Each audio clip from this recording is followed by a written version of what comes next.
Another question, Melbourne AKU. Liz Air. I think that one will have to be Layla Abdulatif. She would definitely win every time. Ooh. Layla Abdulatif. Baller. If I was a girl, probably not Layla.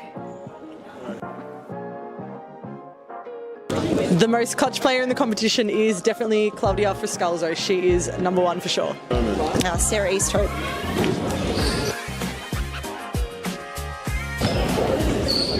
I'm going to say Amanda Aroha. I think this player gets underrated a lot, but Rebecca Davis.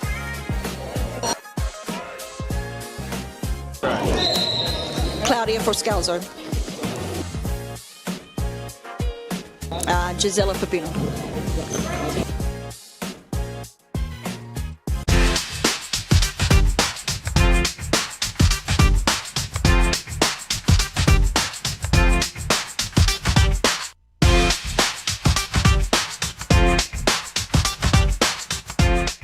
Why do people hate Hume, and why do they hate where we're going to and heading to?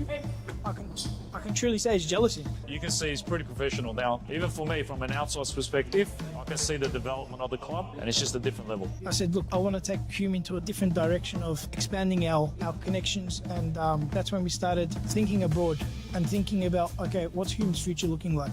Are we going to sit the same, or are we going to grow? A part of any journey is learning, right? So Adam's learnt a lot, you can see. Made a lot of mistakes in the past. It was a rebuild. I took players from Championship, I took players from outdoor, anything just to stay into the league, obviously not to let the Hume badge fall. We took it into a different direction, which was the wrong direction. And you can see how we can transform a team within a very short period of time. It's only been, 6-7 months, and we're like a really well-oiled engine now. Going for top three, sitting top three at the moment, where everyone doubted us, coming from relegation, bringing in one of the best coaches in Australia for futsal, bringing in players that are young but can shine. I think that's the best step that we've taken, pretty much. Nando came in and brought different kind of energy. Obviously, I came back from injury pretty much the same week as Nando signed with us, so it was kind of like a coincidence. You can see the progress and what we've been doing for that long, how much we've improved as a club. Even when they're undermanned, even when the odds are against them, like we're fighting this season. That's the beauty. Previously, when I came, I didn't know. I didn't have a feeling if we're going to come back or not. But now I always feel like we're in it. When you're winning games, right, it brings a different energy. When you're winning week in, week out, or you drop points here and there, but like you're winning 80% of your games or something, you're on a high. I think it makes a really big difference to Adam. He's been unbelievable as a president, as he got obviously last year. So he's obviously been a big part of all of this, and he's been doing unbelievable. Big credit to everyone, to be honest. We're on the right track, I believe, and hopefully we just get better from here. It's all about the brotherhood. It's all about passion. It's all about, if my brother's falling down, what can I do to pick him up? Or how can I pick him up? It doesn't matter what you do at a club. If you're there long enough, it becomes like your property kind of. It feels like you have a piece. You want to stand up and protect it. So I'll always want to protect this club, no matter what. We focus on everything. We focus on all the aspects. And I think that's what a lot of clubs don't have. A lot of clubs hate on us because of that. And the fact that we bring passion to the sport, there's no limit. The sky's the limit. When you have teams like Fitzroy, who's been up there and played the nationals, or you have teams like Moreland who played national tournaments as well, if they can do it, why can't we?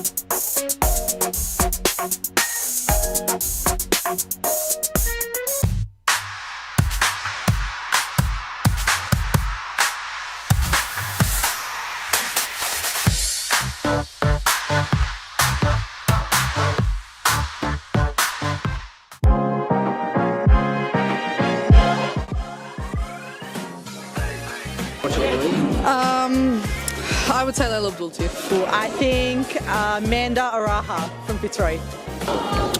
Claudia Fuscalzo. Oh, I'll be biased. Reed Jacobs, because she doesn't even know what she's got to do before she does it, let alone us. But then from across the league, Alexis from Fitzroy, she's too good. And Karina's alright.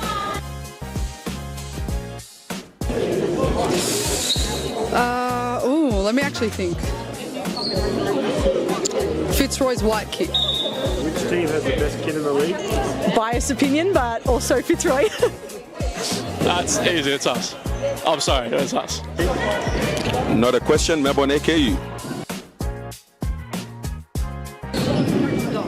Liz Air. I think that one will have to be Layla Abdul-Latif. She would definitely win every time.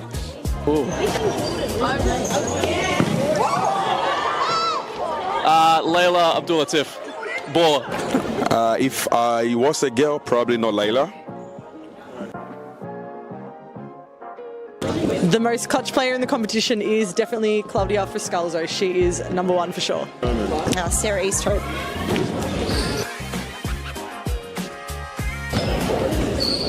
I'm going to say Amanda Aroha.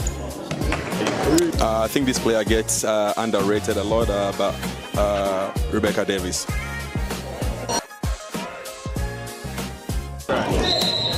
Claudia Fuscalzo. Gisela Pepino.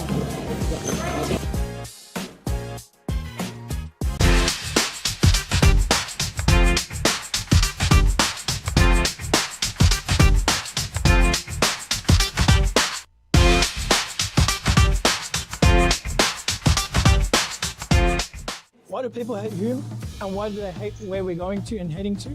I can truly say it's jealousy. You can see he's pretty professional now. Even for me, from an outsider's perspective, I can see the development of the club, and it's just a different level. I said, look, I want to take Hume into a different direction of expanding our connections, and that's when we started thinking abroad and thinking about, okay, what's Hume's future looking like?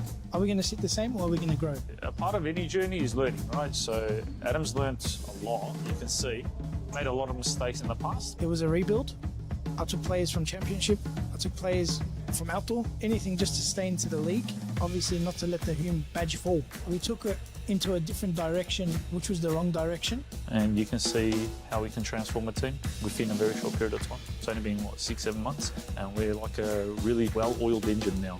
Going for top three, sitting top three at the moment, where everyone doubted us, coming from relegation, bringing in one of the best coaches in Australia for futsal, bringing in players that are young but can shine. I think that's the best step that we've taken, pretty much. Nando came in and brought different kind of energy. Obviously, I came back from injury pretty much the same week as Nando signed with us, so it was kind of like a coincidence. You can see the progress and what we've been doing for that long, like how much we've improved as a club. Even when they're undermanned, even when the odds are against them, like we're fighting this season. That's the beauty. Previously, when I came, I didn't know. I didn't have a feeling if we're going to come back or not. But now I always feel like we're in it. When you're winning games, right, it brings a different energy.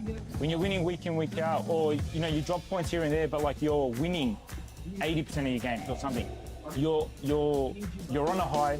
I think it makes a really big difference to Adam. He's been unbelievable as a president, as he spoke obviously last year.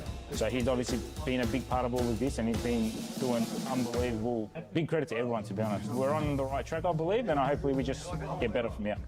It's all about the brotherhood. It's all about passion. It's all about, if my brother's falling down, what can I do to pick him up? Or how can I pick him up? It doesn't matter what you do at a club. If you're there long enough, it becomes like your property kind of. It feels like you have a piece. You want to stand up and protect it. So I'll always want to protect this club, no matter what. We focus on everything. We focus on all the aspects. And I think that's what a lot of clubs don't have. A lot of clubs hate on us because of that. And the fact that we bring passion to the sport, there's no limit. The sky's the limit.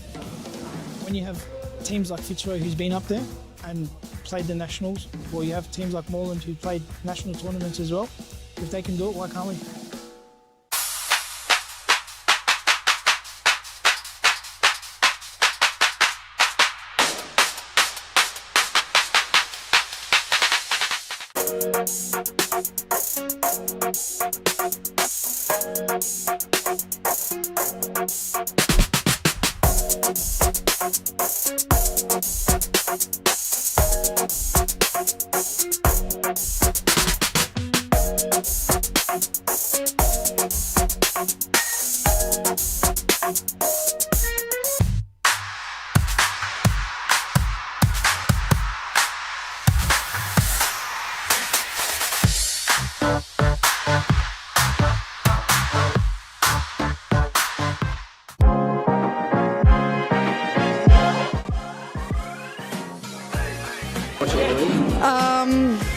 I would say Layla Abdul-Latif. Ooh, I think Amanda Araha from Fitzroy. Claudia Fuscalzo. Oh, I'll be biased. Reed Jacobs, because she doesn't even know what she's got to do before she does it, let alone us. But then from across the league, Alexis from Fitzroy. She's too good.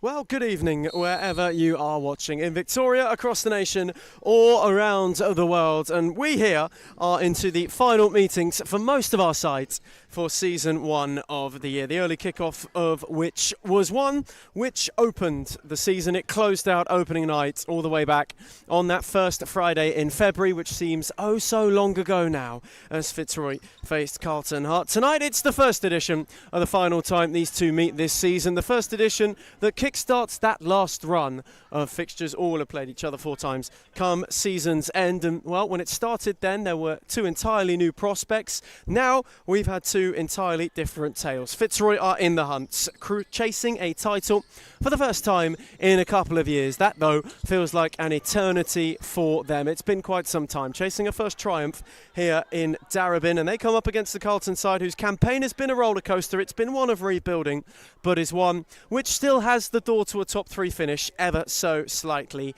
open. The Tigers have enjoyed their time, however, against Carlton this season. They've hit 33 in their previous 3 encounters. Though that being said, if there's ever a time for Carlton to have saved their best for last against Fitzroy, tonight could be the most pivotal of nights, as the Tigers know they have to win if they are to keep their title hopes well and truly within their own control. If not, they surrender to the realm of possibility. My name's Ethan Rigg. Welcome to Darebin on the final Friday prior to winter. It is the closing show for May here in this particular part of the world. Things are about to get a little bit frosty, though out on court you could certainly say that that is not so. 2 teams who have had very mixed emotions throughout both of their campaigns, 2 who are hoping that tonight provides a springboard for the most positive of starts for the sprint to the finish. The straights getting shorter, and now is the time where points mean more than ever. Wilbert was going on an early charge. Lost out to Layla Abdul-Latif, who was there to pick it off. Fuscalzo gave it away to Bowen, who was denied early by Mason Jones. Though Hearts just gave Fitzroy something to sweat momentarily. Early Carlton corner, Bowen's take, cut out, read well by Abdul-Latif, who flicked it over Piers Barlow for Fuscalzo, who's on the charge. Wilbert in retreat, Abdul-Latif up with her. Fuscalzo couldn't steer it, though could win herself a corner. One at either end. Incredibly quick start to the evening. Fuscalzo's take, Abdul-Latif set it, Araha gave it a go and steered it over the top. And for Fitzroy this season, they've only conceded 1 against Hearts in all their encounters. Have hit 24 of said 33 without reply in the recent 2 meetings. It certainly for them continues a well-standing unbeaten record against this Carlton side. One that they're looking to continue this evening. They know that a win tonight takes them top of the table, perhaps only for the time being, though the pressure is the point of interest. There's Araha from the side ball. Olsen protesting she didn't get a palm, though must have got a flick via the upright for a corner. Fuscalzo's take, Araha returned it to her. It was set centrally, though no one was home, and it trickles over and into touch. Quite a few available tonight for both of these teams. They bring up relatively strong lineups. And that many a time this season. This is the 3rd time in the league as Fuscalzo's on the charge. Duffy's in retreat. Claudia Fuscalzo did well to keep it. Now Diana Fuscalzo, Abdul-Latif. Piers Barlow went to block the door. Duffy got a ricochet. Araha benefited and bruised the base of the upright. First real showcase of a bit of ferocity from one of our champions-elect. Araha came closest, and she's found quite a rhythm in recent weeks as Amanda Araha. As Fuscalzo on a lunge, lost her footing, still played it. Duffy kept it rolling, had options up with her. Bowen ran into Fuscalzo, whose challenge was firm. Araha, Fuscalzo, Abdul-Latif, lovely move. Olsen was there to close the angle and in the end to shut the door. Just as there's a real bit of heat about Fitzroy to start this game. Hearts are clinging on a little bit at the moment,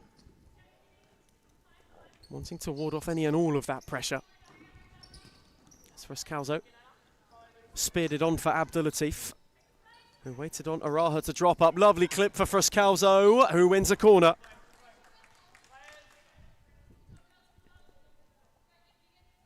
Again, really well dealt with by Hart. It was well worked. Another Fitzroy corner, again set for Araha. Moved on for Abdulatif, who threaded it. Bowen was able to flick it off for Duffy, who speared it on for Wilbert, and she is in behind. Mason Jones made the save by closing the door, and then the second was sent wide of the near post.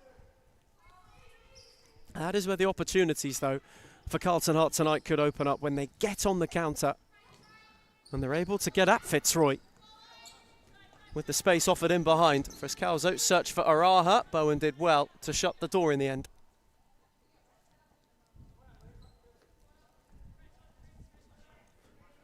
Really a season of differing thirds for Carlton Heart this campaign, and now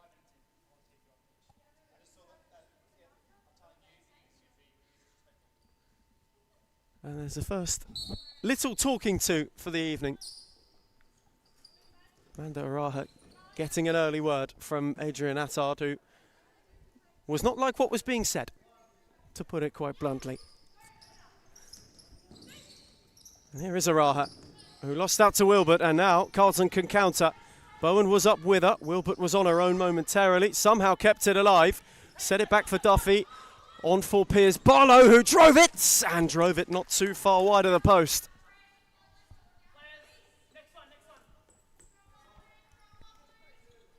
Just been unafraid to play with a lot of pace on the counter. Hard. It's been where they've been able to exploit space, as Abdulatif is doing, and Layla Abdulatif launches Fitzroy ahead in some style. A really good hit. Just shifted it onto her right, opened the space up beautifully and drilled it.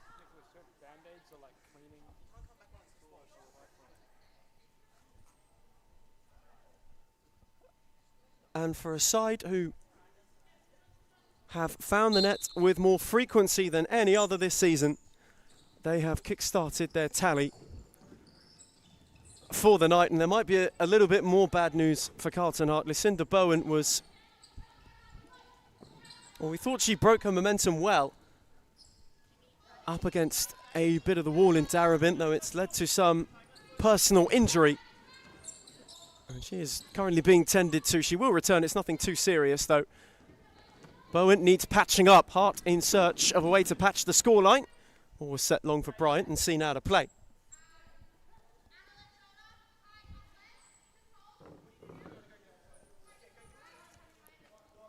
That now for Fitzroy, 139 for the season. It's been a season of real certainty in front of goal for them. On many an occasion they've hit double digits. They've had a set of 20 thrown in the mix. There has been a ruthless cutting edge to their campaign, which really has not evaded them. Only time they've been realistically held goals-wise, the only time that they scored twice against Victoria Lions on either occasion. Other than that, they have flowed freely. As Frascalzo on for McClure. Frascalzo took a tumble. Abdulatif took over, went away from Duffy, but not beyond Wilbert, who's got an opportunity to go on the break. Wilbert wanted to wander through the lots and then just couldn't quite steer it for Duffy at the back post.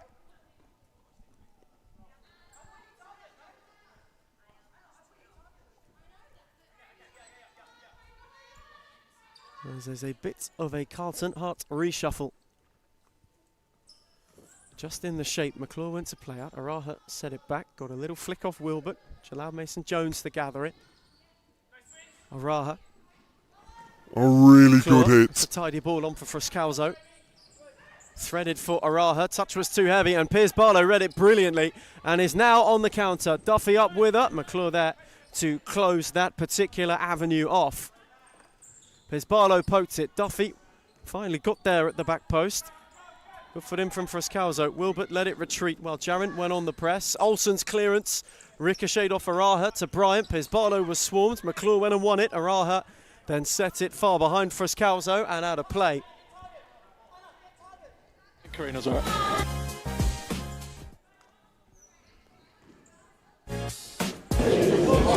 Hanging in there to start this game. Ooh, let me actually think. Fitzroy's white kit. Which team has the best kid in the league? Biased opinion, but also Fitzroy. That's easy, it's us. I'm sorry, it's us. Not a question, Melbourne AKU. Wilbert. Liz Air. Driven down the line well for Piers Barlow, who just couldn't wriggle away beyond Frascalzo.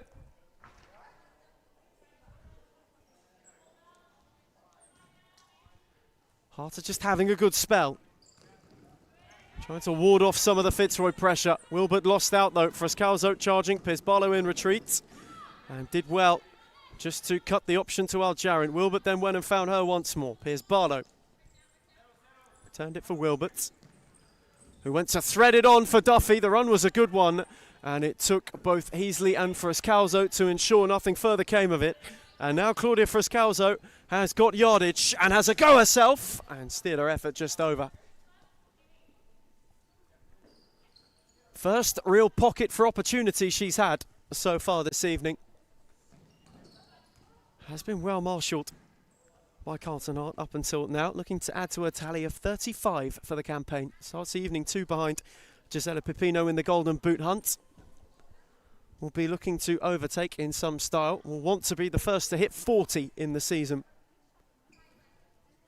Australian international, though currently not out there, has found the net with frequency. Been one of the players, one of the storylines of the season for a team who are well and truly in the mix. At the moment, returning back to the top of the table, even if it's only temporary. Victoria Lions, the latest of late kickoffs tonight. North could have got the reigning champions right in the middle of the mix. In the meantime here, McClure got it back from Jarin. Went to tiptoe down the line and had the door closed by Wilbert. Hart just looking for a bit of rotation and perhaps a way to get themselves back into this game. In the search of an equaliser, it was steered down the line for a sliding Piers Barlow, who was just unable to keep it alive.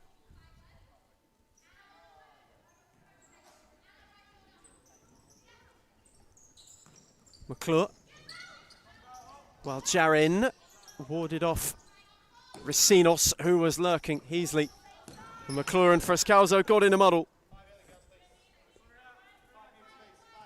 They just weren't able to get themselves into a more promising position than that. Have made a bright start to this game. Hart still finding themselves well and truly within distance. As Neve McClure. Frascalzo. Very patient from Fitzroy. McClure once more. His Barlow was in retreat. Bryant got a boot in. Frascalzo went no further. McClure then went and won it back. Diana Frascalzo.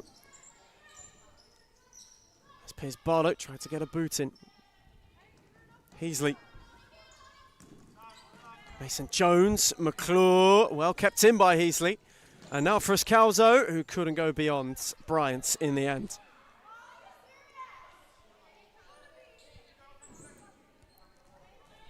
And in fact, might have got a faint flick on it on its way out. As Bryant this time, McClure again came crashing through.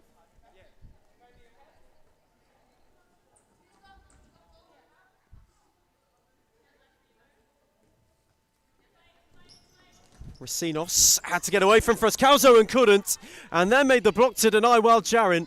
McClure, Heasley. Jarin once more.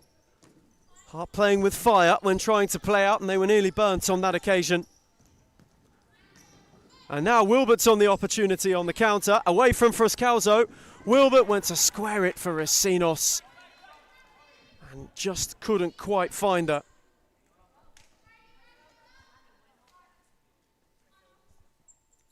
It's a Fitzroy team at the moment who have had an opportunity for a second and nearly gifted Hart away right back into this game. That leads slender and still perilous if they are not to showcase the same pinpoint ways that they had done. McClure lost out, Racines, Fruscalzo. It's a good challenge from Wilbert in the end.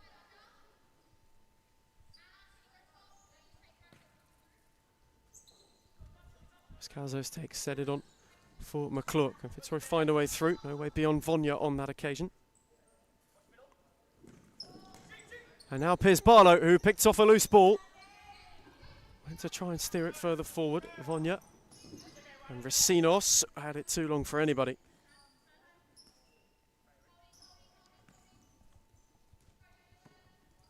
McClure once more. Fruscalzo was an option. She got away from Piers Barlow. Wilbert in retreat. Neve McClure had a go. And had it not too far from the near post of Olsen.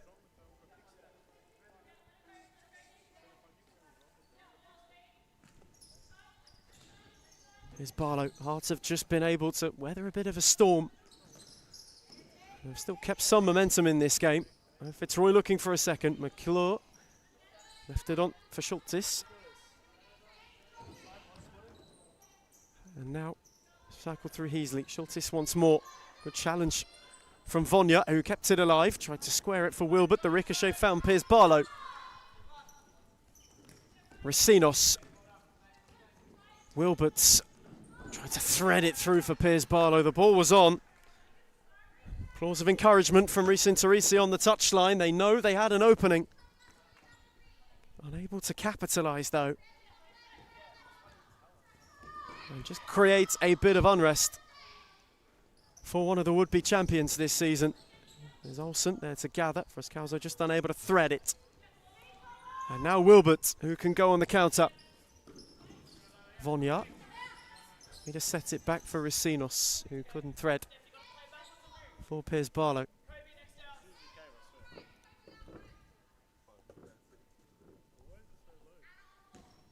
Fitzroy at the moment are doing enough. They are doing their bit. That's early Layla Abdulatif goal, the difference still. Hart in the meantime have had a couple of glimmers, but nothing too concrete in trying to get back into this game. There's Piers Barlow. That's a good take from Wilbert, who then spun suavely away from Fruscalzo and threaded it on for Vonya. It's a gorgeous touch for Racines, who wins a corner, but that was comfortably the best we've seen from Hart so far this evening.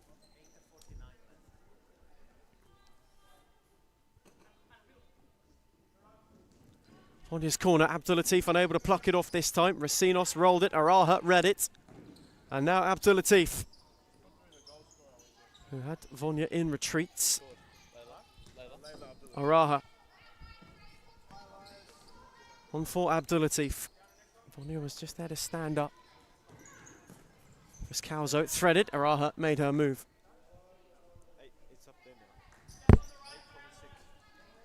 Just under 8.5 to go to half time here in Darebin. If you've just joined us, Layla Abdulatif, relatively early on in the piece, gave Fitzroy the lead with quite a nice drive. Since then, Hart have pondered an equaliser, though haven't found providing for that. Fitzroy unable to add to it.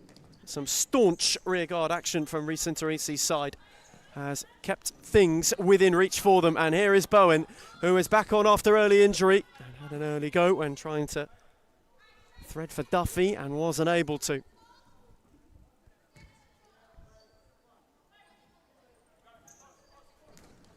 It's a long fling. Racines tried to ward off Fruscalzo, who just kept on rolling and won a free kick. Right on the edge of the area.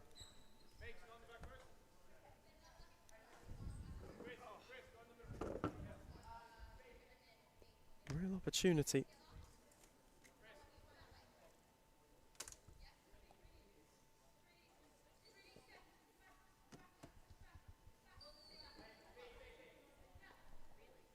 for them to double their lead. Araha over it, was left for Abdulatif 2. She's at the double, and Fitzroy have doubled their lead with another set-piece special. For them to double their lead. The lead from Friscalzo. Araha over it, Perhaps was left for Abdulatif 2. Well. She's at the With double. certainty. 2 looks for her, 2 goals for her. Clinical. And at this point in time, 2 massive steps towards the top of the table once again. Hearts haven't been without trying, though this, they know, the patch of the half where Fitzroy have been at their most damaging this campaign. Nobody has scored more between the end of the first half's first stage and its final 5. That particular minute, between 10 and 5 to go, they have been utterly devastating. It's where they've put teams away this season. Hearts very much aware of how this could get out of hand, very much aware of how they must stop it from doing so. Bowen, Vonya went with height for Wilbert, too much of it.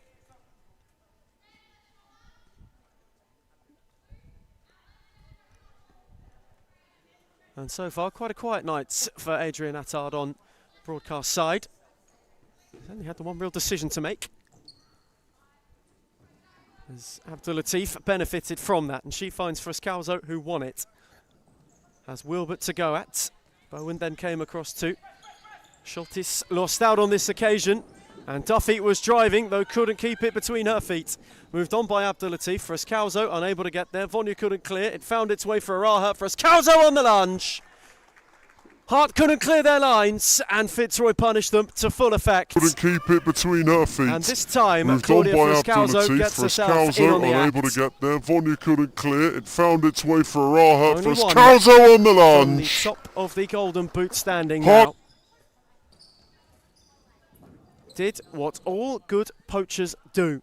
Waited for the opportunity and rippled the net with certainty.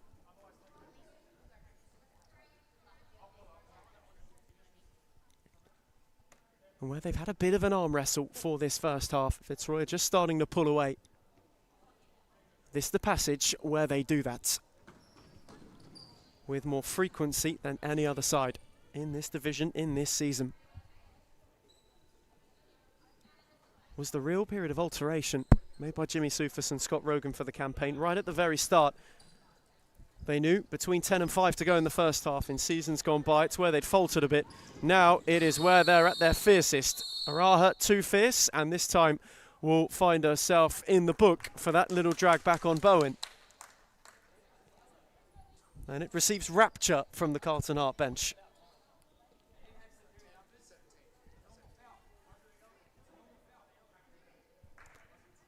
And receives inquisition from the opposite bench, of course.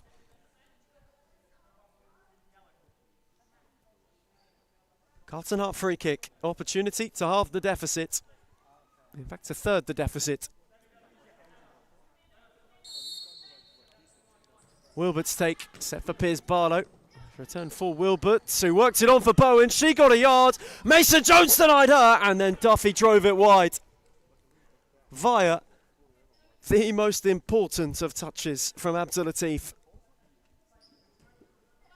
Clean sheet still intact, only just. Corner set for Piers Barlow, who didn't catch it sweetly. And Mason Jones wants to go, and wanted to go too quickly and with too much depth for Friscalzo. Now Piers Barlow. Wilbert. Bowen lost out on that occasion. Abdulatif got a foot in.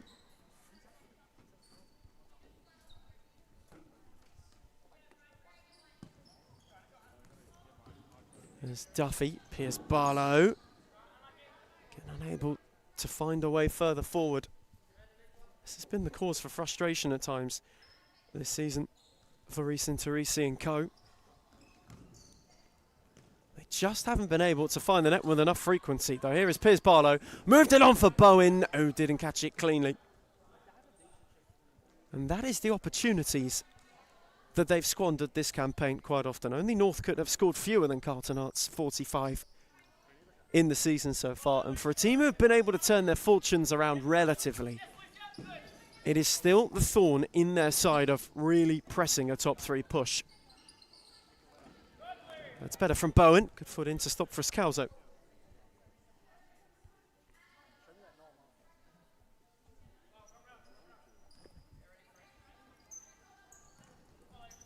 As well, Jaron. Duffy was just dropping off. A set back for McClure. Friscalzo. McClure, patient. Friscalzo waited for the work of Waljarin, and she did brilliantly. On for McClure. Piers Barlow in retreat. Claudia Friscalzo might claim she got a flick. McClure, patient. Friscalzo waited for the work of Waljarin, and she did brilliantly. On for McClure. Piers Barlow in retreat. Misfortune for her. And misfortune for Carlton Arts, who now at this stage in season 1 of 2026, they were looking at the possibility of a top 3 finish, and they've shown some fight and some bite this evening, though.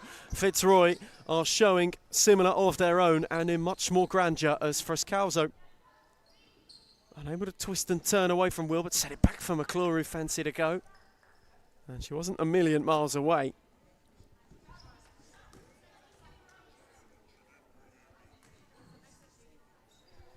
And that for the season now means for Hearts a century conceded. They've turned up in the wrong way this campaign. Have Reese Teresi and Co. 37 for Fitzroy in almost 3.5 renditions of this particular tale. There's Bowen. Was out of room on that occasion.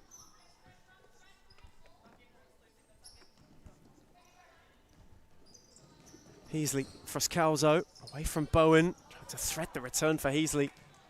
Just had a little bit too much pace on it.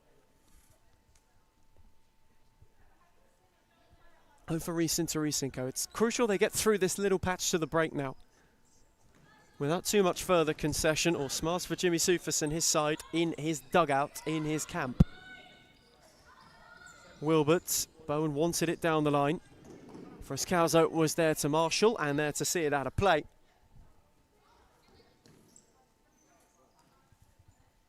Mason Jones. McClure.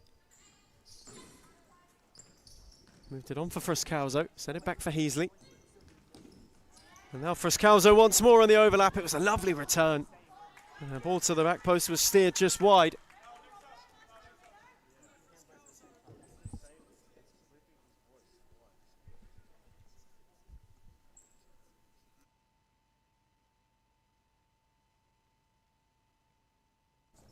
Here's Wilbert. Steered it on for Bryant. Unable to get away from Friscalzo. On for Waljarin, who tiptoed away from Wilbert and then drove her effort into Duffy, who then picked her pocket and couldn't go beyond Heasley. Well under 5 to the break now in Darabin. Hart came out of 8 brutal periods, more unscathed than others, but though still in critical condition, and Duffy's given it away. Friscalzo is on the march. That's a good save from Olsen at the near post. Play with a lot of pace on the counter, Hart. It's been just needed they've been able to exploit wide. space, as Abdul Latif is doing, and Layla Abdul Latif launches Fitzroy ahead in some style. A really good hit. Just shifted it onto her right, opened the space up beautifully and drilled it. Carlton Hart will have it. That's a good turn from Bowen. Set it off for Bryant. Mason Jones tonight. Schultes mopped it up. Heasley went the return. And he for was a in side retreat, who and Schultes just wasn't able have to keep it found the alive net on with occasion. more frequency than any other this season, they have kick-started their tally Duffy nearly exhausted the full four. For the night, and there might be a little bit more bad news for Carlton Hart. Who worked it on for Bryant, and she dragged her effort wide. Mason Jones came to close the angle, though. Bryant just couldn't thought she apply. broke her momentum well. Finishing flourish. Up against a bit of the wall in Darabin, though it's led to some personal injury. Now for Scalzo. And she is currently being tended to. She will return. It's nothing too serious, Duffy, though. who picked her pocket. Duffy went through the Bowen legs. needs patching up. Hart in search of a way to patch the scoreline. By Heasley on for McClure, who got away from Bowen and just couldn't steer it to a vacant back post. Couple wanted a foul, and shouts were waved away.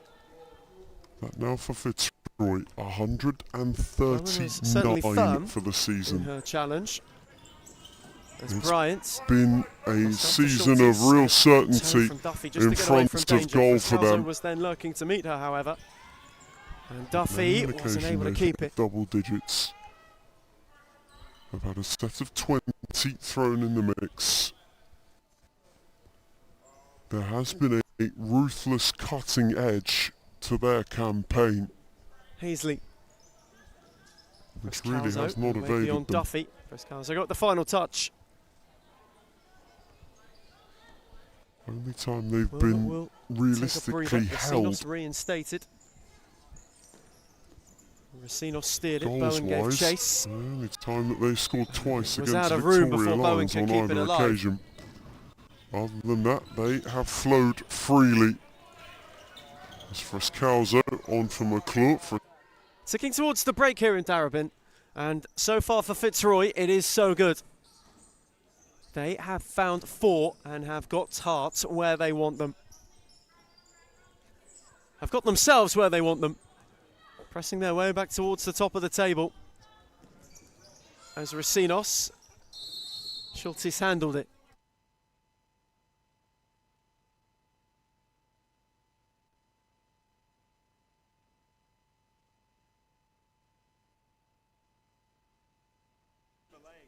Carlton Hart free kick. Can they find a way to blemish the clean sheets and steer themselves back from the first half and back from a bit of a deficit? Brian unable to find Bowen on the switch.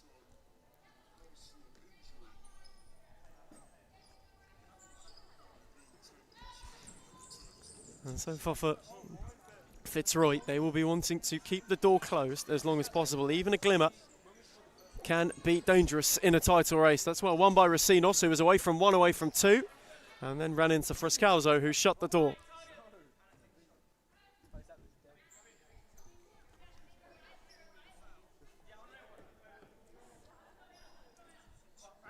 Bryant's take. Piers Barlow gave it a clip. Tipped a little bit devilishly for Mason Jones. Though it wasn't too troubling. She went long for Schultes, well won by Racinos. And she too could only steer it out of play. It's really been a half that has encapsulated Carlton Hart's season up to this point so far. A couple of promising moments. It didn't necessarily start the way they wanted the campaign to. And now at the moment, just being bested by a side who are in red-hot form. Good read from McClure. Vonnie got a foot in. And Bryant saw it out of play. Though that being said, this is the finishing run to quite a fiery run of fixtures for this Carlton Hart side. They've got a couple coming up, though, that will be crucial to their prospects to finish in the top 3 this season. Racinos no further than Frescalzo for Fitzroy. This is the start of a potentially tricky trio, and they want to take time out. Just over a minute to go until the break here in Darabin. It's Fitzroy 4, Carlton Hart 0.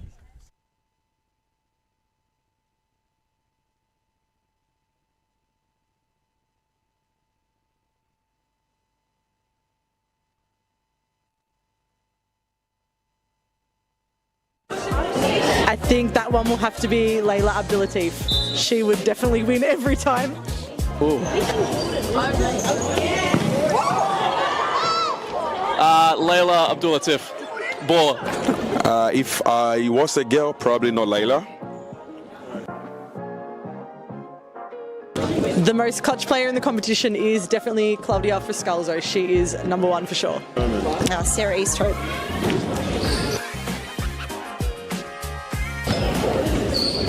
I'm going to say Amanda Roja. I think this player gets underrated a lot, but Rebecca Davis.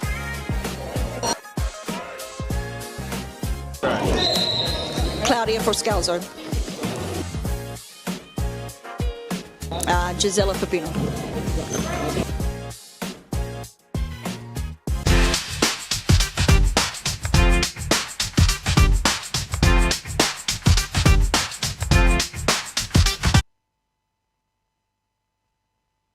Returning from timeout here in Darabin.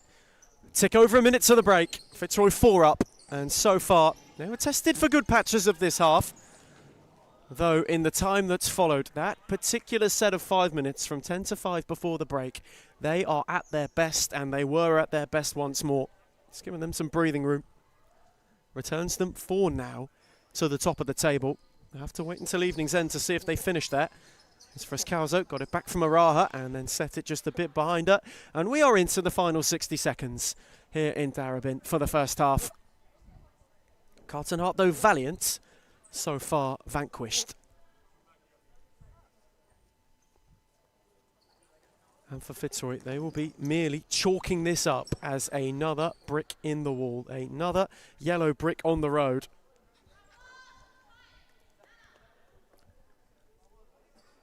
As the race is nearing a final sprint, the race is just slowly starting to gather its closing momentum. Friscalzo unable to spin Racinos, who just about kept the door shut. Claudia Friscalzo tried to twist and turn her way out of trouble.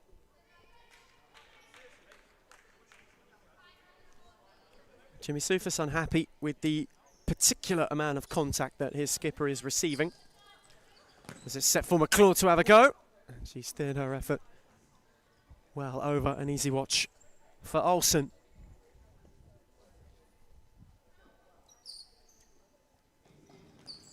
It's Piers Barlow, hustled by Friscalzo.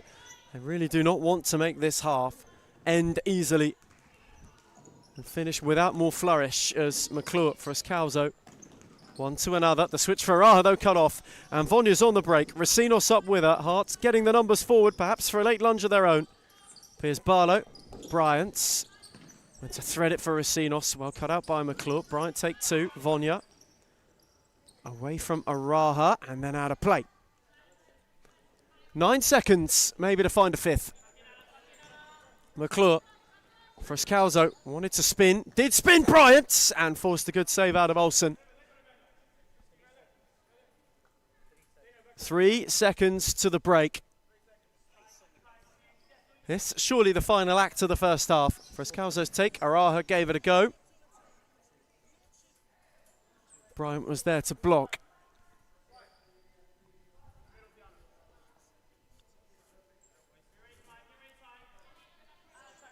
Friscalzo set it, Araha drilled it. Fitzroy have a corner with a singular second remaining. And so for the time being, they're doing the job. They are doing what they can, what they must. They're halfway towards a brief return to the tree's top. Half-time here in Darabin. It's Fitzroy 4, Carlton Heart 0.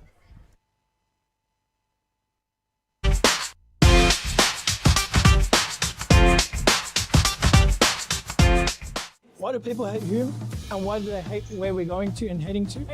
I can truly say it's jealousy. You can see he's pretty professional now. Even for me, from an outside's perspective, I can see the development of the club, and it's just a different level. I said, look, I want to take Hume into a different direction of expanding our connections, and that's when we started thinking abroad and thinking about, okay, what's Hume's future looking like?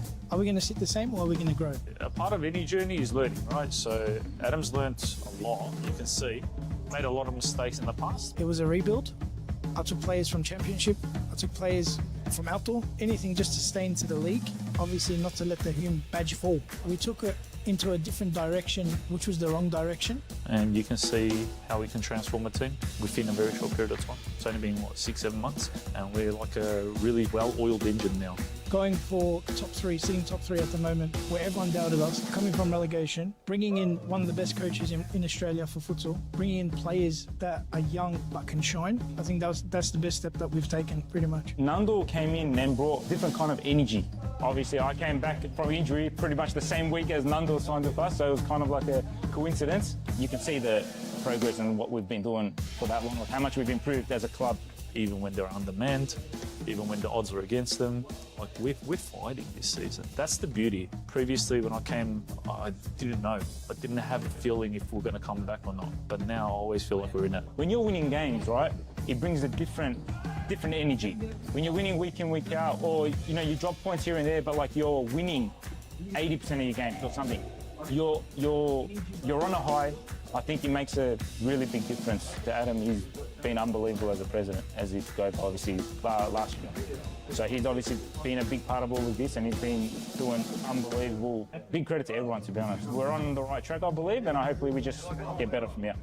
It's all about the brotherhood. It's all about passion. It's all about, if my brother's falling down, what can I do to pick him up?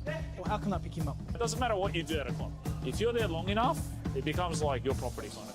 It feels like you have a piece. You want to stand up and protect it. So I'll always want to protect this club, no matter what. We focus on everything. We focus on all the aspects. And I think that's what a lot of clubs don't have. A lot of clubs hate on us because of that. And the fact that we bring passion to the sport, there's no limit. The sky's the limit. When you have teams like Fitzroy, who's been up there and played the nationals, or you have teams like Moreland who played national tournaments as well, if they can do it, why can't we?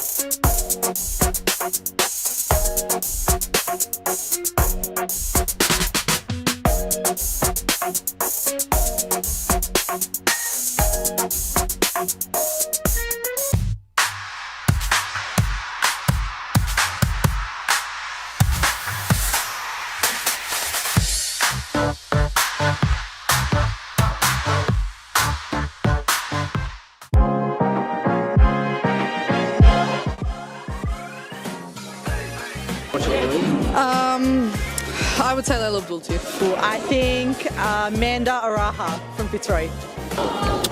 Claudia Fuscalzo. Oh, I'll be biased. Reed Jacobs, because she doesn't even know what she's got to do before she does it, let alone us. But then from across the league, Alexis from Fitzroy. She's too good. And Karina's alright.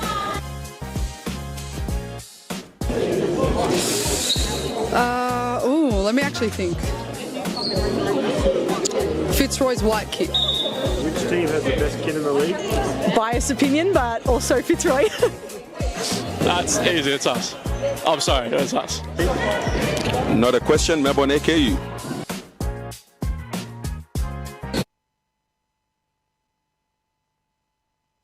We return from half-time here in Darebin. It was an opening 20 that so far has got Fitzroy right back on track to where they want to be in this race as it heads towards its final month before the finish line here in this place for this season. They're still in search of a First League title here in Darebin, though they have been the closest to it in every season so far. They were both occasions last year, and right now as it stands, though they top the table come evening's end, they could find themselves just not quite close enough once again. Plenty of time to remedy that, and they are continuing to do their bit. It was a bit of a battle in the first half between themselves and Carlton Heart. Hearts had to make sure they hung on and stayed in the game despite early concession, though Fitzroy immediately in that patch after the closing stage added one. It's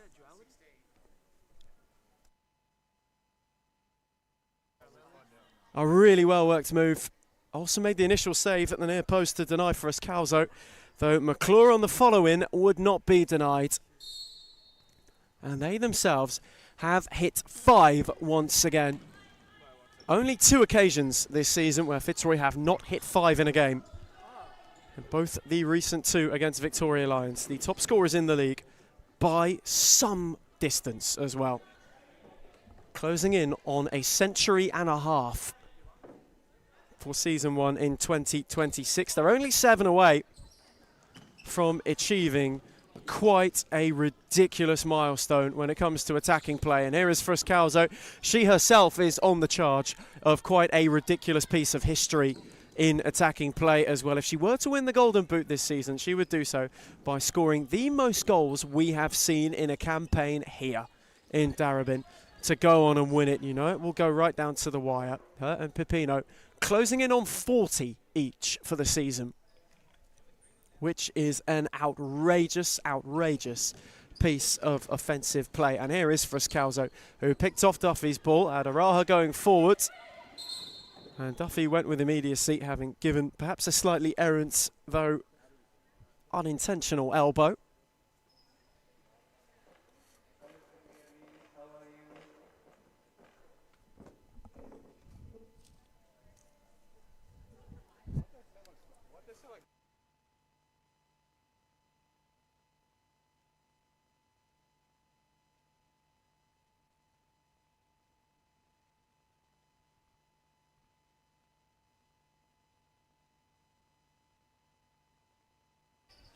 Frascalzo seems to be okay.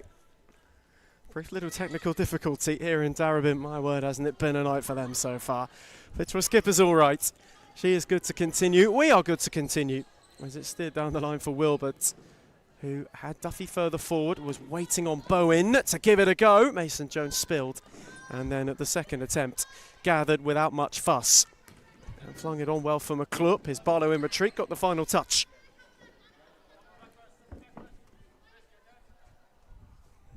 Immediately, there's a call for a back post runner. Fitzroy have already flown out the traps to start this half. Similar style as they did in the first, wanting to put this well far beyond. The last 2 games against Carlton Hart, they have not conceded in either of them. They're looking to make it a hat-trick of clean sheets against this opposition to close out their seasonal ledger. A trio of wins, hoping to become a quartet.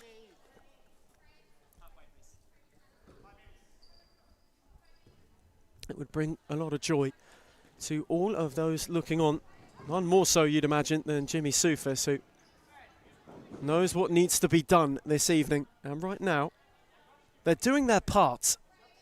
That is all they can do for the weeks that follow. A few pretty interesting fixtures, though, for one of our would-be champions to follow up. A very, very interesting trio of fixtures that leads them into the final day. Get back to that in a second. Frascalzo's flick benefited Bowen, who flashed it across without anybody charging to make a late run. Although for them, follow on from this, they've got the reigning champions next week. There'll be one of 2 times that Aku get a say in who goes on to get their crown in season 1 of 2026. Mathematically, they're out of the picture and have been for a couple of weeks.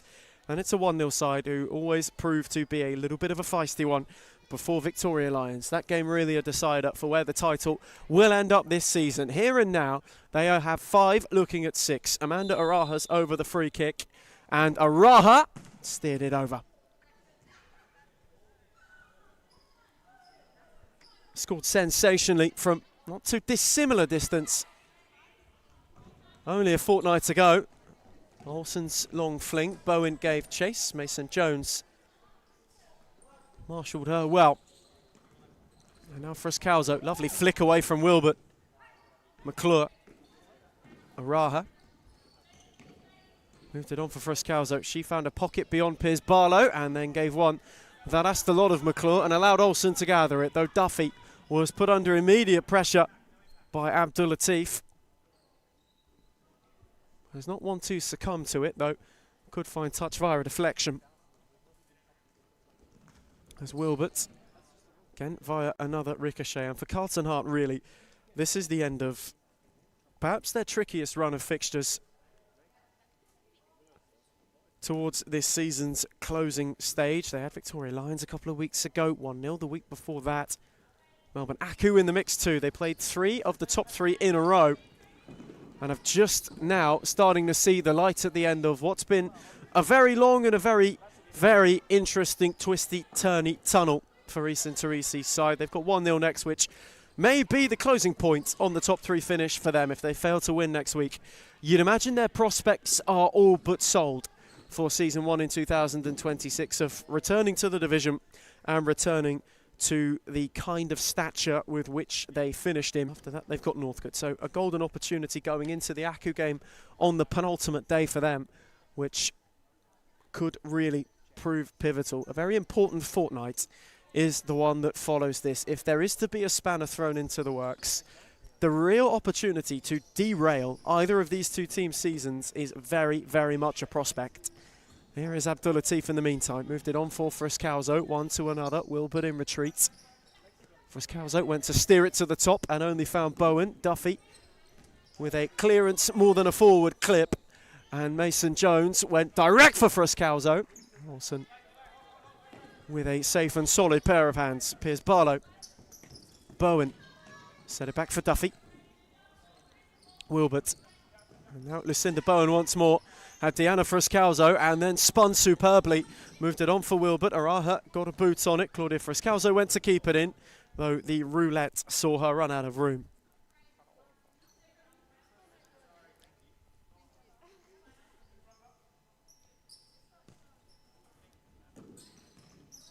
Duffy. Again, went the clip for Bowen. That's where it's really broken down for Carlton Heart this evening. When you look at them going forward defensively, they've held up all right. Been able to play out their way, even when Fitzroy have gone to press incredibly high with a degree of fuss, for sure, but not quite with the same struggle we've seen earlier this season, though. Here is Duffy, and it needed a save, and a good one from Mason Jones, though it will be a Carlton corner.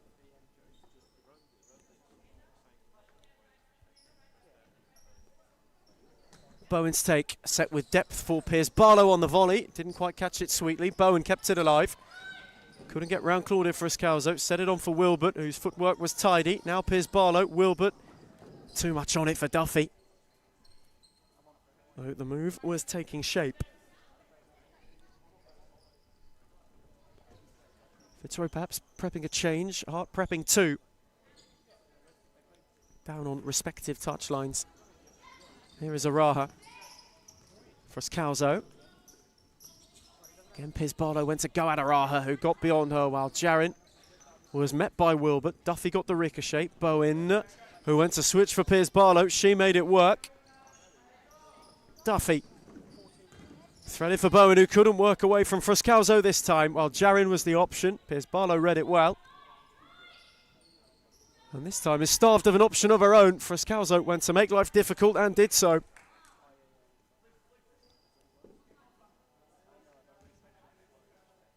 Carlton cannot get out. Friscalzo fired it into Piers Barlow, who wore it.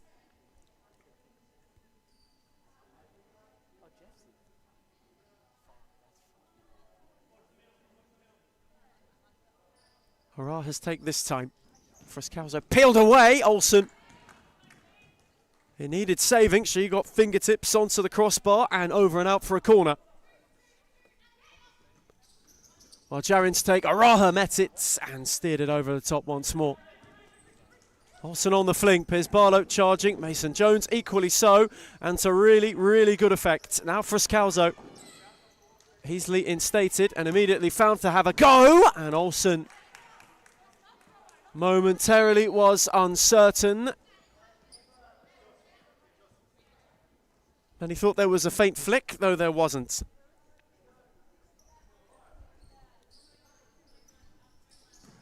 This time Racinos went to spear it for Wilbert. Again, Friscalzo did wonderfully. And she's worn a couple tonight, Claudia Friscalzo. Just went stealing into that space.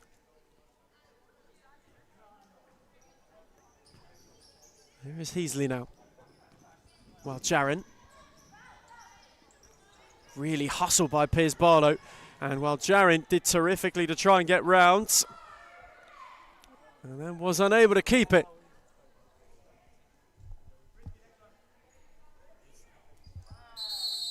And in fact, for it, Claudia Frescalzo will find herself in the book.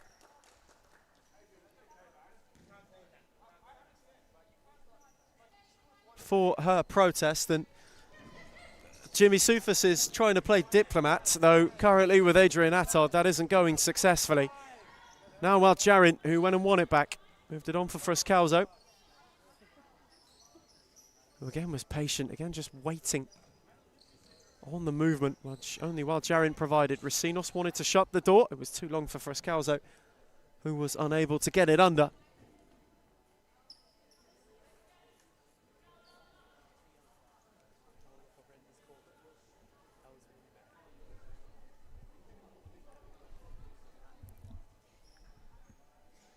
There's Emma Olsen now taking her turn to have a conversation with Pascal, the official on the far side. There's Piers Barlow, Vonya. Heasley did well to shut the door. Frescalzo was then storming onto it. Racines took over. Schultzis did well and was unable to steer it into the channel after going and winning it.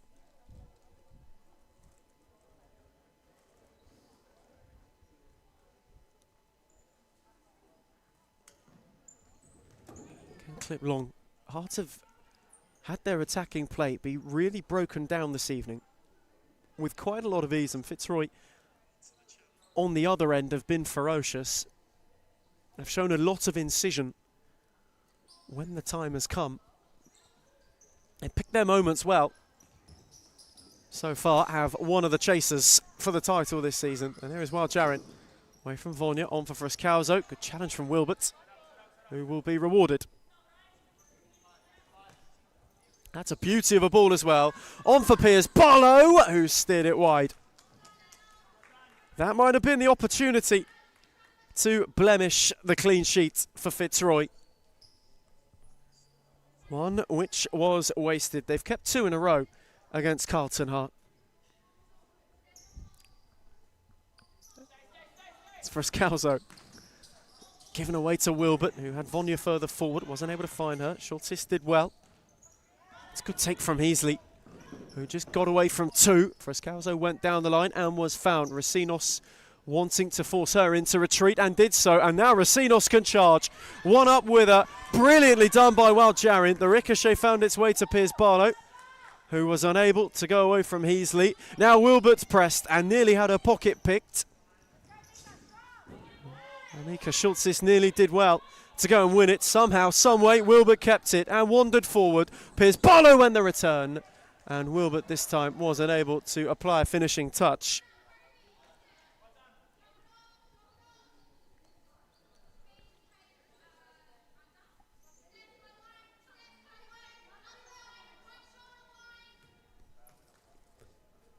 It's been that kind of night for Carlton. That's really a microcosm of how the evening has gone. It's rather summed it up for them.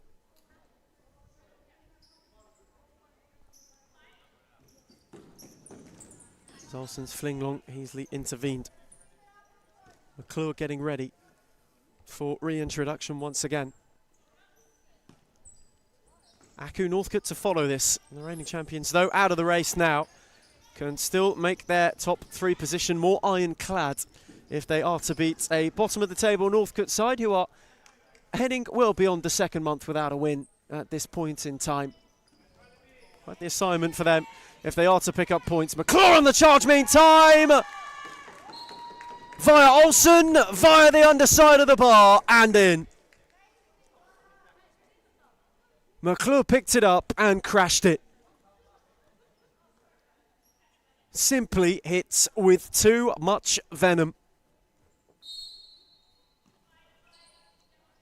Olsen's ricochet could only help it on its way. And for Niamh McClure, someone who's had quite a season, she gets to land yet another exclamation point. Was crucial in the early parts of their title race taking shape. First win of the season against 1-0 in their meeting. Absolutely pivotal. Two in next to no time that swung the game in Fitzroy's favour, a position from which they never really looked back. when it came to trying to set the tone for the race. It could have proved difficult, it could have proved tricky, as it did many, many times, particularly that Fos Cup final, but McClure came up big when they needed her, and since has played a starring role for a side who look as though, when it comes to the charge, are going the distance, and gets an important challenge this time to stop the advance of Bryant. Flung on for Heasley. Hustled by Racinos. Frascalzo. McClure. Heasley took a tumble. Adrian Attar quick to wave it away. Need McClure once more. Threaded for Schultes, who made a good run and worked a good yard on Piers Barlow. And just wasn't able to steer it beyond Olsen. Frascalzo went elastically to take it. And Bowen was motoring in to put a challenge in. We're near the halfway stage of the second half here in Darebin. Only 2 added following the break for Fitzroy, who have hit hard 4-6 and have stormed away with it. As Frascalzo on the charge, away from Duffy too, and fizzed it across the face where no one was running and no one was waiting. This next month, in every aspect of anybody who plays with a round ball, massive. Every phase of the word. This season closes, the men's season has its transfer window open. That all starts to hot up. Prospects potentially of a cup competition while this league is on break. There's speculation at this point in time. Though here and now, we are really gripped by and engulfed by a title race really for the ages. It's been a while since we've had 2 run each other this close. Perhaps it may not have happened in Darebin just yet. You have to go back to Thomastown. For the last time we had something quite like this, though. Here is Bryant. Undeterred was Mason Jones, who rolled it on for Frascalzo. She got away from Duffy with dazzling feet again, on for McClure, who this time couldn't quite keep it in.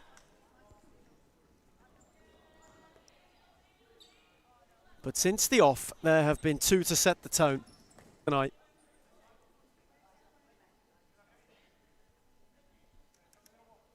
And they face each other in only 3 weeks. Just how about it? How about it when it comes to this division?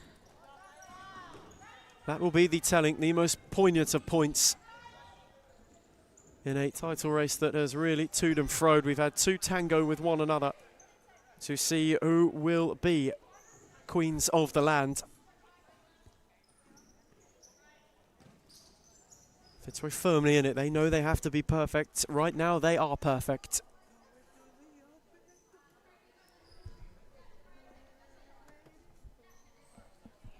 Mason Jones. Bowen again went to press, moved on for McClure, who breezed beyond Bryant, but not beyond Wilbert, though she did win a corner.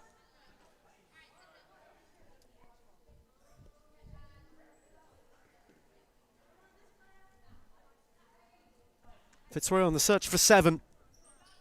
Another set piece. McClure's take out for Abdulatif, who again wanted to have a look at Bryant. Schultes went the return. Well read by Frascalzo, who got the ricochet off Bryant.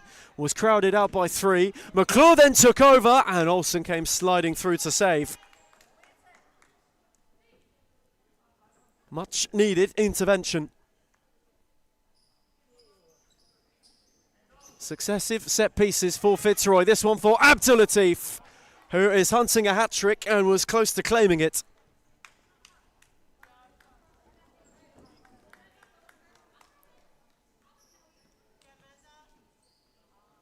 Real dual threat this season has been Layla Abdulatif. Creatively, no one has been a better provider for her teammates. And first 2 this evening of the showcase at the cutting edge. One that's spearing this side towards where they need to be.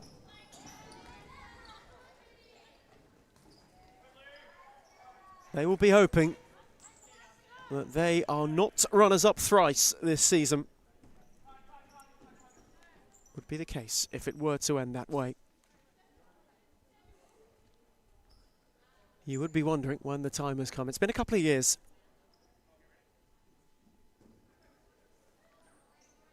For a club really of stature, of history, of standing.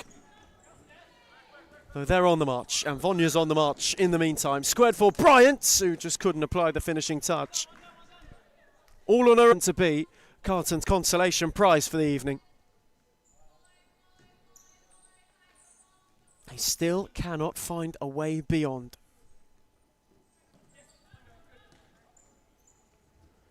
You continue the futsaling seconds. They are approaching well over 40 minutes since last they scored against Fitzroy in league play. Approaching an hour in all its entirety. It is rare to shut out a team 3 times in a row, to keep them truly quiet. As Abdul Latif now on the march, still hat-trick hunting! This time hat-trick getting! Via the inside of the post. A treble for Layla Abdul Latif, and one of the most fine-tuned of the sort.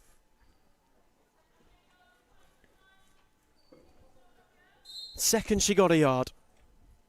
And the second she gave it a drive, it was pinpoint. Precise, ruthless.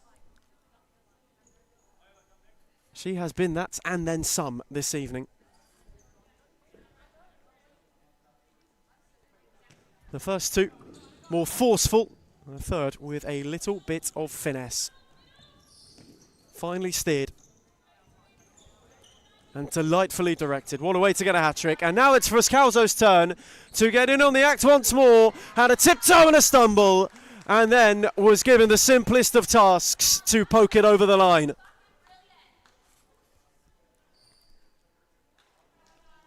And if it were to end right this second, the golden boot would be split down the middle. Draws level in the hunt.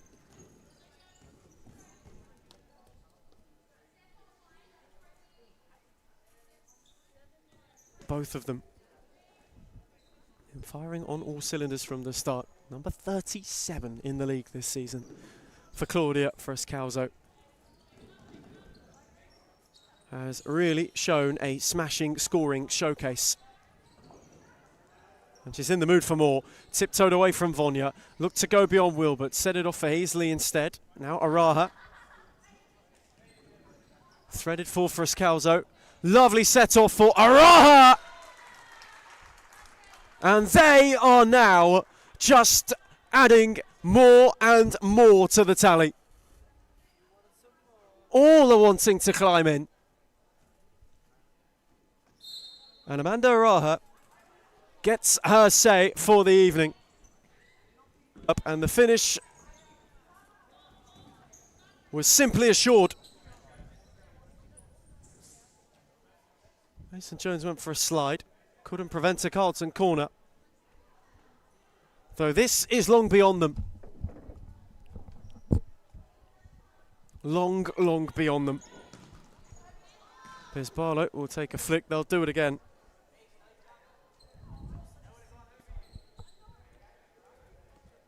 Over Frascalzo and co, who have been there this evening. Their night could not have gone better. Squared centrally this time. Vonya's corner a little wasteful. Mason Jones on for Araha. And the counter can be launched immediately. Araha went on her own and dragged it wide of the post.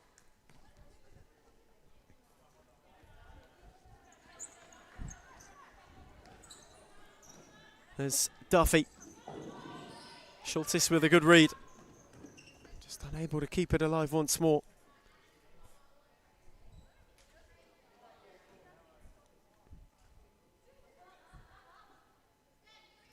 Maybe some court rust just being shaken off for Schultes on her. Fitzroy returned this evening. It's been some time. That being said, all are being called upon for the run-in. just to get them back to the top, the pinnacle of the promised land. And here is Heasley, who drilled it. McClure got a flick. And they will hit double digits again. Again against Hearts. And this time, from Niamh McClure, it's a touch of class.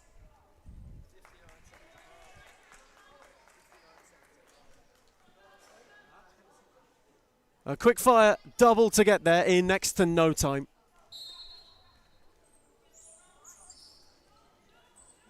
That a vibrant, vibrant finish.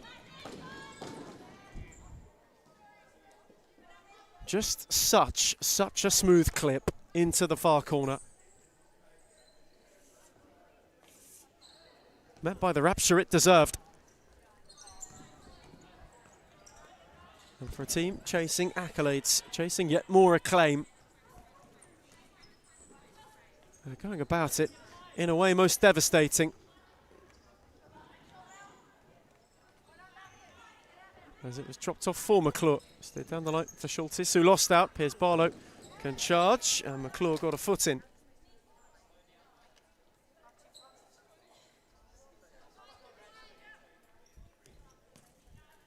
Wilbert. And Schultes to go round, and just about kept it alive, though was given away to McClure, while Jarin's ball was a little bit errant. Wilbert. Threaded it beautifully for Bryant. Mason Jones, though, was there to deny. 5 to the close at DCSS for the opener this evening.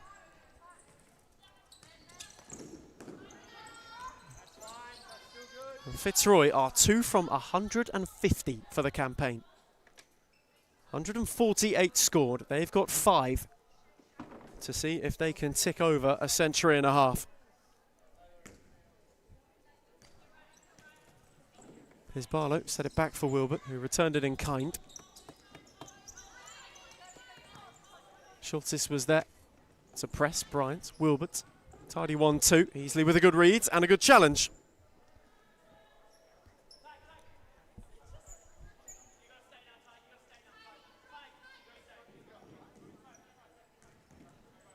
Hearts still searching for something, to take anything with them for the road this evening.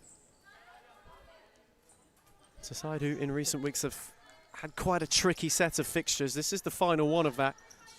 Though they must have known coming into this evening that though they were near the end of the tunnel, they still have quite the journey before they could reach it. Fitzroy showcased that in kind as Schultes once more. Good challenge from Bryant, and it'll stay in for her as well. Bowen up with her, McClure in retreat, clipped on for Wilbert, who went wandering away from 1, from 2, from 3, and then went to clip it over Mason Jones, took a flick on the way, and it will be a free kick.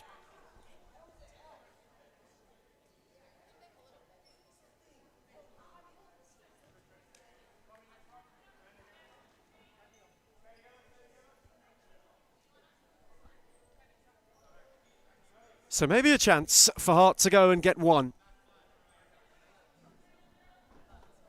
to ensure that 56 minutes of stop clock futsal against Fitzroy without a goal come to their close. Here's Barlow's take, cut out well by Heasley, and that unfortunately for Carlton rather sums it up.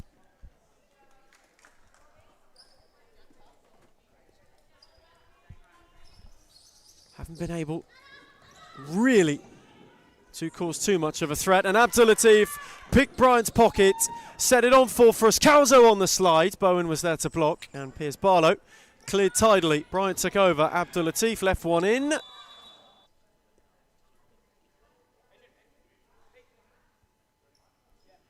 As Bryant maybe just took a little bit fiercer of a landing than she would have anticipated. She seems to be all right. Quick check from Anna Piers Barlow, as well as many of those in canary yellow.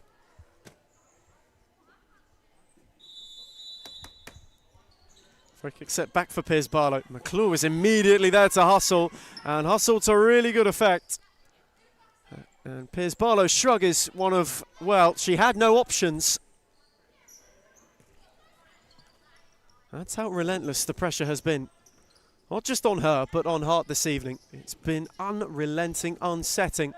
Bowen left one in on Frascalzo. And retrospectively, it'll be called back. One rolling foul.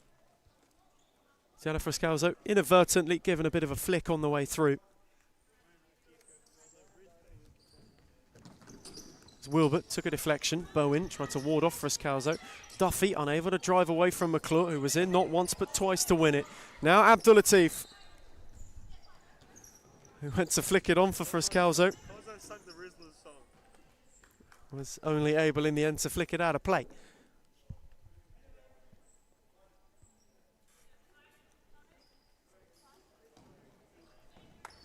As again, Bowen battled again with Abdulatif.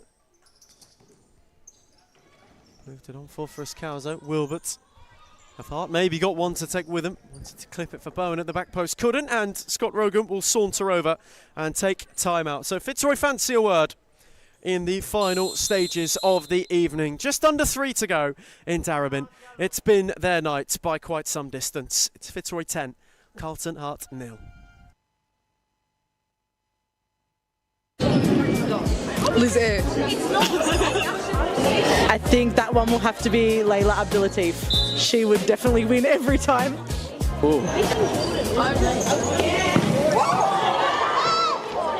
Layla Abdulatif.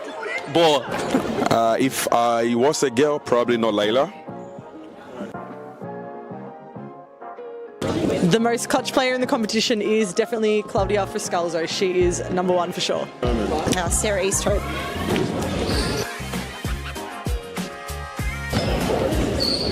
I'm going to say Amanda Roja. I think this player gets underrated a lot, but Rebecca Davis.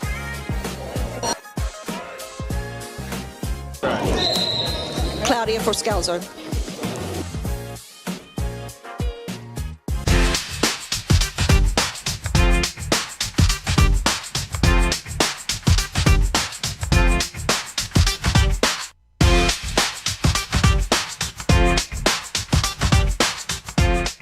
Why do people hate Hume, and why do they hate where we're going to and heading to? I can truly say it's jealousy. You can see he's pretty professional now. Even for me, from an outside perspective, I can see the development of the club. And it's We return from timeouts. Just under 3 minutes to go. Fitzroy made it their night. Double digit demolition job again, and Abdulatif's hit the bar. Almost such a well-worked move. The space opened up superbly for Layla Abdulatif at the back stick. And she went to blast it, really. And was just unable to, though. Here is Abdulatif once again. Went to flick around the corner for Frascalzo and couldn't on this occasion.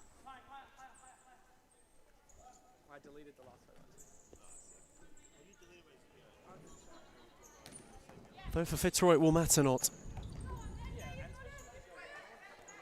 They, this season,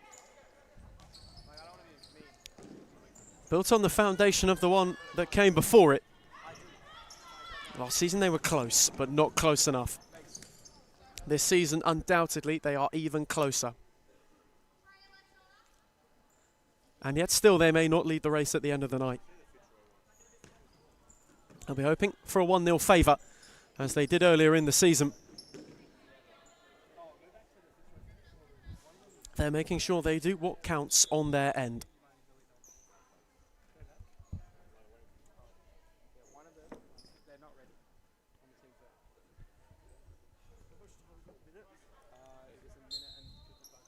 Frascalzo's take.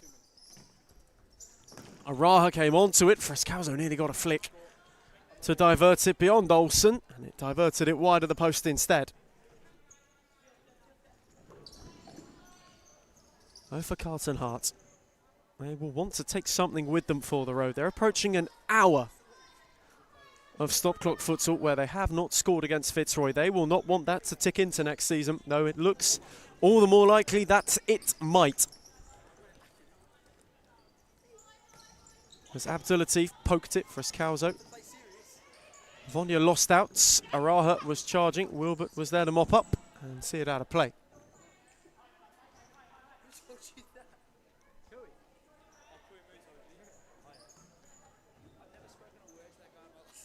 And they looked.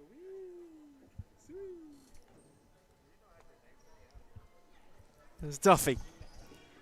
That's a tidy, tidy ball for Bryant, who just wasn't able to get it under clearly and cleanly. Really a lot of images that have summed it up for Carlton tonight. Araha. Good take from Frascalzo, who had Vonya in retreat. Was waiting on the runners. Abdulatif was at the back post. Set it back for Araha, who went on the switch for Layla Abdulatif, who has a bit of a rarity for her. Rare loose touch.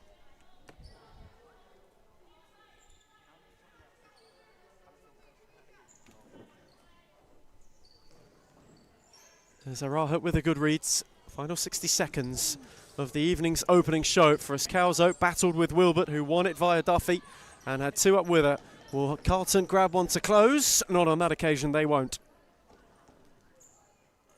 Mason Jones with haste. Abdulatif with the yards given to her. Araha for Scalzo. Tried to spin away from Duffy. Claudia for Scalzo. Araha. Good read from Duffy. Wilbert wanted Bryant's deflection will favour Mason Jones, who went route one. For Scalzo got a flick and didn't trouble Olsen.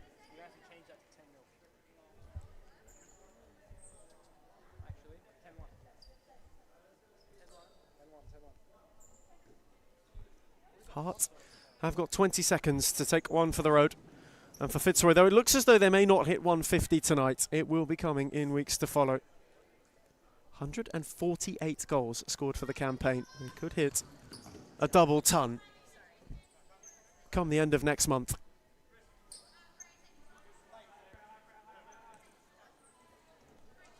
But the time now, with 10 goals and 10 seconds to go, is all that matters. The time is theirs. Frascalzo maybe for one more. Unable to find it, though it will matter now. Imperious. The bench rise, they know the job's done. Jimmy Soufas and co went through the complimentary handshakes. And the time at the end, as Mason Jones cannons one into the roof, signifies for the time being a return to the top of the tree for the Tigers. Full time in Darabin, it's Fitzroy 10, Carlton Heart 0.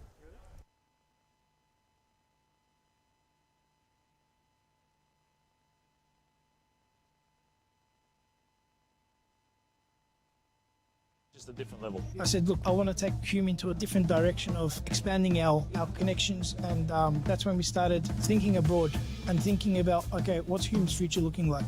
Are we going to sit the same or are we going to grow? A part of any journey is learning, right? So Adam's learnt a lot, you can see. Made a lot of mistakes in the past. It was a rebuild.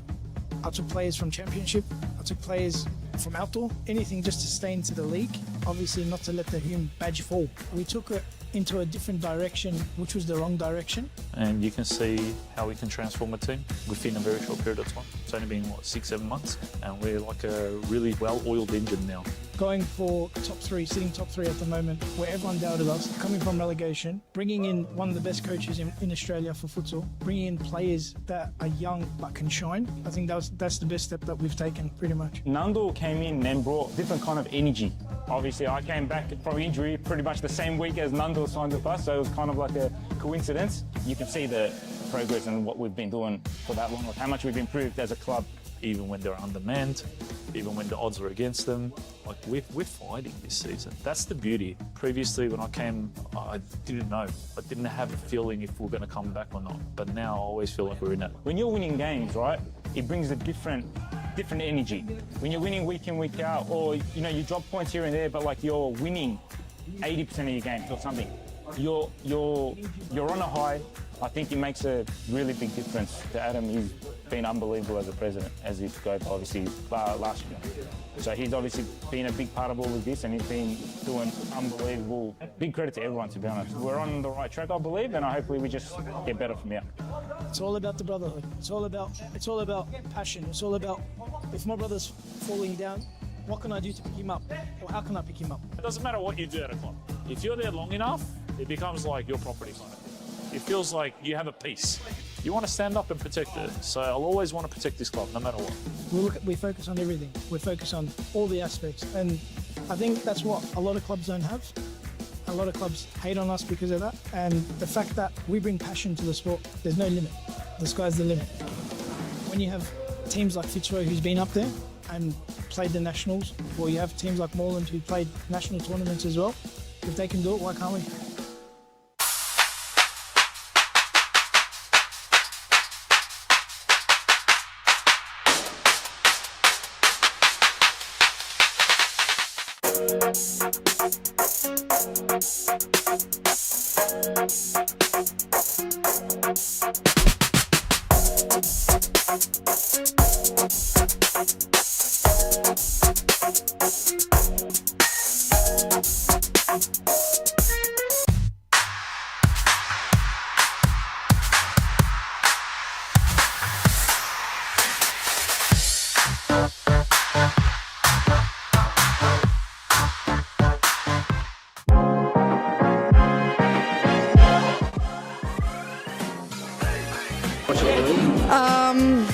I would say Layla Abdul-Latif. I think Amanda Araha from Fitzroy. Claudia Fuscalzo. Oh, I'll be biased. Reed Jacobs, because she doesn't even know what she's got to do before she does it, let alone us. But then from across the league, Alexis from Fitzroy, she's too good. And Karina's alright.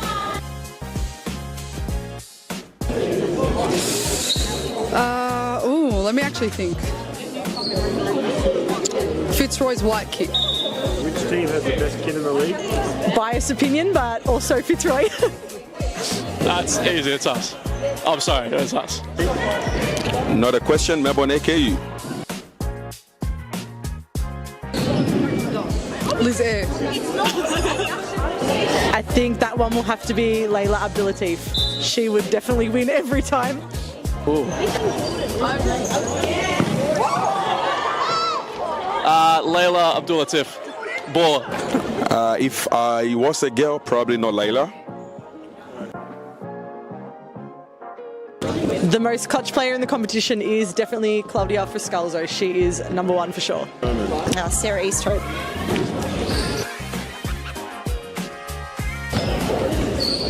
I'm going to say Amanda Roja. I think this player gets underrated a lot, but Rebecca Davis.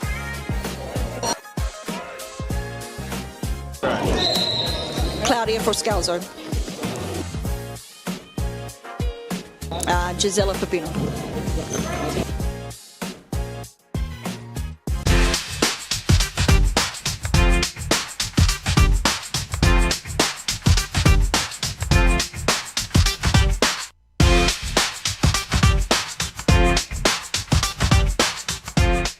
Why do people hate Hume, and why do they hate where we're going to and heading to?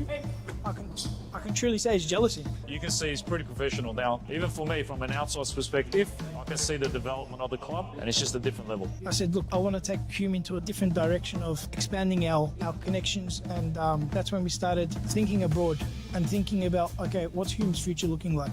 Are we going to sit the same, or are we going to grow? A part of any journey is learning, right? So Adam's learnt a lot, you can see.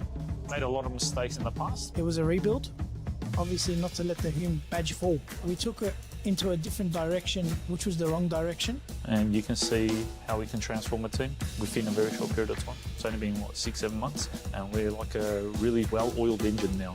Going for top three, sitting top three at the moment, where everyone doubted us, coming from relegation, bringing in one of the best coaches in Australia for futsal, bringing in players that are young but can shine. I think that's the best step that we've taken, pretty much. Nando came in and brought different kind of energy. Obviously, been a big part of all of this, and he's been doing unbelievable. Big credit to everyone, to be honest. We're on the right track, I believe, and hopefully we just get better from here. It's all about the brotherhood. It's all about passion. It's all about, if my brother's falling down, what can I do to pick him up? Or how can I pick him up? It doesn't matter what you do at a club. If you're there long enough, it becomes like your property kind of thing. It feels like you have a piece. You want to stand up and protect it. So I'll always want to protect this club, no matter what. We focus on everything. We focus on all the aspects. And I think that's what a lot of clubs don't have. A lot of clubs hate on us because of that. And the fact that we bring passion to the sport, there's no limit. The sky's the limit. When you have teams like Fitzroy who's been up there and played the nationals, or you have teams like Moreland who played national tournaments as well, if they can do it, why can't we?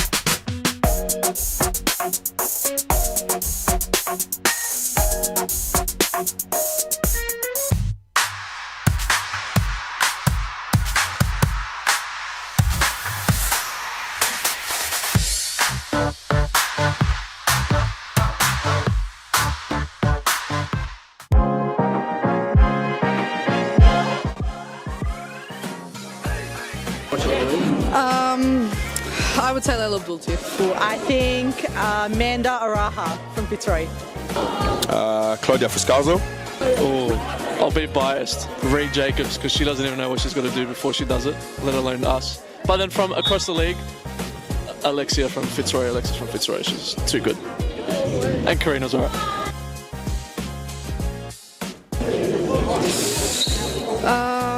Let me actually think. Fitzroy's white kit. Which team has the best kit in the league? Biased opinion, but also Fitzroy. That's easy, it's us. I'm sorry, it's us. Not a question, Melbourne AKU.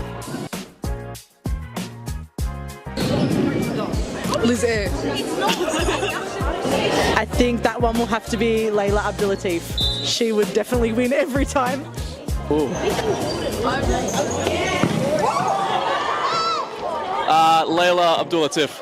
Baller. If I was a girl, probably not Layla.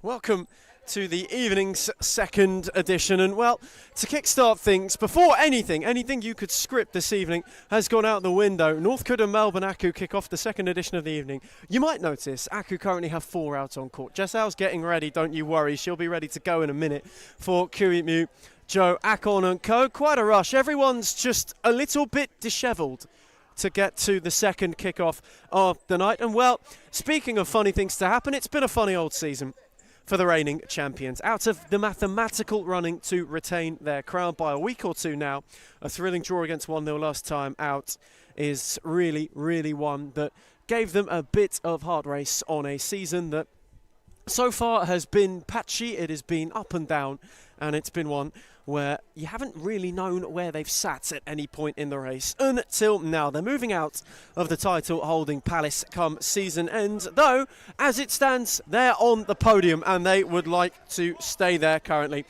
5 clear in third. They can balloon that out to 8 before 1-0 even kick a ball this evening. For Northcote, they are in desperate need of a bit of a pick-me-up. Their last top-flight victory was against this Melbourne Aku side all the way back in March. So it's a bit of time waiting for Isho Haskell and co. How long ago that feels now and how turbulent it has been for them since. Still, a chance to climb off the bottom of the table doesn't present itself this evening, but it presents itself in the future if they are to gain all 3 points tonight.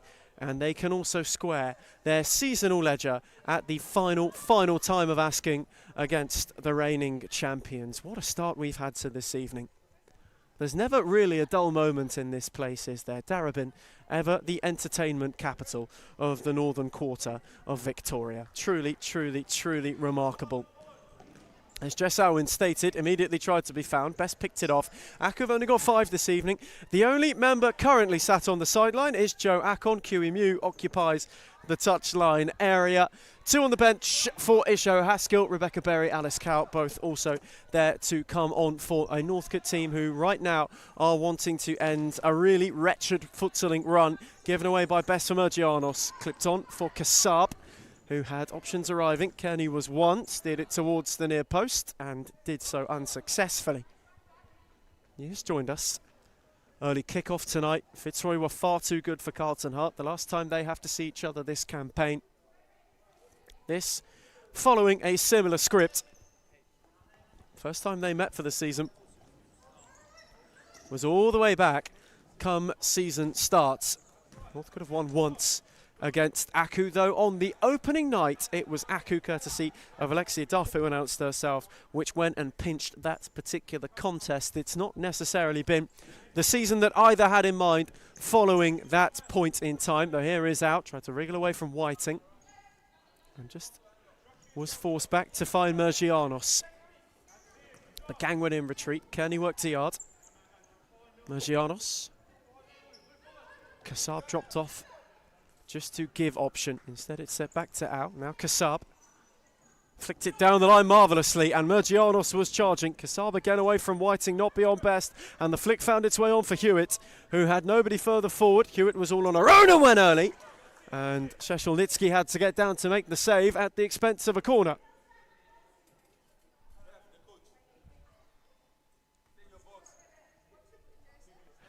And already the good old-fashioned touchline tango begins. Corner set for Hewitt.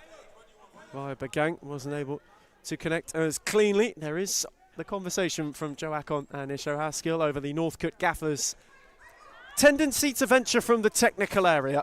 Let's leave it at that. There's Mergianos on for Jess out.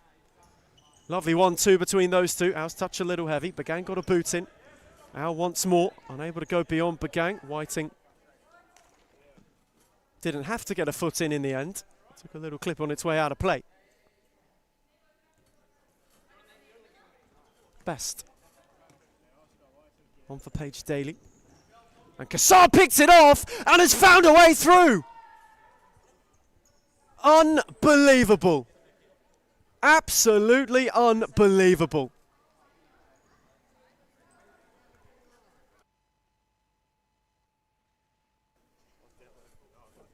Just astonishing. At a loss for words, Michaela Kassab charged down Paige Daly, who dawdled a little bit and paid for full effect, really. You think of a lot of chase down goals over time, and it's the one I throw back to. You think of Dominic Calvert-Lewin against Man United and against Burnley. But my word, Northcote entirely switched off, and Kassab picked Daly's pocket and scored a truly astonishing goal. Out from range went astonishing for different reasons, and Daly got down.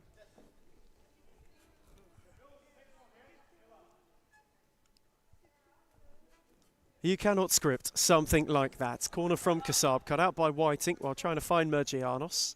Best. Hewitt.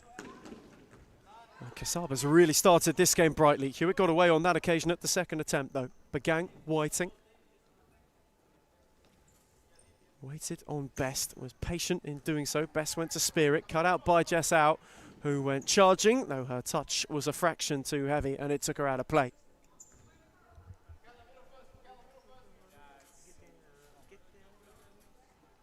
As Berry. Again had two to charge at, worked it in for Whiting. Mergianos got a foot in, and now it's 3-on-2. Mergianos went alone and placed her effort wide of the far post. Northcote all at sea. Aku looking to make early inroads. They've got themselves a corner. Set back for Mergianos. Out on the switch for Jess Out, who's got Berry to go at. Central was Kearney. Mergianos. Out. Kearney, no way beyond Whiting.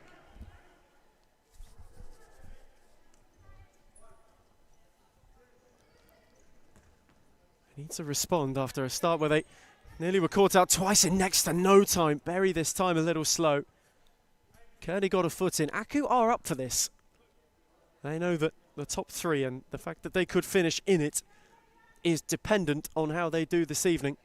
Flung long by Daly. Whiting nearly made it work directly. Sheshelnitsky with the fling. Kasab's touch heavy. Bagang, lovely return from Whiting. And then Kasab got a foot in.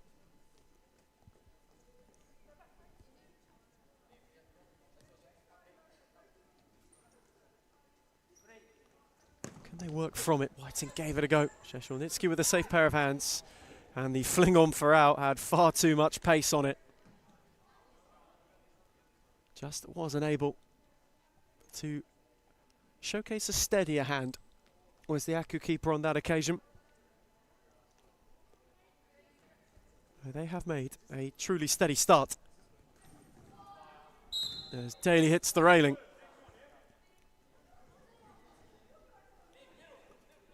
Hisho Haskell must be pondering, especially when it does not go your way. Sometimes it really, really doesn't go your way. The only goal of this game, a true testament to that. Mergianos, Kasab. Now the other way was out. He went to steer it down the line for Mergianos, and again just couldn't quite. Aku have not yet found their rhythm. Alice Cowan, Miller Best awaiting their introductions.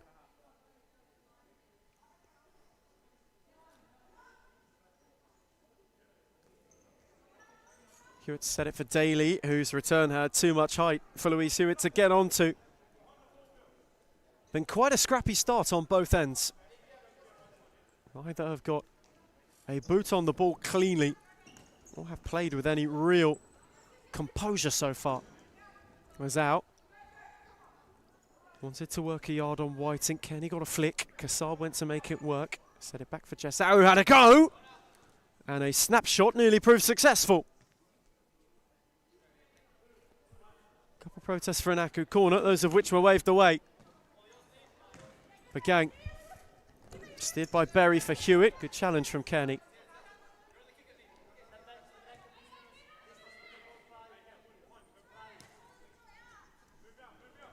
Bagang. Threaded for Whiting, who just was on the lunge. It was too fiercely hit for Hewitt to get onto it either. It's Mergianos. Kenny on the charge. Mergianos thought about it momentarily, set it on the switch for Au, who is going at Whiting. Au away from her! And Daly made a good save in the end. Palm stung, though not net beaten. Hewitt, nowhere beyond Kearney. Bagang, that's tidy. On for Berry. Lovely flick round the corner. Again, just a little bit too much on it for Hewitt, who was charging. Au lost out. Bagang. Whiting will give it a drive. Sheshelnitsky uncertain. Northcote corner.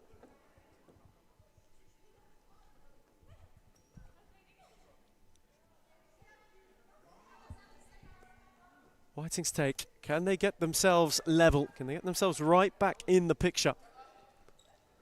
Set for Bagang. Took a ricochet. They will do it all over again.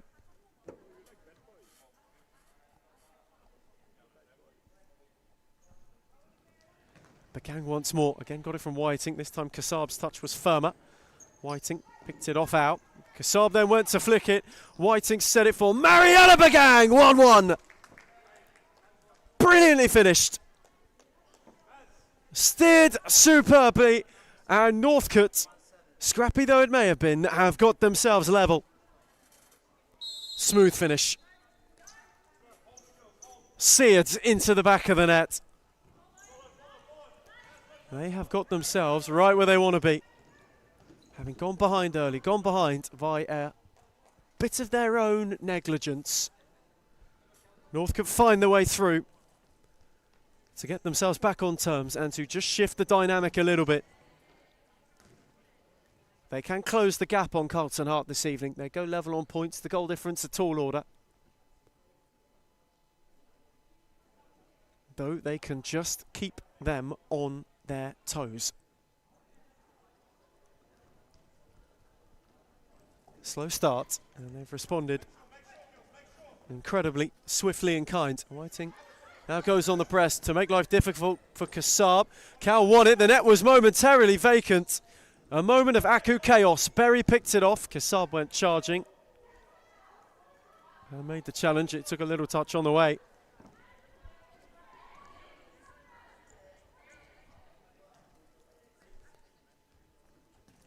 How about the other way? Kasab. Steered it back for Mergianos. Lovely tiptoe away from Bagang. Showed too much of it to Cal. Kearney recycled it. On for Michaela Kasab. Kearney. Clipped it on for Al. Lovely shift from Al, who worked hard and won a corner. Just seemed to find space where there seemingly was none. Kearney's corner set for Al, who again wants to look at Whiting. Kearney with height. Mergianos warded off it. Daly went to go and gather it. Cal the only option further forward. Berry. Bagang. North could have just sensed that they're in a good spell. Berry through the legs of Kasab and then had far too much of her and gave away a free kick. And Mergianos just asking the question of whether that little flick away warranted further reprimand. Jessa's free kick. Only one in the wall. She gave it a go. And in the end was unable to trouble Daly.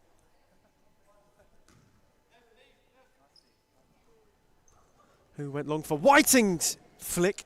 It wasn't one which was successful.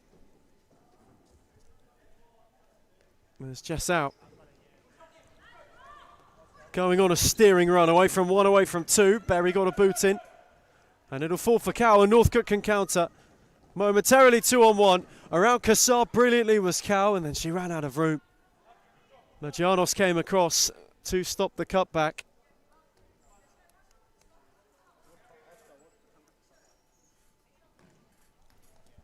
Is out. Flicked it on for Mergianos. Just over 8 minutes elapsed in this first half.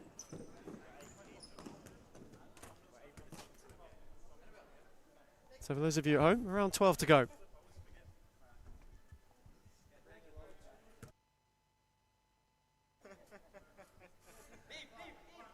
Experiencing some difficulty with the timekeeping this evening, though. Keep you updated where we can. Now back for Kassab. Mergianos had her pocket picked. Berry was charging. Michaela Kassab did fantastically to keep it in. And then Mergianos just set it a bit behind her.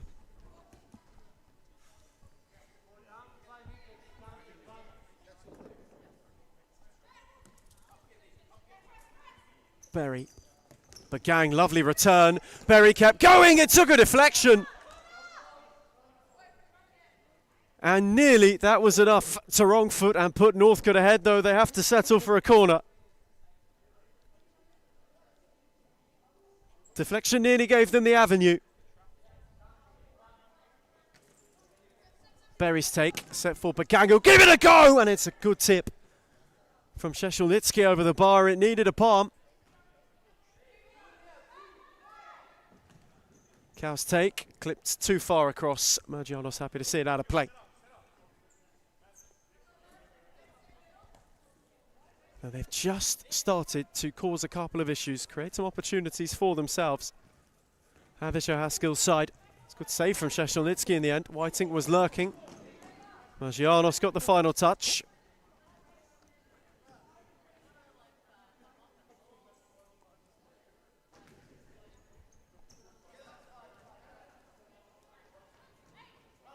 Deep Northcote side ball. Bagang ensuring the yardage is maintained.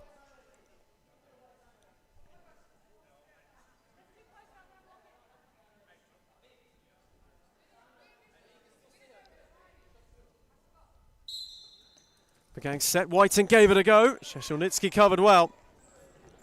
Quickly flung it on for out. Who had Berry to go at, and a little loose touch opened the door the other way, and Berry poked it wide. My word, Northcote nearly had the lead. Berry had a golden opportunity And poked it wide at the far post. Alm is motoring the other way. Murgiano sorted her feet out and was denied by Daly. First time in a bit, Aku have carved through. And they oh so nearly had the goal to put themselves back ahead. Murgianos' corner, set for out. Got away from Cow, who was then there to retreat and block.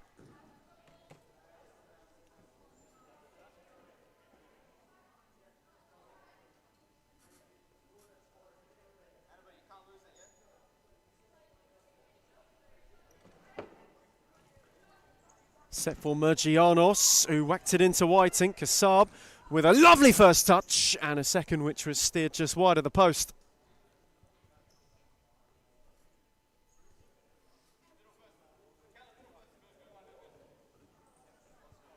That is just a responding kind from the reigning champions. Whiting, Murgianos. Whiting looked to go on the volley, Kearney couldn't. Berry snuck in again. Szeszelnicki came charging and wasn't able to make the save, though wasn't needed to either in the end. Both these two, very open first half. Traded opportunities with one another. Here is Kearney. Al with a loose touch. Szeszelnicki can't take it. Al can't prevent the corner. Little head in hands moment for QEMU.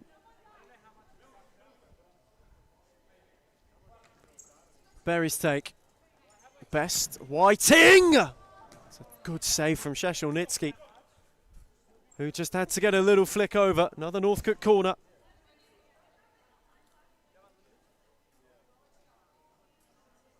They are knocking on the door, however. Corner fizzed into the near post by Whiting. Well claimed by Szeszelnicki, who flung it on for Murgianos. Kassab. Berry did brilliantly to read it, and then came quickly across to clear as well.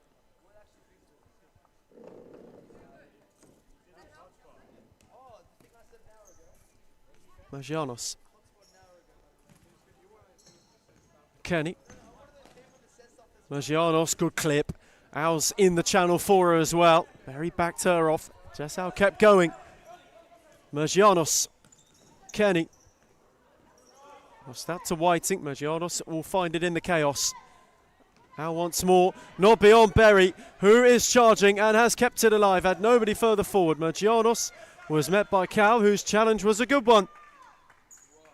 There's just a little bit of belief about Northcote. We've ticked over the halfway stage of this first half here in Darebin.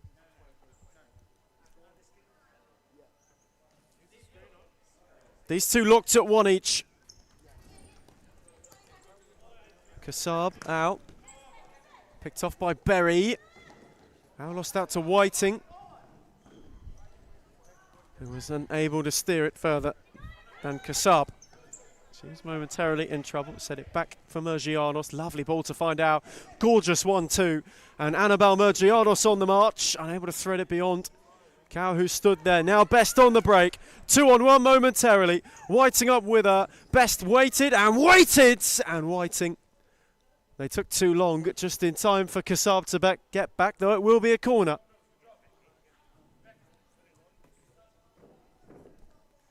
Another Northcote set piece.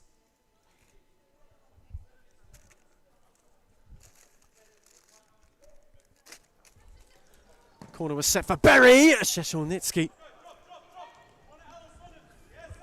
parried and picked it up at the second time. Given away to Berry. Whiting was looked for, though the touchline beat them both.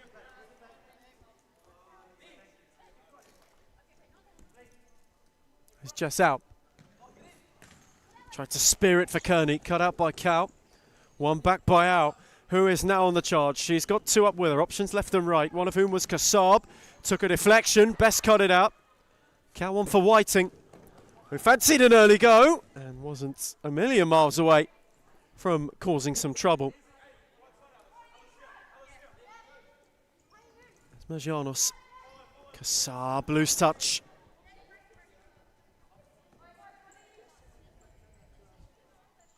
And at the moment, Northcote's in a good spell. They have been for some time. Best went to clip it round the corner, had no option further forward.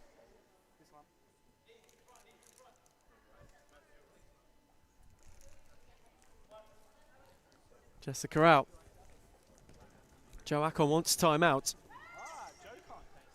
Not much doing in terms of theatrics about it this time round. Best is charging. Kassab got a foot in. Ow on the overlap. Had two up with her. Kassab with a tidy take. Bundled into Cow. Flicked it on for Kearney. All on her own. Brilliant finish. Northcote won a free kick. Kearney steered it in to be sure, and Aku have got the lead back. And Isho Haskell is not best pleased. Serious strike to steer the reigning champions ahead once more. The protests continue, though they will fall on deaf ears.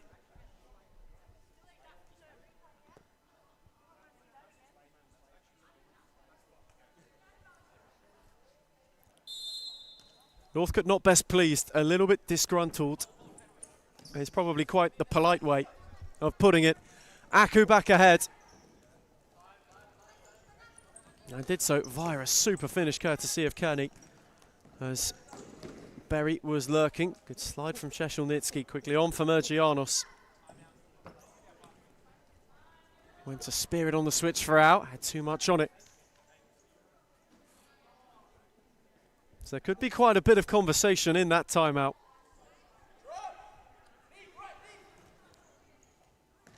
Northcote, who just was starting to build momentum, have one against the run of play hit them. Aku have their lead back as Best with tidy footwork.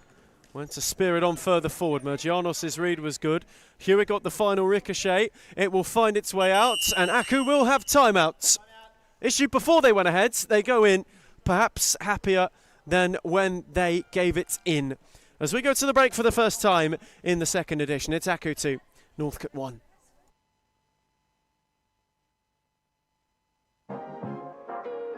The most clutch player in the competition is definitely Claudia Friscalzo. She is number one for sure. Sarah Easthope.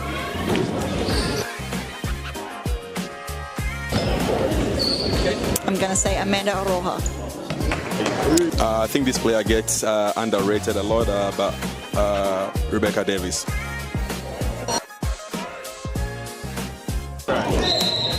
Claudia Friscalzo. Gisela Pepino.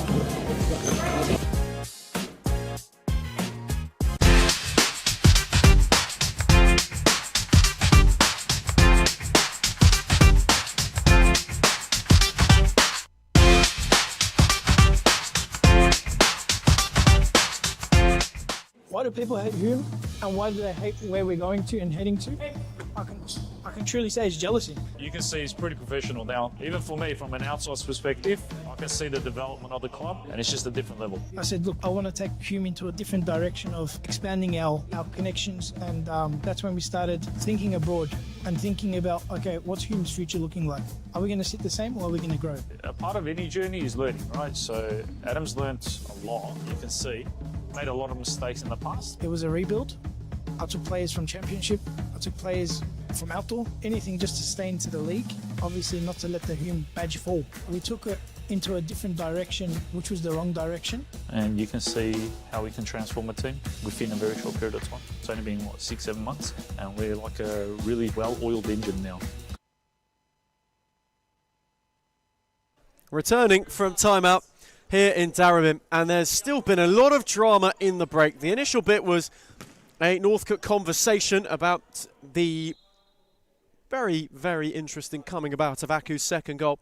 The second time, Adrian Attard just having a word to Kiwi Mute to tell him he was far too slow in organising his side from a timeout. Kiwi Mute protests in vain. Joe Akon gives him a calming tap on the shoulder. Aku have got a corner as we're back live. Kassab's clip for Mergianos, who was on her own and met it on the volley, who wasn't able to steer it beyond Daly, who quickly went for Whiting. She wanted to set for Bagang and couldn't. What a first half we have had. A couple of subplots developing. A little bit of controversy in Darabin. Good pick up from Best. Kearney in retreat. Kept the door closed well enough. Best still tangling. Kearney got a foot in. Aku are doing enough at the moment. There's Daly. Bagang slid down the line for Whiting, who did terrifically. No way beyond doubt. The flick couldn't find its way through. Jessau did well to keep it. Magianos. Lovely touch from Kearney, on for out. Kearney once more, couldn't clip it away from Whiting. Was able to win another side ball. They've just gained some yards. Have QEMU's side.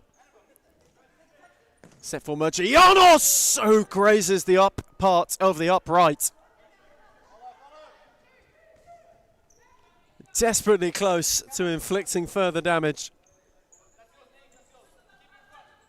And about Magianos, who a season in Evergreen has been one of two tails as Bagang at the other way.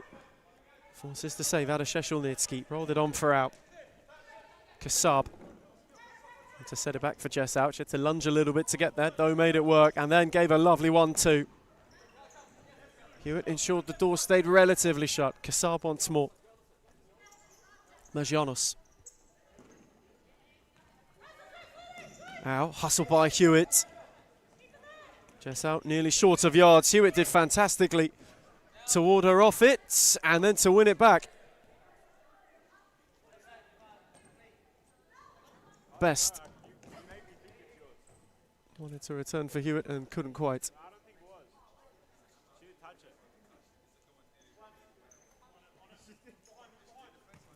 Magianos set it on for Kasab. Time just starting to slowly tick towards the break. Well, what a half it's been as Kasab gave it a go and hit the base of the post. A bruising hit. And for an upright that's worn a bit in this first half, again it is grazed. They were inches from a third, and now out on the break. 3-on-2. Berry kept the door shut, Kasab 2. Whiting got back in the nick of time to get a foot in. 5 to the break in Darabin.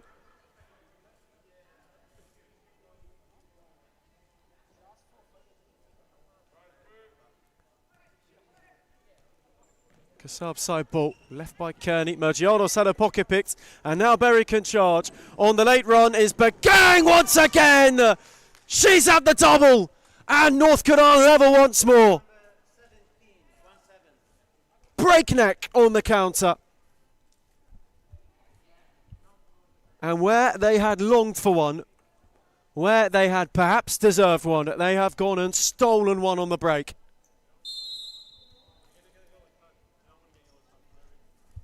Blink and you'd miss them. Mariella Bagang's brace gets Northcote level. Right when they needed it.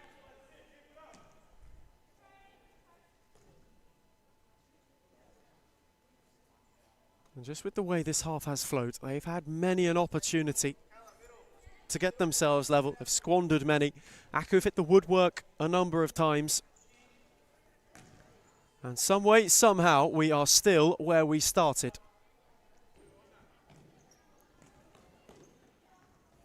As out. Kasab's touch heavy. Hewitt with a good read. Either side are looking to change this going into the break. How big a half-time lead could be between these two. As it's clipped towards Mergianos, it was well picked up by Daly. Now Hewitt. No way beyond doubt, and Jessau will have a go, and it took a little nick on the way, and it will be a corner.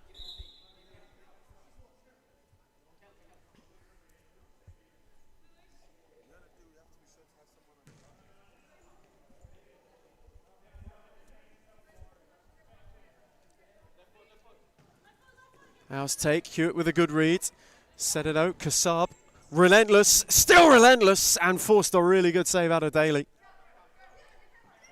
Drilled low through bodies. She got down well. Taken quickly for Kasab, who went to steer it for Kearney, who just couldn't quite keep it alive.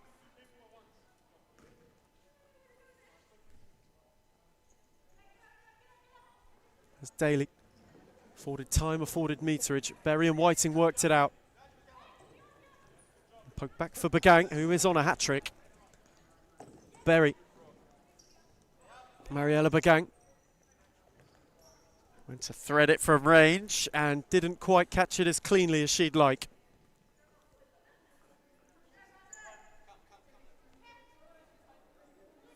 Still we are lock level. Hewitt got up well. There's time towards half-time for either of these teams to really make some inroads. Half-time lead could be vital, could prove pivotal for either's respective season. Hours on the march, Bagang is in retreat and did so to good effect. Had to get the final touch just to slow up Jessau, who was charging.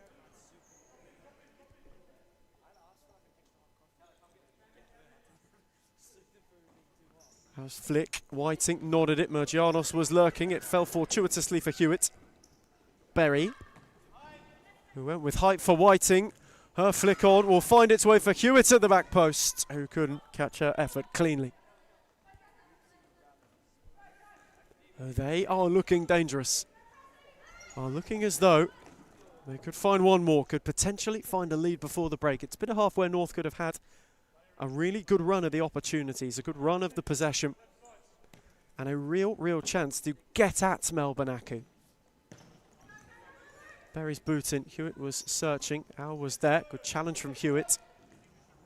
Mergianos took a flick off Whiting on the way.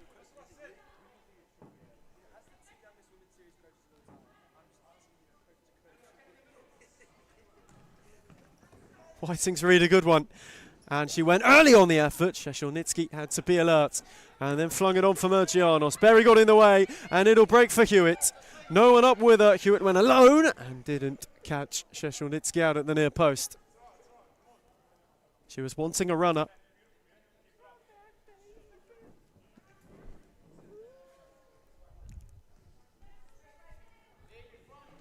Is out. Had to take time to play out. Hewitt was on the march. Kassab got a foot in but wasn't able to steer it further forward. Just starting to really pose the question. Oh, Northcote. First half's closing stages. Bagang hunting a hat-trick, fizzed it dangerously.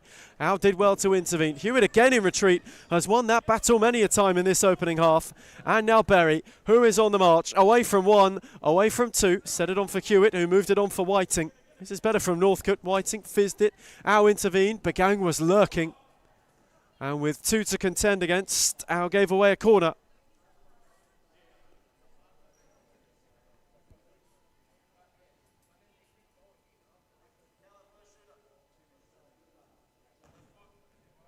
Is there a late twist to the tail in the half?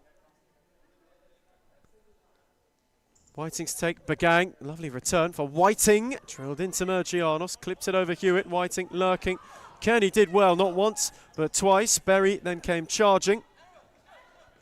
And Rebecca Berry did brilliantly to steer it away from danger. Kassab on for Jessau at the other end. Kearney with a sharp swivel. Set it back for Al, on for Mergianos, poked on once more. Bagang, Northcote throwing everything at closing the door. Kassab set back. Mergianos. Kassab. Again, just having to tiptoe our way out of trouble. Set it back for Jess out. Kassab. Mergianos, well read by Whiting.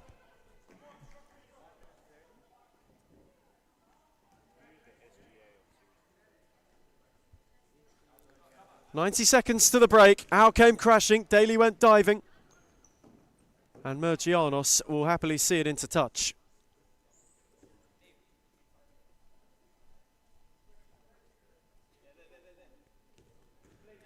Have the reigning champions got something up their sleeve for the closing stages? Kassab went to thread it for Al.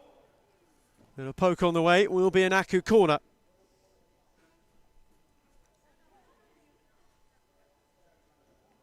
What can they conjure late in the piece? Kenny's take. Clipped it out for Al. Kenny flashed it across. Good intervention from Daly, who just had to be certain. Could never be too sure.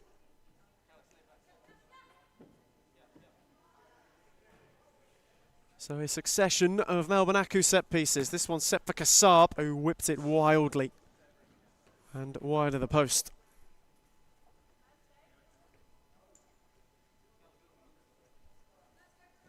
A minute 7 to the break. Smid long looking for Whiting. wasn't able to get there. That direct style of play has sometimes proved fortunate, sometimes proved frail for Northcote so far this evening. Though if we are to be lock level down the stretch, going into the second half, and both of these two will know the importance of the next 20, though here is Out looking to amend that. Again, held up by Hewitt, who's been wonderful so far in this opening 20. Out still no way forward, and then gave it away to Whiting, who got away from Kearney. Bagang was up with her. Whiting wanted to go alone. Kassab was there to block. Now Cow. Clipped it for Bagang, who wants to make it work. Kassab won it well. Mergianos set it back. Kearney tried to poke it out the other way. Whiting mopped it up. Bagang, Cow. Mergianos made her move and picked her pocket. And now Mergianos is on the march. Options were arriving. Cow got a foot in. And with 10 seconds to the break, is there one last Aku look. Kiwimu cutting a distressed figure on the touchline. Perhaps not best pleased with how the half has transpired, though can hardly complain as Out had her effort blocked. It's been a valiant effort from his quintet so far. Isho Haskell with a more pondering look over at the time that remains.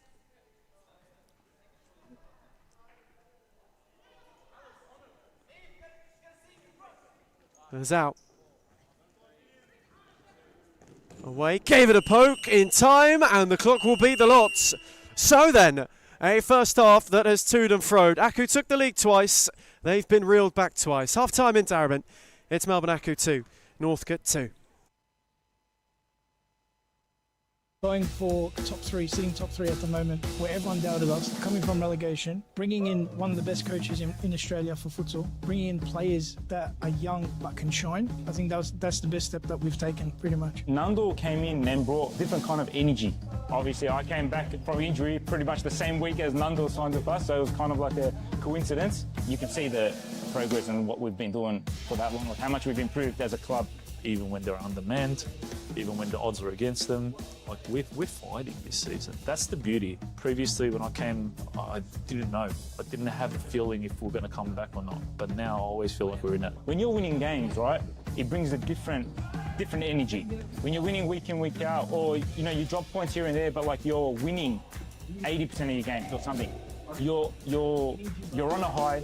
I think it makes a really big difference to Adam. He's been unbelievable as a president, as he goes obviously last year. So he's obviously been a big part of all of this, and he's been doing unbelievable. Big credit to everyone, to be honest. We're on the right track, I believe, and hopefully we just get better from here.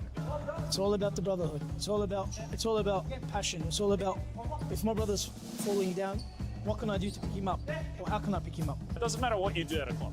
If you're there long enough, it becomes like your property kind of. It feels like you have a piece.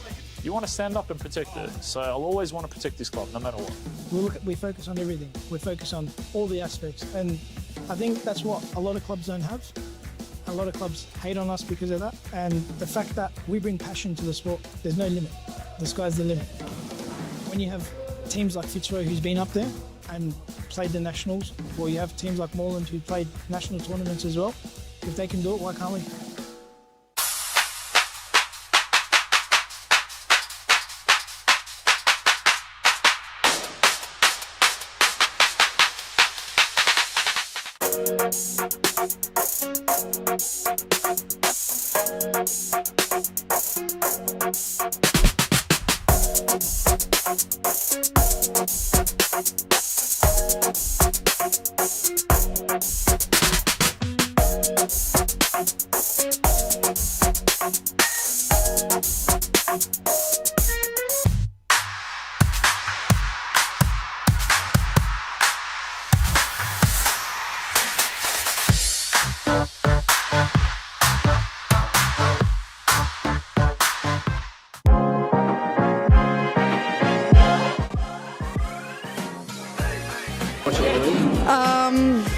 I would say Layla Abdul too.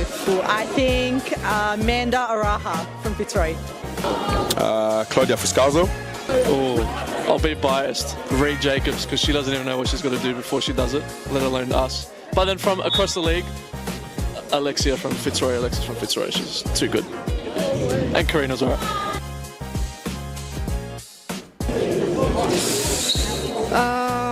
Let me actually think. Fitzroy's white kit. Which team has the best kit in the league? Biased opinion, but also Fitzroy. That's easy, it's us. I'm sorry, it's us. Not a question, Melbourne AKU. Liz Air. I think that one will have to be Layla Abdulatif. She would definitely win every time. Ooh. Layla Abdulatif, baller. If I was a girl, probably not Layla. The most clutch player in the competition is definitely Claudia Friscalzo. She is number one for sure. Sarah Easthope.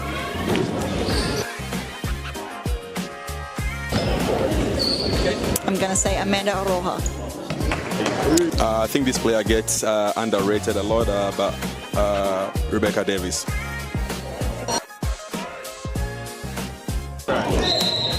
Claudia Friscalzo.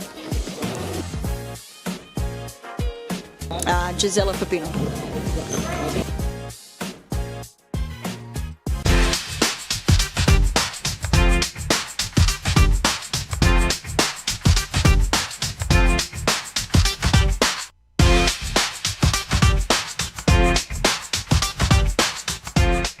Why do people hate Hume, and why do they hate where we're going to and heading to? I can truly say it's jealousy. You can see he's pretty professional now. Even for me, from an outside perspective, I can see the development of the club, and it's just a different level. I said, look, I want to take Hume into a different direction of expanding our connections, and that's when we started thinking abroad and thinking about, okay, what's Hume's future looking like? Are we going to sit the same, or are we going to grow? A part of any journey is learning, right? So Adam's learnt a lot, you can see. Made a lot of mistakes in the past. It was a rebuild. I took players from Championship. I took players from outdoor. Anything just to stay into the league. Obviously not to let the Hume badge fall. We took it into a different direction, which was the wrong direction. And you can see how we can transform a team within a very short period of time. It's only been, 6-7 months? And we're like a really well-oiled engine now. Going for top three, sitting top three at the moment, where everyone doubted us, coming from relegation, bringing in one of the best coaches in Australia for futsal, bringing in players that are young but can shine. I think that's the best step that we've taken, pretty much. Nando came in and brought different kind of energy. Obviously, I came back from injury pretty much the same week as Nando signed with us, so it was kind of like a coincidence. You can see the progress and what we've been doing for that long, like how much we've improved as a club. Even when they're undermanned, even when the odds are against them, like we're fighting this season. That's the beauty. Previously, when I came, I didn't know. I didn't have a feeling if we're going to come back or not. But now I always feel like we're in it. When you're winning games, right, it brings a different energy. When you're winning week in, week out, or you drop points here and there, but like you're winning 80% of your games or something, you're on a high. I think it makes a really big difference to Adam. He's been unbelievable as a president, as he goes obviously last year. So he's obviously been a big part of all. We return from half-time here in Darebin. These two locked level. Quite the performance really on display from Isho Haskell's side at this point in time. They're looking to pinch 3 points of Aku for the second time in the season, though they did trail twice in the first half. One from Kassab, who picked Paige Daly's pocket, and the other courtesy of a rather crisp Kearney finish. It was wonderful work from Kiwi Mew's side. They've only got the 5 available this evening, and it's been quite a battling display so far from him and his team. Tactically, they've been quite astute. They've looked for many a way to get around Northcote. Though for Isho Haskell & Co, the substitutes have come in handy as the evening has progressed. Still be hoping the second half transpires much of the same. They're going for a first win in a little while, this side. Although Whiting is on the march. Whiting's in rather firmly. And there is yet more discussion on the touchline here. And the Northcote manager, who had quite the conversation with Adrian Attard at the timeout and at the break prior to half-time, already spotting something to his displeasure in the second half. Whiting was in too firmly on Sheshelnitsky one way, now battling with Kearney at the other and unable to really break herself free.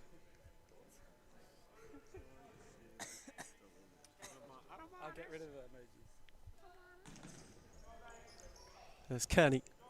Whiting dived in, but Gang was there too. And Kearney was bundled into with some force. And Northcote give away a free kick. A little bit of a clumsy one to give away.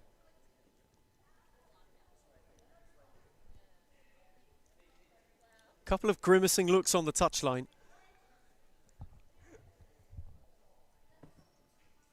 Early Aku free kick, just out over it. 2 in the Northcote wall. Al had the space, Mergianos was on her own and flashed it wide of the near post. Daly directs. Szeszelnicki lets it run in, no further flick, so there will be no further change as Hewitt charging. Al, Mergianos, Kassab. Lovely shift away from Bagang. Brilliantly on for Al. Had Whiting in retreat, who got a boot in. It then broke for Berry, who is on the counter the other way. Hewitt the only one up with her. The ricochet for Hewitt. Well read by Kearney, who intervened fantastically. And Aku are pouring forward, though the ball for Al just had a bit too much on it.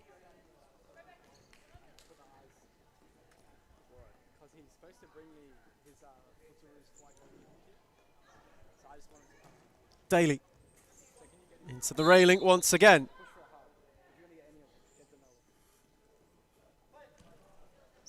There's Al, allowed to turn away from Bagang. Lovely shift from Al, who drilled it wide at the near post.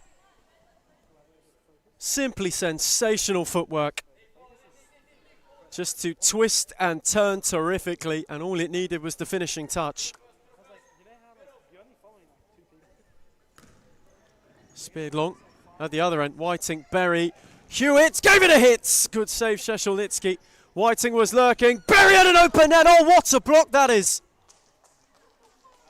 That's astonishing from Mergianos. Unbelievable. How has she done that? Northcote corner set for Bagang, still hunting a hat-trick. Palmed away as Whiting was lurking.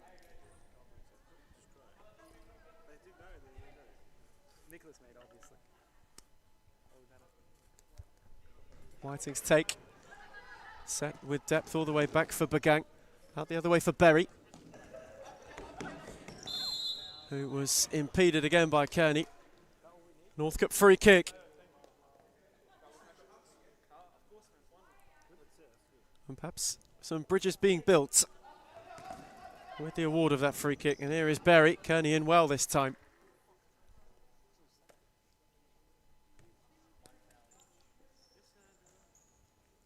There's Daly. Bagang. North could have just picked the pace up. Lovely ball for Whiting. It's a gorgeous goal. Northcote for the first time tonight have the lead. Just so well worked and weighted. Bagang, who has scored 2, now sets up 1. And Whiting with the shortest of finishing touches. Puts a real flourish on a passage where North could have ripped the momentum right out of Aku. There's Kassab, hustled, Hewitt into good effect. Set back quickly for Al. On for Al, who had a pocket pick. Lovely work from Hewitt, who's away from Kassab. On for Bagang. The ball just had too much on it. Though Northcote are sensing their opportunity to go and get some breathing room. What this could mean for them. Szeszelnicki errant, read by Whiting, whose effort was parried. Al on the follow-in had Hewitt, who was hustling her. Jessal got away the first time, not necessarily the second. Now Kearney. Kassab. Tried to thread it for Al, too much on it. Too much on it.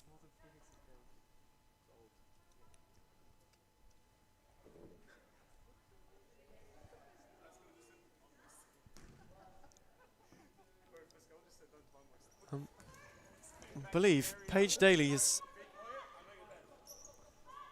fling long was not one which garnered any sort of attention. Kassab, Mergianos, Kearney with a clip looking for out, who nearly made it work. Fell for Bagang, that's a tidy ball. Hewitt out for Whiting, who drilled it towards the back post. Mergianos made sure Berry couldn't find it. Now Kassab, lovely swivel from out, though Daly was quickly off her line. And quick to move it on to Whiting, who had to go early, as the ball just had a fraction too much force on it.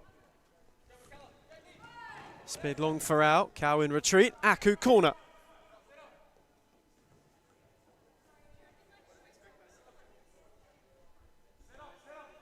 Northcote run their first change of this second half. Pagangu's been instrumental this evening. Just comes for a breather. There's Mergianos, went to thread it for Kearney. It's a tidy take. Berry in retreat, Kearney warded her off. Kassab, lovely take from Al, 3 each. Razor sharp, and they are level once more. Good hold up from Kearney. Kassab, that's a beauty of a ball.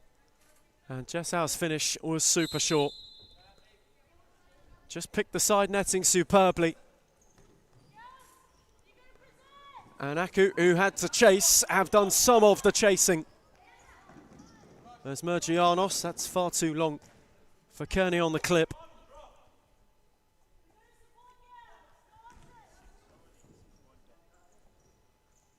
Has been a very active start to the transfer window in the top flight. We'll bring you all of that news on Sunday.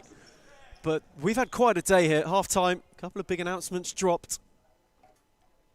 All will be revealed on Sunday when the Premiership returns, as does the Championship. But my goodness gracious me, not even 24 hours of the transfer having its window open. And the waves are being made. Au is making waves forward. Mergianos, Kearney couldn't flick beyond Berry, who did well to get away from out. Kassab in retreat. Happy to rekindle. And then the move opened the space for Kearney. Hewitt went too early. Central was out. She went to switch for Mergianos. Well read by Kassab. Mergianos had a yard! And Aku have got their lead back. A quick 1-2 punch. Northcote were opened up. Mergianos had a clear near post, which she found fiercely.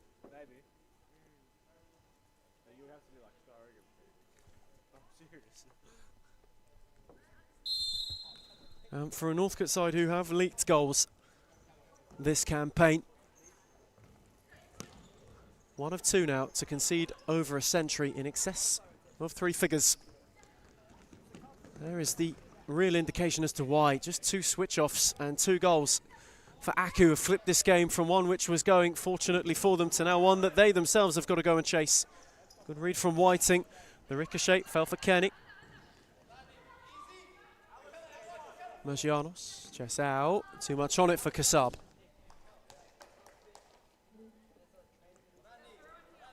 And still to come this evening, we have the team who started the night in the league lead. They will come into it second only because of the early kickoff. Vic Lions have got 1-0 to round out the show in Darabin. They can find themselves back at the top of the table with only a few to go. With each game, the weeks tick down. They get ever closer and closer and closer.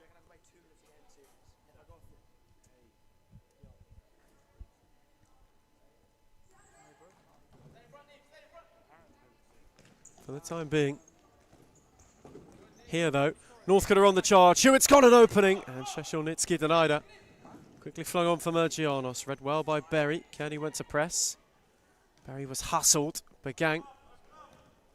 Whiting unable to work it for Hewitt. Mergianos. Kassab. Tidy footwork. Annabelle Mergianos once more. Threaded into the channel. Kearney.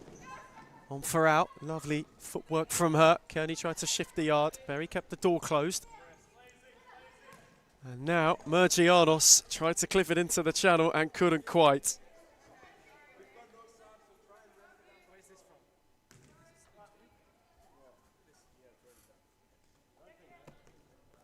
Bagang. On for Berry, looking to work away forward, tried to clip it tidily. Kassab in retreat was uncertain and conceded the corner.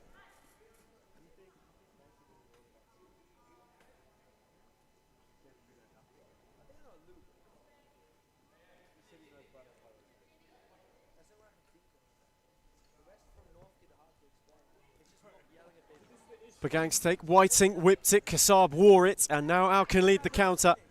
On for Kassab, there's only one up with her. Tried to roll it at the back post, Whiting nearly poked it into her own net. In the end, steered it away for a corner.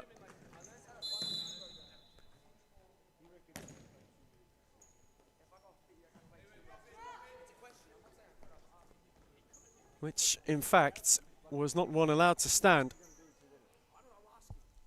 Daly will be allowed to gather it and restart things.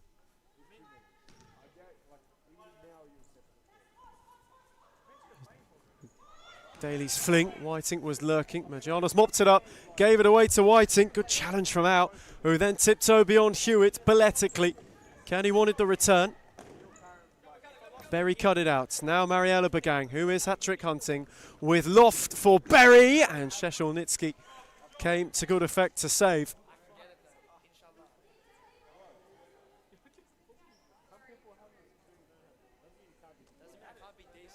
Going oh so smoothly for Aku at the moment. Bagang centrally, cleared away by Kearney.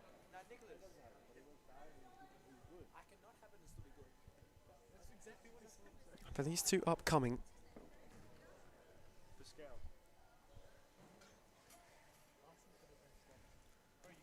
quite a few important fixtures towards the end of the campaign, the end of the first set for the new year.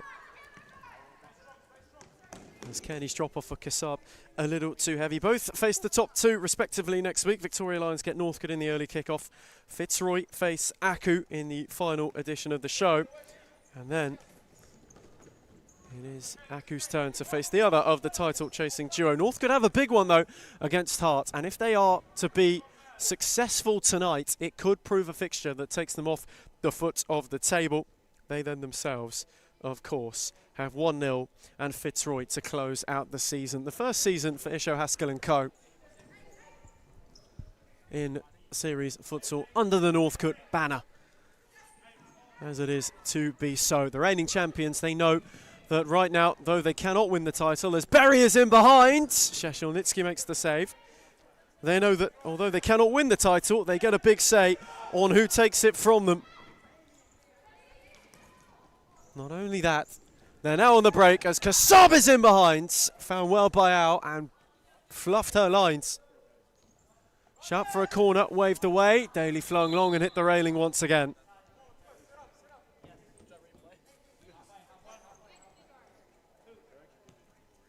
They face the title-chasing duo in back-to-back weeks. That'll prove to be the testing one for both Fitzroy and for Victoria Lions as well. They know the reigning champions still pose quite the threat. There's a lot of potency in this squad that could prove to sway any sort of title projection. Bagang just gets a little flick. And they try to be steered for Kearney. My word. That looked almost certain, as if it got a flick on its way through from Bagang. As Berry unable to blaze further forward.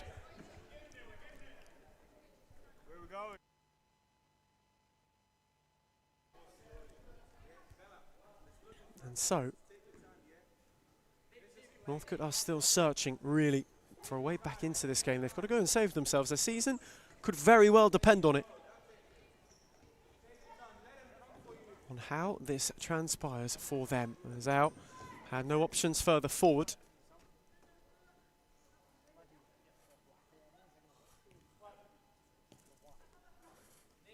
Whiting found Daly. Now Bagang, who momentarily had a yard, then tried to steer it for Hewitt and was unable to.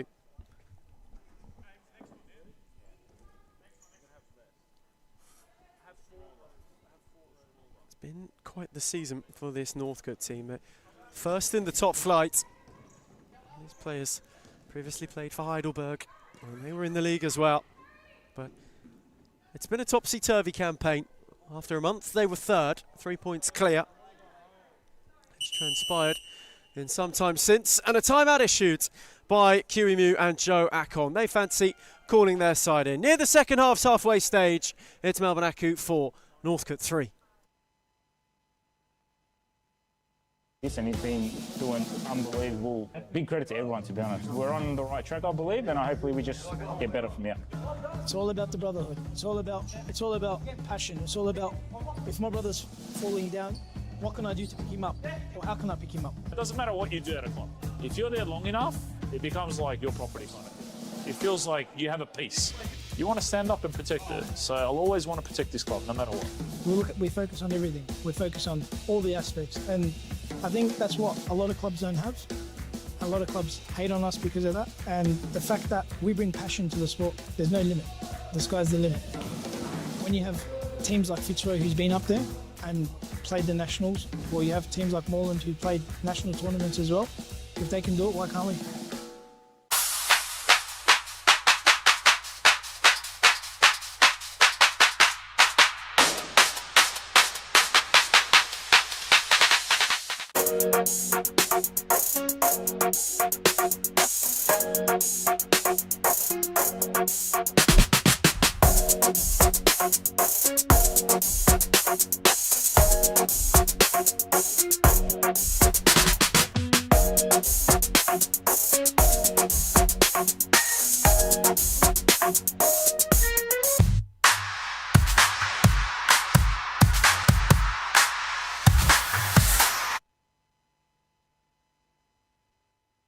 Returning from timeouts, Aku and QEMU and Joe Akon just fancy having a chat, maybe as well with the fact they've only got 5 out there and they've been out there for some time now, that it's an act of preservation just to ensure they've got whatever is needed left in the tank for the 10 that remain. Good read by Kearney for out, who drilled their effort wide.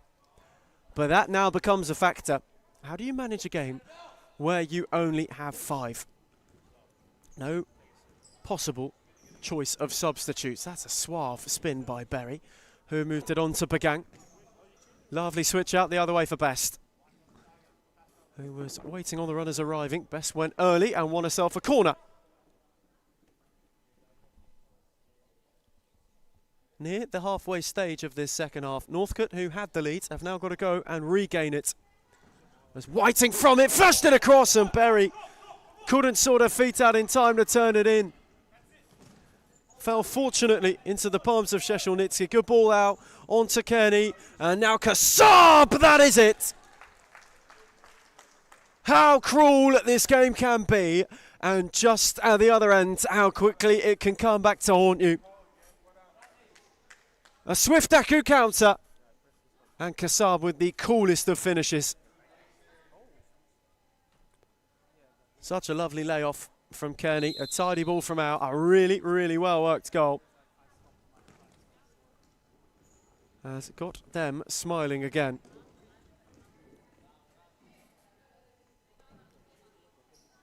The goal, the move, the breathing room they needed. Haven't been able to break away yet really this evening. Have either of these two teams? Northcote for a brief second looked as though it might be their opportunity to go and rip this game away from the reigning champions, so they've responded well in kind. It's now on Isho Haskell's team to go and rescue themselves, conversely.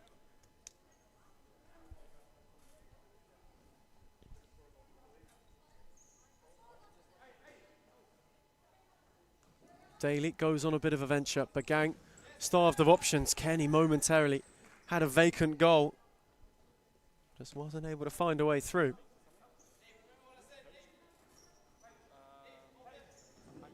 It's Whiting. Bagang, lovely ball for Berry. He tried to pin out. The clip not beyond Mergianos, who was astute and alert. They are knocking on the door. North could have got plenty of time to get themselves right back in the mix. Berry from the side ball, stung the palms of Sheshelnitsky, who was quickly on for Kearney. Now Kassab. Kearney. who had 3 to try and go around. The ricochet found its way to Mergianos. Berry warding her off. Mergianos found a yard. Berry again stood up firmly. Set back for Kassab. Now Jess out. Again invited to drive. Mergianos. Kearney. Patient from Kuimiu's side. And they've needed to be, just to take the sting out of a Northcote team who've been charging at them all evening thus far. And here is Kassab once more. Well read by Berry, who got a boot in.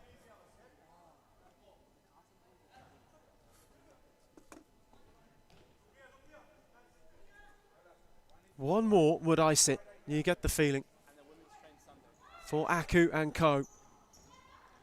There's Mergianos. On for out. Kassab, oh, gorgeous clip. On for Jessau, who was looking to poke to the back stick. Well saved by Daly. Berry wins a free kick. And Joe Akon not best pleased about it. And Nisho Haskell is in agreement. Isn't that a rarity?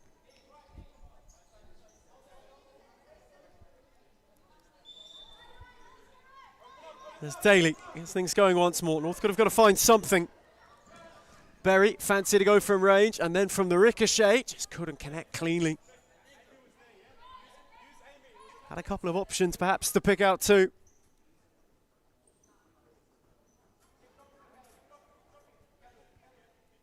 Was just not able to find either. As Whiting won it. Moved it on to Cow, who poked it out for Berry. Howe was in retreat. Jessau did well. Berry went and won it back. Kassab was clipping at the heels, as was Kenny, who was keen to go and take it off her and couldn't. There's Cow. Whiting. Waiting on the return from Cow. Kearney tests the handling of Isho Haskell. And for a goalkeeper, you'd hope he'd have a safe pair of hands.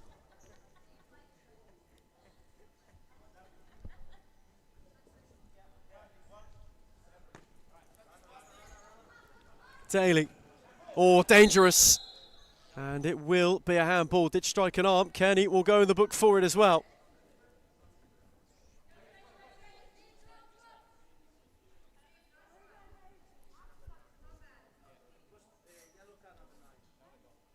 Doesn't seem to be too pleased about it. Aku've got one in the book. They can ill afford to go down a player. That would open the door right up for Northcote if it were to transpire. Steered down the line by Bagang. Lovely return from Whiting. Well retreated and well read by Au, who concedes the corner.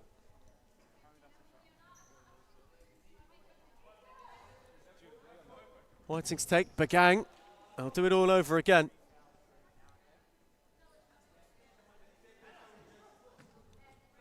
Set this time with depth. Out for Berry to drive it. It's well blocked by Au, who can now charge. Aku streaming forward. Cow's challenge a good one. Whiting's ricochet benefited Kearney. Set back for Au. Again, Alice Cow making life difficult. Kassab, who couldn't find Mergianos. Now Berry on for Whiting. And Michaela Kassab did well.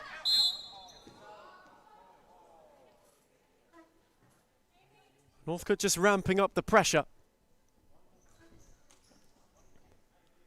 Seeing if they can find an opening to make this oh so interesting towards the close.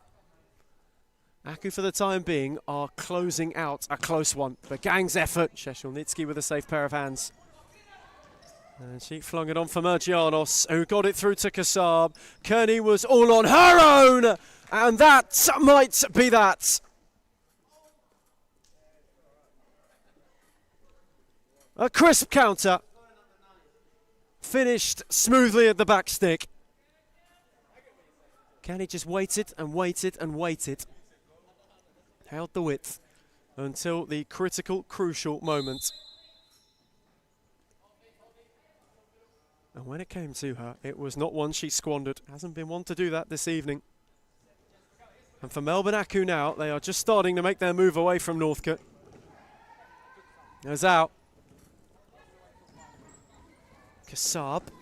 Good challenge from Berry, not once but twice. Berry trying to tiptoe forward. Kearney did well to pick her pocket and is now going the other way. Jess out. Kearney had a strike on the swivel, blocked by Bagang. Cleared only as far as Kasab. Mergianos. Kayla Kasab once more. Kept well by out. That's a lovely ball for Kasab, who took it so tidily. Bagang was there to intervene, and ball trickled out of play. That's a great take.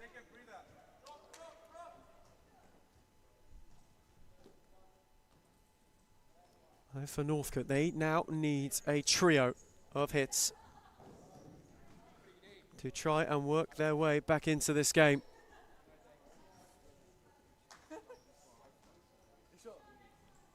Esho Haskell's not been short of animation this evening on the Northcote touchline, acting just the latest piece to the puzzle.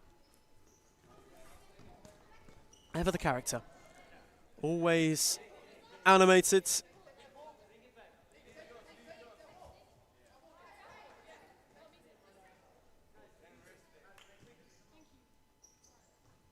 As Aku. There's just a bit of frustration for Northcote in this game at the moment. Hasn't transpired the way they'd want it to. There's out. And Aku have them where they want them. They know. They know that as the seconds tick by, as the pressure just cools, they're nearly there. Kearney, this time, lost out to Cow. Now Bagang. Lovely turn away from Kasab. And then when trying to find Berry, had it called back for a free kick.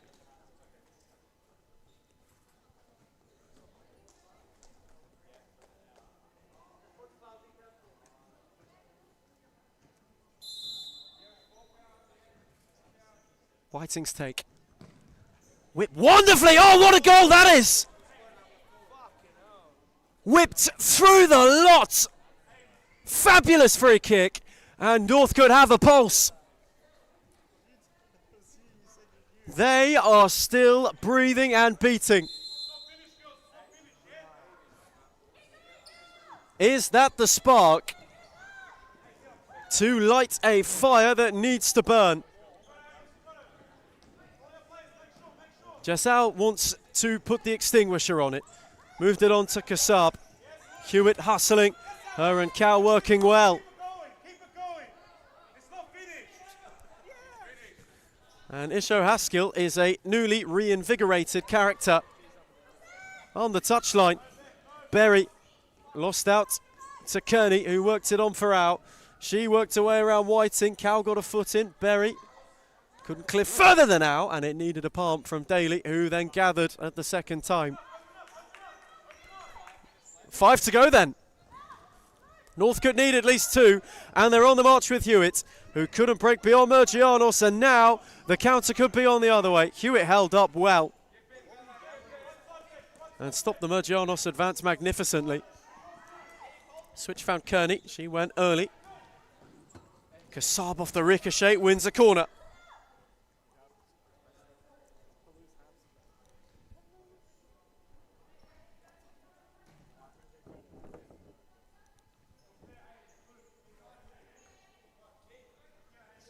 Kearney's take. Now out.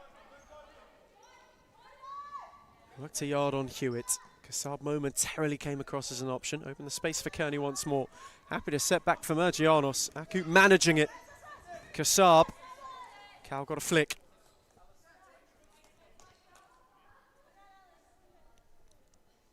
Kiwimu a little pensive. Little look at the clock. The first real sign that he's baying for the whistle. Kearney out. Hewitt again holding her up. Louise Hewitt has had quite the measure of that contest this evening. There's Kasab, all the way beyond Cal. Yeah, Mergianos, now out once more. And slowly enacting that press. Kasab hustled, Cal got a flick. But again, Northcote cannot find anything more fruitful than just Aku territory gained.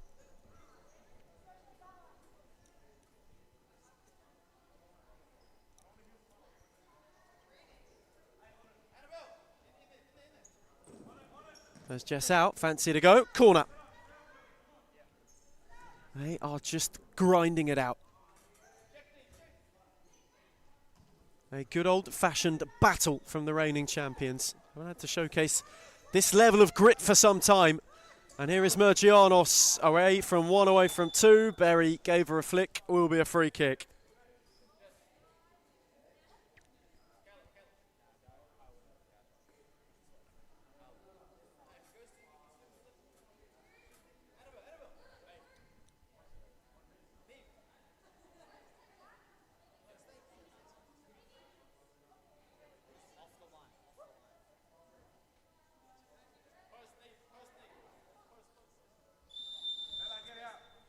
Jessau's take.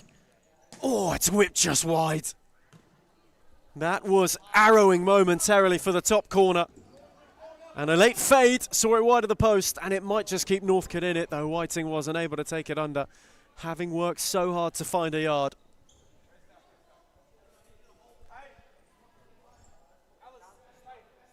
And the interesting subplot here, Miller Best seems to have picked up a knock. Has not featured in the second half, and a quick glance over at the bench. She's entirely done for the evening. That's quite something, as Whiting gave it a go and wins a late corner.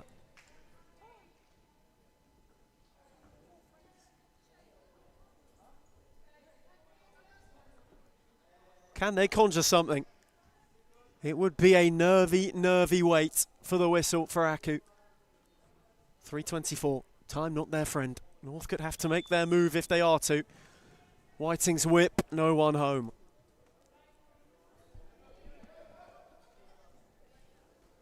And still they do enough. They have been just about level to everything that's been thrown at them tonight. Have QEMU's side. As Kearney clipped it. And Daly was there to go and gather it. Now or never for Northcote, flung long for Bagang, took a flick, Bagang just gave Kassab a bit of a shove.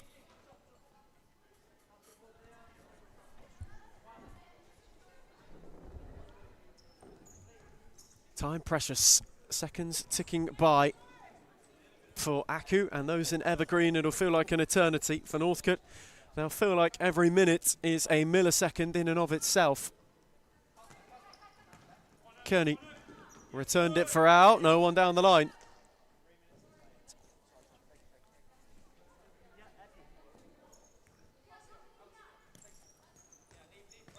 Bagang, Whiting.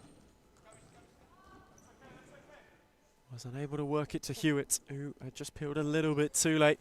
Victoria Lions 1-0. The late kickoff, all of those warming up right now.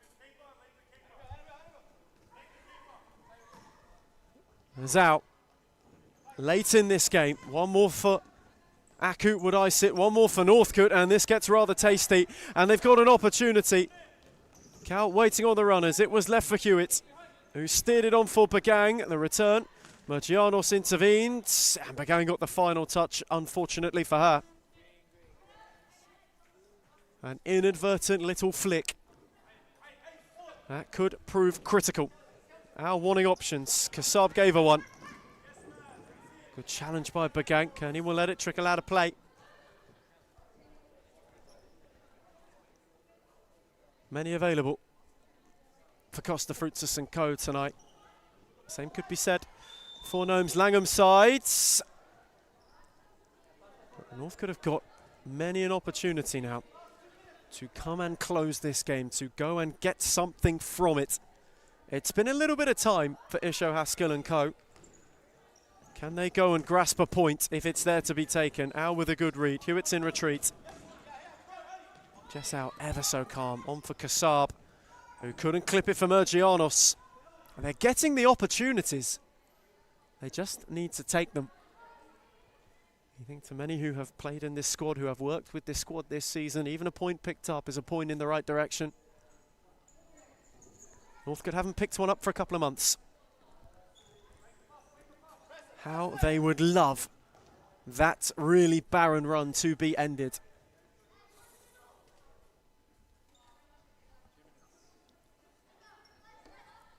Just over 2 to go and get to.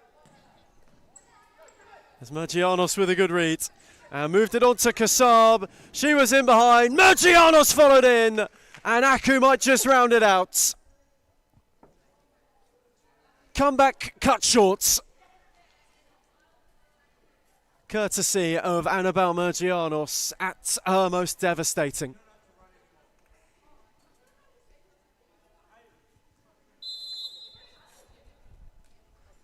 And that for Northcote might just do it. That might take and kill all the momentum that they had been building in this game.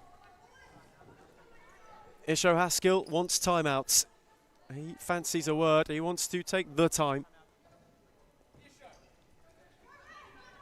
As Au is motoring. Kearney. Mergianos tried to help it for Kassab. Hewitt went charging. Mergianos, Kassab. Bagang unable to work it further forward. Kearney now. Jess out. Kassab, smart turn. And then gave it away to Whiting, who had two up with her, one of whom was Berry. Sheshelnitsky couldn't get there. Kassab had Mergianos further forward. All could go on her own. Annabelle Mergianos away from Hewitt. And Kassab couldn't be found at the back stick. Whiting there to intervene. Moved it on for Hewitt. Now Berry, who kept it alive. Whiting, lovely flick. Bagan came onto it. Kearney there to intervene, to crash it out of play. Haskell will have time to take time out. Close to the close in Darabin. It's Aku 7, Northcote 4.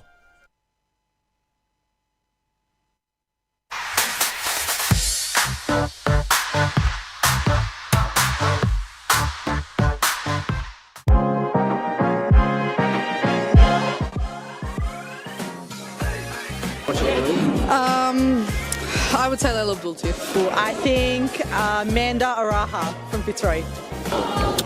Claudia Fuscalzo. Oh, I'll be biased. Reed Jacobs, because she doesn't even know what she's got to do before she does it, let alone us. But then from across the league, Alexis from Fitzroy. She's too good. And Karina's alright.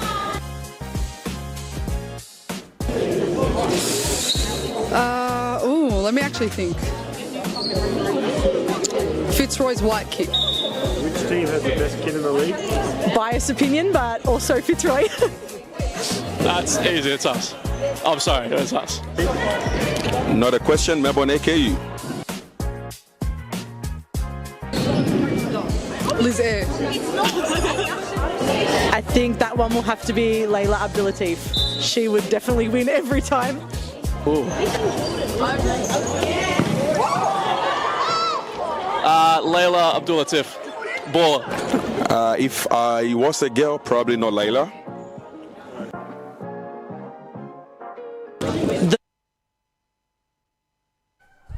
Returning from timeout, final minute here in Darabin. Aku have got it all but done. It's been a valiant Northcote effort, though it looks as though they are to come up short once more. Mergianos, wanting to inflict more pain, wins a corner. Just for a minute, they had a glimmer. They had a proper glimmer. As Kassab drove it unsuccessfully so. Speared on for Hewitt, who took it down well. That's a really good take. Sent it back for Bagang. Switched the other way for Whiting, who flashed it across.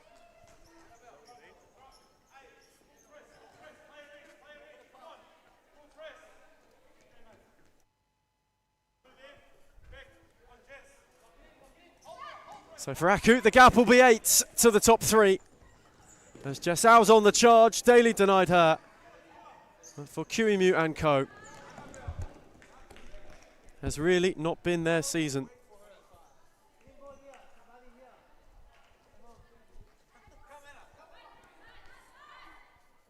Though they will get something to smile about, certainly this evening. It doesn't sew up third, but it puts them truly in great position for a podium place. Bagang calmly on for Berry. Those two have played their bit tonight, to be fair.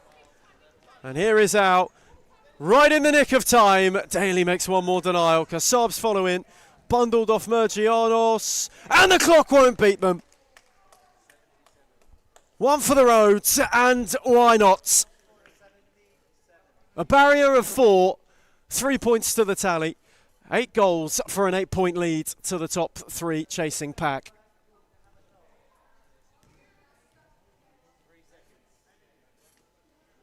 though the crown is relinquished, the reigning champions make one final little statement. Whiting from range, it will matter not. A dominant performance in the end from Kirimu, Joe Akon and co. They have 1 foot on the rostrum to claim a top 3 finish this season. Full time in Darabin, Melbourne Acu 8, Northcote 4. Most clutch player in the competition is definitely Claudia Friscalzo. She is number 1 for sure. Sarah Easthope.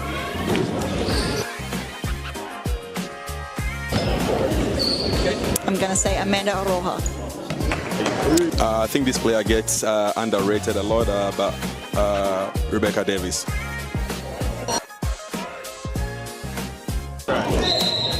Claudia Friscalzo. Gisela Pepino.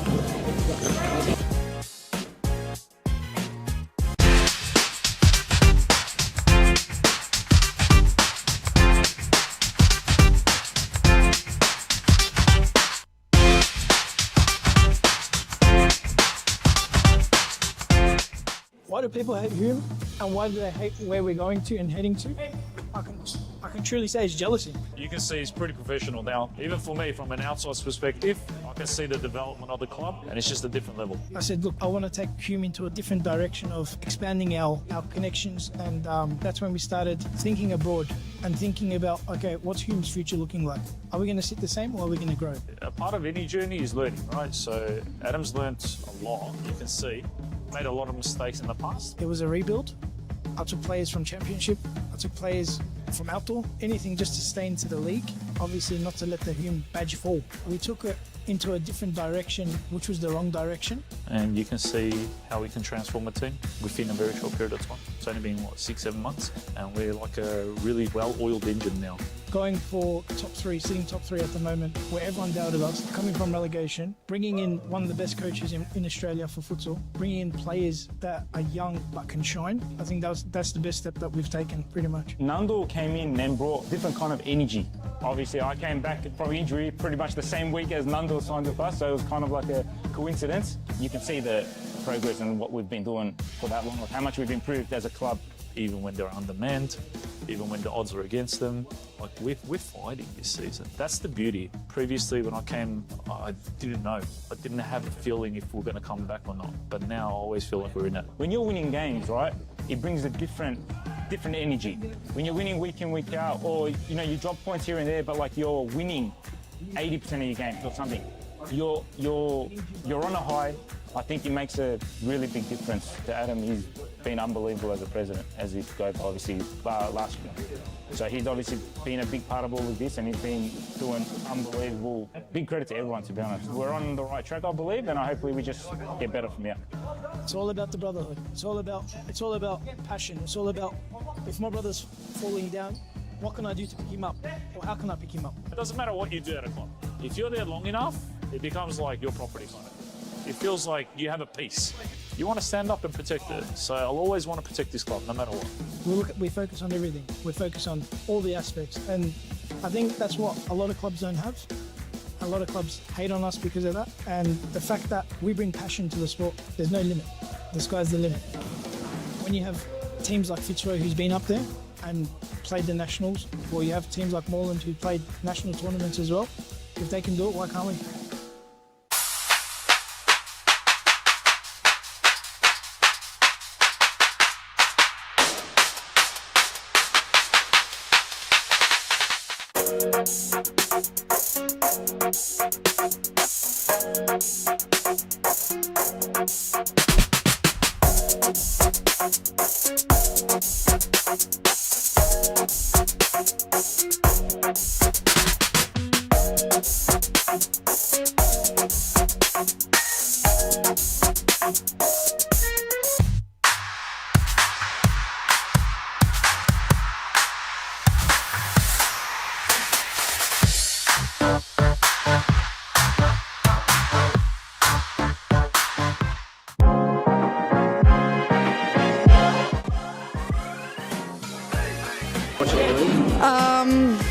I would say Layla Abdul too.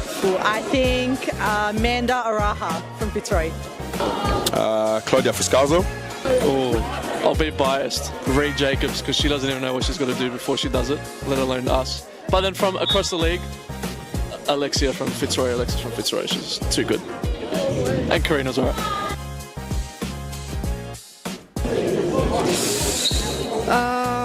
Let me actually think. Fitzroy's white kit. Which team has the best kid in the league? Biased opinion, but also Fitzroy. That's easy, it's us. I'm sorry, it's us. Not a question, Melbourne AKU. Liz Air. I think that one will have to be Layla Abdulatif. She would definitely win every time. Ooh. Layla Abdulatif. Baller. If I was a girl, probably not Layla. The most clutch player in the competition is definitely Claudia Friscalzo. She is number one for sure. Sarah Easthrope.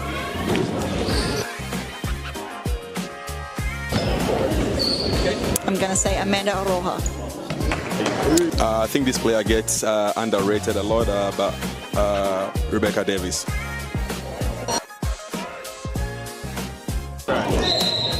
Claudia Friscalzo. Gisela Pepino.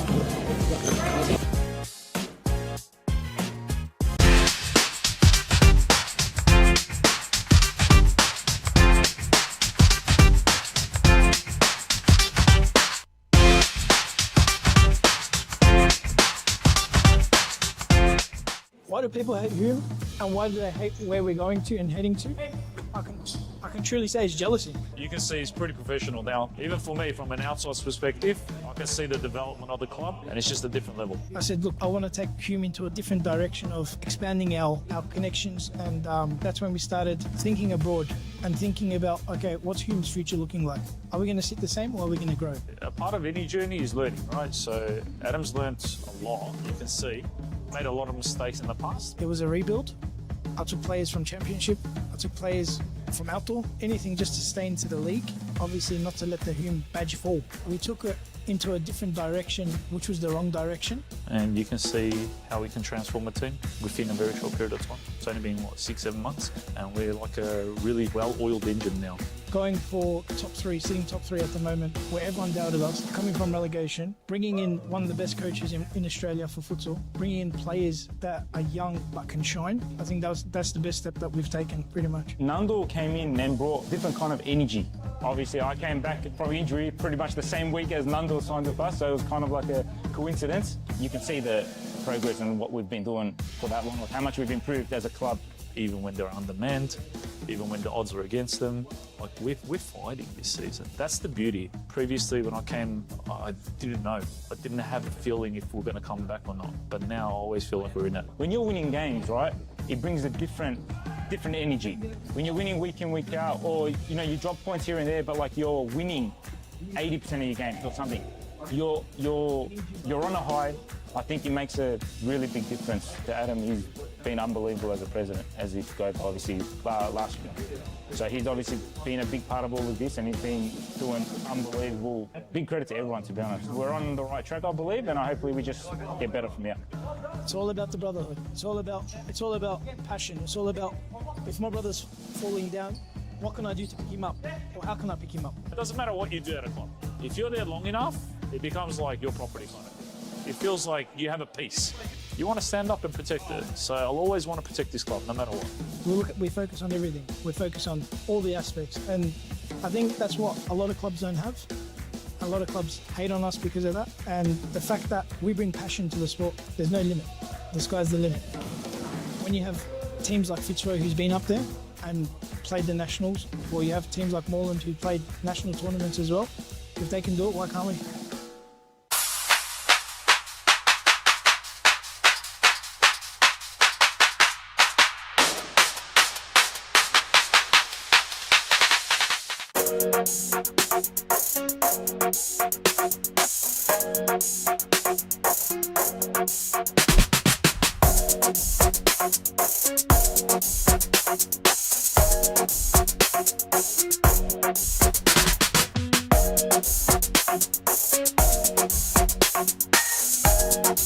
The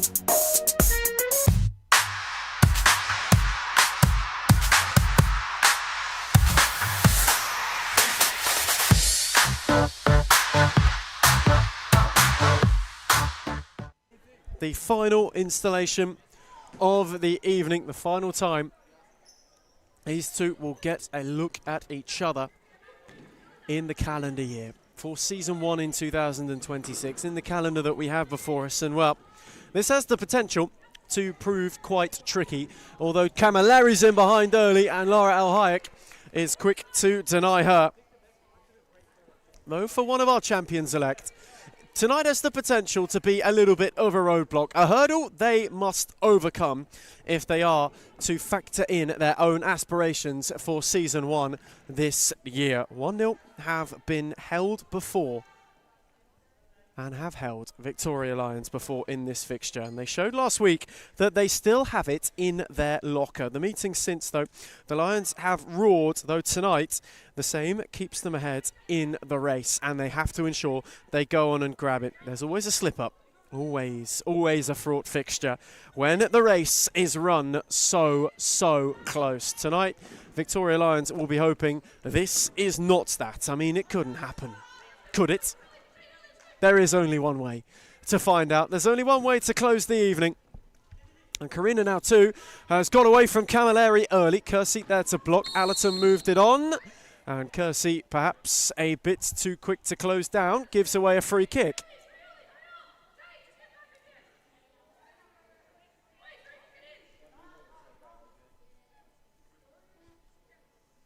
So then, a chance inside the opening minutes for 1-0 to go and grab the lead.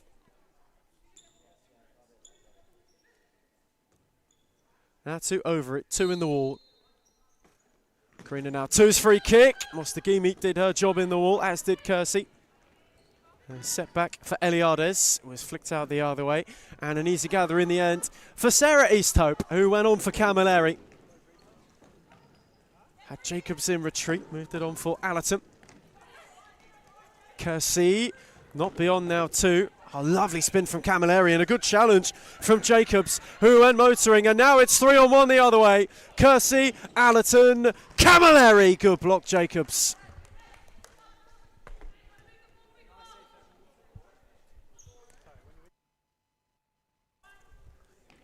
Mostagimi. Camilleri, lovely swivel. Camilleri got a yard. El Hayek made a good save down low. And Kersey challenged Eliades, unable to truly keep it alive. There's a little bit more riding on it as well for Victoria Lions this evening.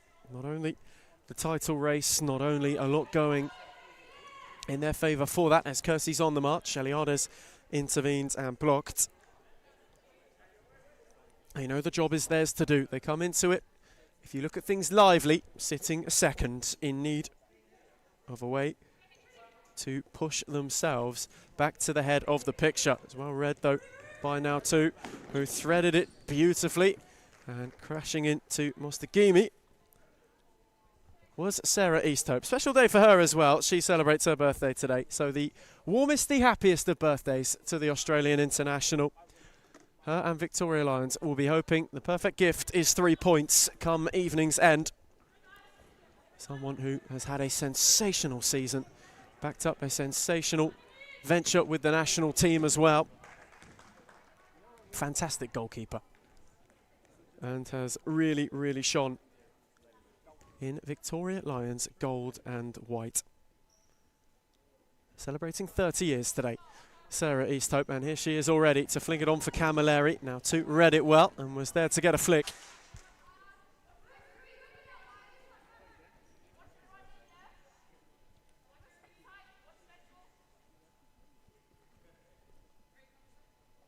There's a very slow, methodical start from Victoria Lions to this game. Set short for Mostagimi, tried to steer it centrally. Eliades got a boot in, just to stop any sort of further progression. A really interesting look for 1-0 tonight. There's no Costa Frutas on the touchline, which is a little bit strange. The gaffer not often short of a visit, though tonight His whereabouts are unknown. We're hoping that doesn't certainly impact them as the evening goes on. Hayek's turn to spear long. Jacobs went crashing. Camilleri wanted a foul, which she will not get. Fort Gnomes Langham, she's available on the touchline for Victoria Lions. Here is Karina now too, unable to thread further forward. Allerton got a little touch on it on its way.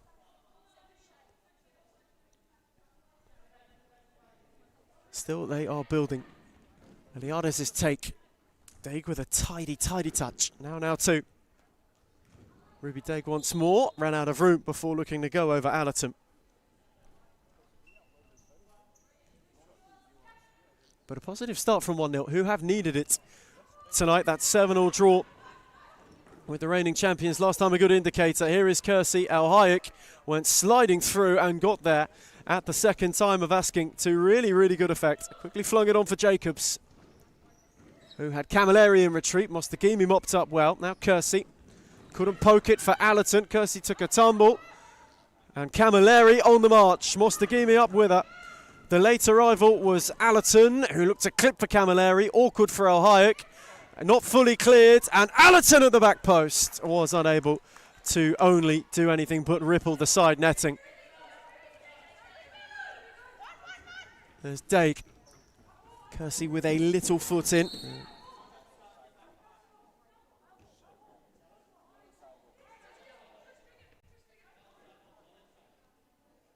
They got the final touch.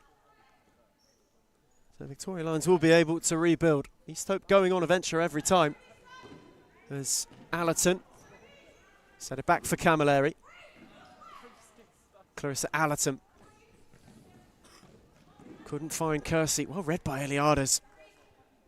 It's a Victoria Lions team who have the best defence in the league coming into the evening. Only 29 conceded this season. Fitzroy only one further back. Those two battling it out.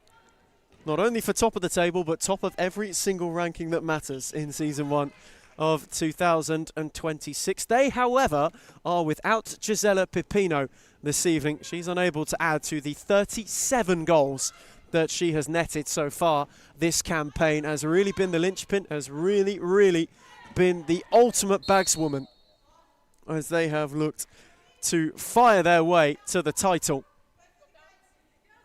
She is a big miss. There is no understating that. I'm hoping Camilleri can take over. She has done priorly when Pipino is unavailable. And here is Camilleri. That's a beauty of a ball for Kersey, just a fraction too far ahead. A little slow to react.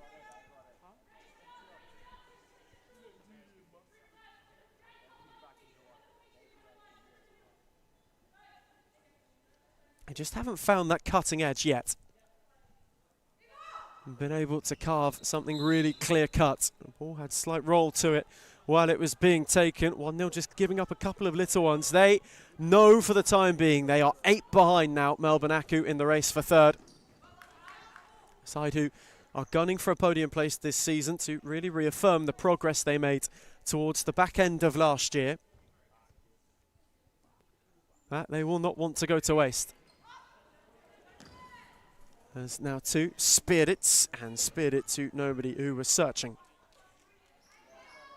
You've just joined us here at DCSS tonight. First of all, welcome. Second of all, you've missed quite the evening. Fitzroy far too strong for Carlton Hart, the early kick-off. The second, a good old-fashioned shootout, 12-goal thriller, with which Aku prevailed 8-4 over Northcote. The late show for QEMU, Joe Akon and co, as 8 goals gets them 8 points clear of 1-0 in top 3, who at the moment have an unbroken deadlock right up against Victoria Lions. Hun was looking to change that, cleared only as far as Eliades, who had Kersey in retreat, now 2. Eliades, Mostagimi got a boot on it, Hun kept it rolling. Interesting to know, aside from Fitzroy, 1-0, the only team to take points off Victoria Lions this season. Jacobs forced a good save out of East Hope, and 1-0 have a corner, which was set back for now 2 to drive. Tatham with a good block. And she was quick to lay it off for Allerton. Camilleri was waiting on it. Set back for Mostagimi. And now Camilleri, who was just waiting on options. Well held up by Eliades. Set it back for Mostagimi once more. Oh, Tatham. Lovely footwork to get away from now too. Moved it on for Camilleri. Wanted the return for Tatham. She left it behind and mopping up is Easthope. Camilleri. Oh, it's a gorgeous clip over the top, and El Hayek had to be alert to save and then fancied one while Easthope was in retreat, though unsuccessfully so.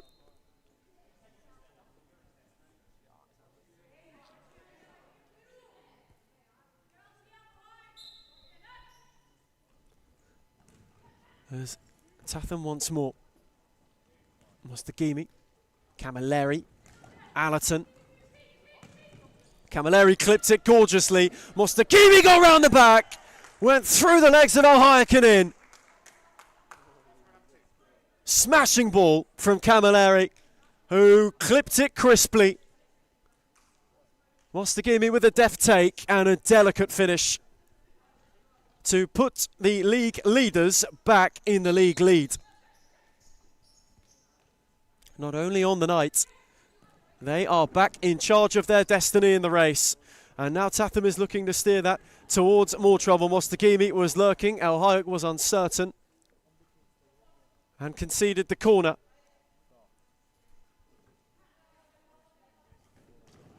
Taken quickly for Allerton, who was arriving. Jacobs there to block. There's been a real relentlessness about Victoria Lions in recent weeks. They got over the first hurdle 7 sleeps ago. They now have encroached on the second, and Camilleri far too eager to go and win that off Eliades. Bit of a barge, and gives away a free kick.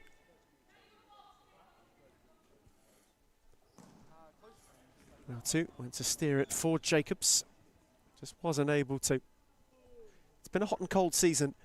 4-1-0. They find themselves in the race for the rostrum, only just. Unbeaten in 2, Victoria Lions 6 without defeat. Looking to make it 7 this evening and continue on a really good run that they have hit since defeat to Fitzroy for what now feels like a bit of an eternity ago. That's how quickly the season has gone. That's how much of a difference a week has made in this division this year. The title's never truly been on steady ground. There's Mostagimi and Tatham. Camilleri, happy to set it back for Mostagimi. Once more for Trudy Camilleri.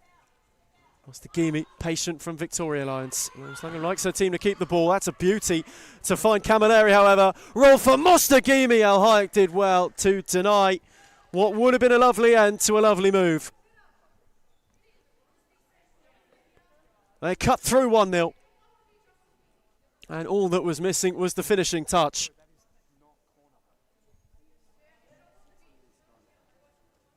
Mostagimi's corner. Set short for Camilleri. Eliades hustling. Camilleri did well. Set back for Tatham. Now Easthope. Clipped beautifully for Mostagimi, who just couldn't connect. Had she done, El Hayek would have had trouble. They are knocking on the door of a second, and Eliades has given it away. And Victoria Lions have got the opportunity again. Mostagimi went to poke it for Tatham at the back post.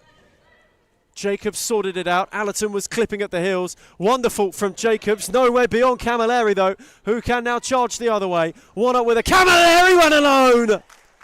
And crunched it in! It's a corker from Trudy Camilleri. And maybe, just maybe, for Sarah Easthope's birthday celebration, the champagne cork has been popped for Victoria Lions. 2 and a trice, and looking to make it 3. Steered towards Jarrett Smith, got a flick off Eliades. It will be a corner, and they are really charging. Corner taken and flashed across the face before anyone could go and find a little touch on it.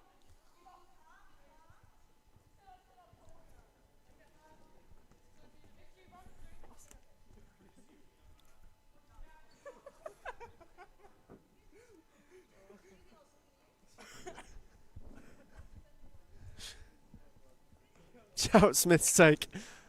Tried to set it short now. 2 got in the way. Tatham did well. Now Camilleri. Set by Mostagimi. That's tidily done just to evade the press once more. Tatham. Oh, lovely ball, but just a fraction too heavy for Jarrett Smith to go and get on the end of it. Flung long by El Hayek. Jacobs. And now Camilleri on the break. Away from Eliades. Camilleri! Oh, yes! Brilliant! Just brilliant. Like lightning on the break. Smash through. 3 early goals, and they could be on their way to 3 early points. All pivotal in the title picture. Victoria Lions charging towards the crown, and here is Jarrett Smith. Was well read in the end, and they weren't able to go further forward. Sobevsky did well. It's a lovely touch from Jacobs on for Eliades, and East Hope will not be beaten on this occasion. There's Camilleri for Tatham. Tidily done for Mostagimi. Return was lovely when the Tink El Hayek are bothered, and Lara El Hayek will have a go. That could prove rather troubling, though East Hope was there with a safe pair of hands. So far, not too many tests for Sarah East Hope. Lovely roll from Jarrett Smith. Camilleri has clipped the post and was inches from a first half hat-trick.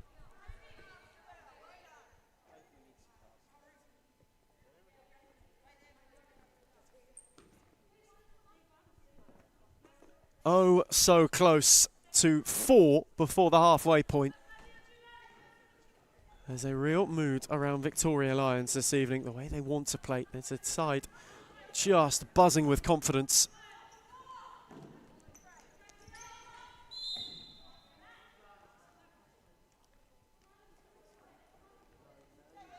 You can feel it coursing through them. They know the fixtures are going to be trickier in the weeks to come, though they are making hay while the sun is shining right now.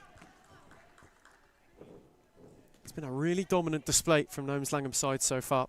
1-0 have not been able to go with them. Mostagimi, Jarrett Smith, good challenge. Courtesy of Karina now 2, tried to clip for Camilleri, now 2, intervene well. And Jarrett Smith won it, and they are out on their own. El Hayek dived in vain. Jarrett Smith sorted her feet out, and Eliades, some way, somehow, got back on the line to deny.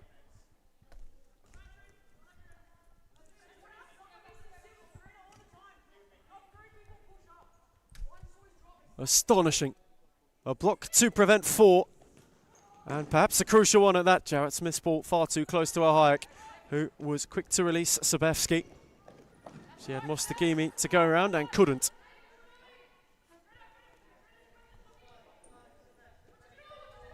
Truly fierce first 9 minutes for Victoria Lions. Time nearly exhausted. Now 2 will give it a drive and drive it wide.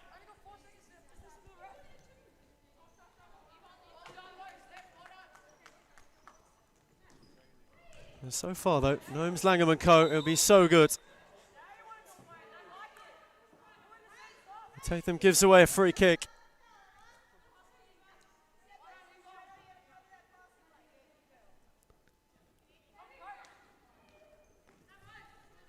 Hayek went to give it a clip, well cut out by Camilleri. 2 to go around, steered it teasingly to the back post. No one there to get a touch.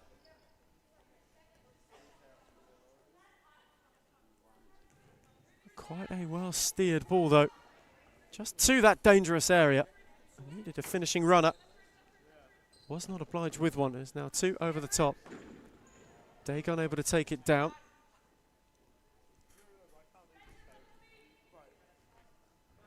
One 1-0 builds something. Sobevsky's just got to be a bit quicker. Got it back from Eliades. Good foot in from Mostagimi.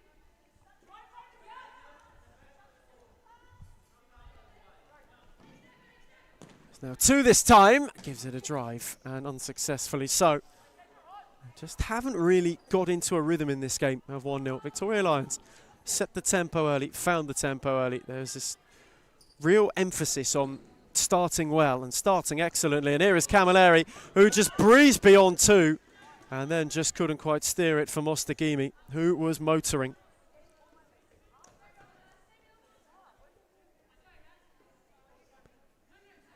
Near the halfway stage of the first half here in Darebin. And Camilleri's on the charge herself, and Al Hayek's palms were stung at the expense of a corner. So a terrific trio for Victoria Lions, has them well and truly on the charge. Back to the table's top, back towards where they want to be in the title picture. Mostagimi's corner. 4 seconds had elapsed.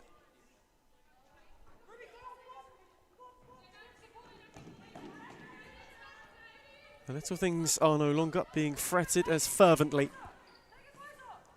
There's Eliades. Went to Daig, who did well to get out of a tricky situation. Now two, unable to steer it down the line. It's much more positive though from 1-0.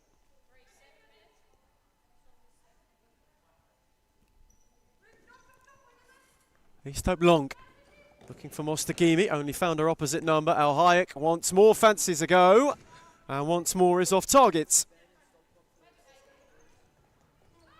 There's Camilleri this time, with room to charge, and a brilliant strike and a brilliant save from Al Hayek, who then had to go and grapple and grasp, just to go and gather it.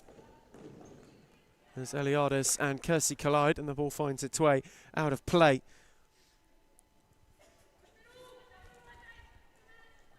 Now two. On for Daig. Sebevsky made the run. Mostagimi intervened. Camilleri did two to better effect. And now the charge is on. Trudy Camilleri waiting on the options, one of whom was Mostagimi. Camilleri. Mostagimi once more. Tatham. Camilleri. Taken Sebevsky, holding off. Lovely run by Mostagimi, and a little loosener from Kersey when it came to a touch.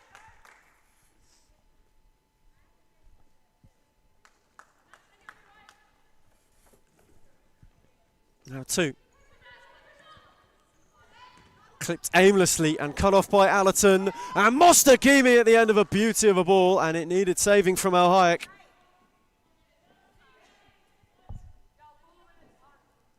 Another Victoria Lions corner. Well, the leaders are roaring away with it at the moment. Set for Allerton, who steered it wide. Sharp set piece. And Eliades nearly sold short by Al Hayek. Kersey picked her pocket.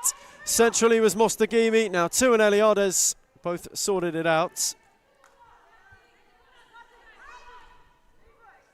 The Lions have a corner. Opportunity at some rotation. Camilleri goes for a breather. Kersey's take. Allerton again at the near post. Just rolled her way through with ease. And wasn't able to connect cleanly on that particular occasion.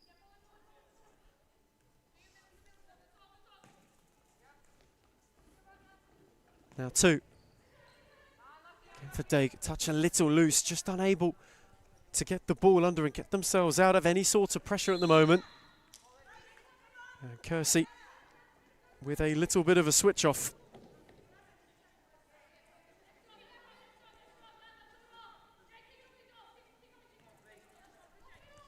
Al Hayek. Fancy to venture forwards. Up with it was Eliades. Got it back from now two. A little bit more of a patient approach from 1-0. They tried to get themselves an interest into this game. Well done by Mostagimi. Tatham, gorgeous ball on for Allerton, whose clip round the corner had far too much on it for Kersey to go and get on.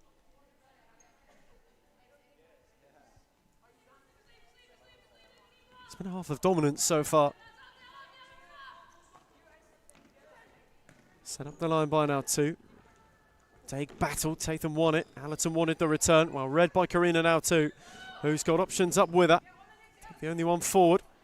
Now two tiptoeing and unable to keep it alive. 1-0 on a pair of changes. It's the quick reshuffle of how things are going. There's Mostagimi. Poked it on for Allerton. Took a ricochet off Daig. Lovely turn by Kersey. Now 2. Tried to set it for Jacobs, and unsuccessfully so. It's been a half of 1-0 breakdown in attack. Have not been able to really make anything stick when they've had the opportunity to go forward and to pour forward. There's Jacobs. Good challenge by Kersey. Now Mostagimi. Daig in retreat. Tatham to charge forward. That's a lovely switch for Allerton, who had Hun in retreat. Kersey made the run in the channel. Set back for Clarissa Allerton. Away from Jacobs. Now 2 on hand to clear and nearly set Daig away. And Easthope sliding and sliding to good effect.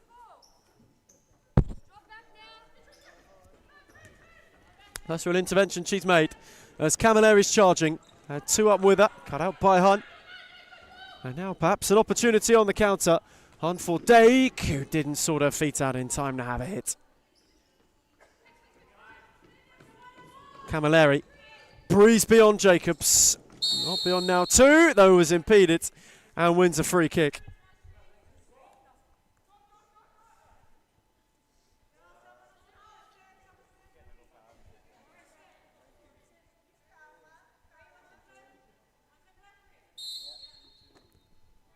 Camilleri's free kick, chasing a hat-trick. Trudy Camilleri drove it, Kersey took it tidily.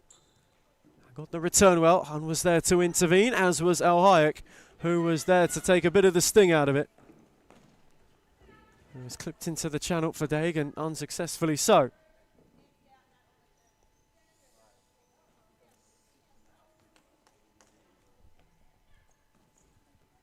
Camilleri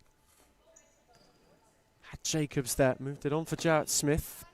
Unable to go further forward than Jacobs. Again, there's a real stop-startiness to the way that this first half is transpiring. 6.5 to the break in Darebin. 1-0 rhythmless. Victoria Lions have been vicious. They have hit 3 and have just kept their foot on. I've looked more likely to finding 4 than to opening the door. And here is Camilleri with options left and right. She went on her own and was once again not far from crashing in a first half hat-trick. For 1-0, they need to find a way back into this game. Now 2. Try to poke it for him. Unable to poke forward. Hun was unable to get on the end of it too. They've just not been able to go at them at all. I mention a performance sometimes of 1-0 that can, in and of itself, be a bit stop-start. They have not necessarily got started this evening.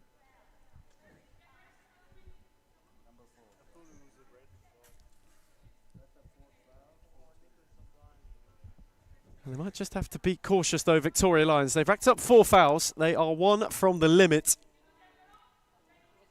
We've still got a bit of time to the break. Now 2's free kick. Speared low. Easthope dived and Jacobs blazed wide. That might have been their moment to go and blemish the clean sheet on Sarah Easthope's birthday. Lovely ball there for Jarrett Smith, who had to get improvised and nearly inflicted more pain. Al Hayek there to gather. Flung it on for Jacobs, who set it back for Hun arriving. It's a good hit and a good save from Easthope once more, who got the angle right. Jacobs cut it out. Now Daig. Not beyond Camilleri, who sorted it out with Allerton just about. Now she's swarmed on by Jacobs. They got the final touch.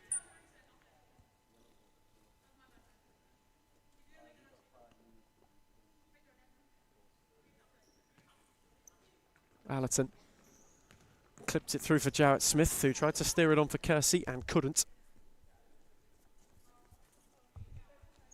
They themselves have not been as fine-tuned as usual in the first half.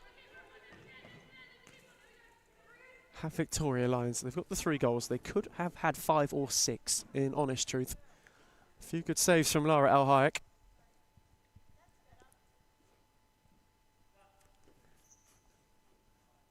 Though that being said, they will be far from upset. It's been a performance of total control. That's a gorgeous ball from East Hope. Well taken by Kersey.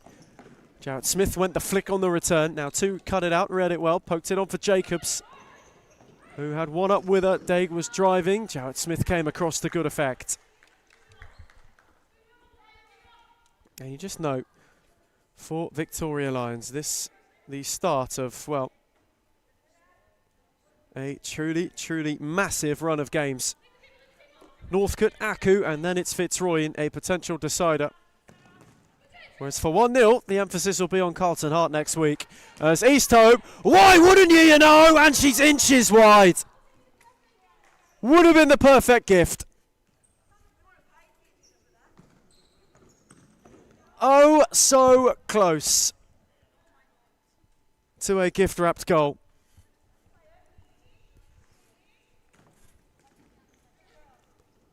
As Allerton lost out to Jacobs. Got around Allerton wonderfully. Jacobs steered it in for Daig. East Hope diving and was not needed in the end.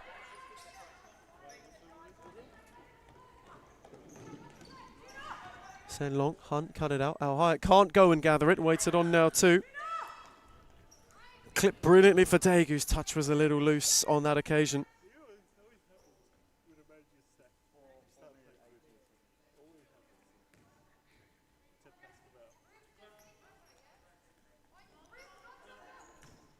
East Hope to clip it long for Camilleri, too long.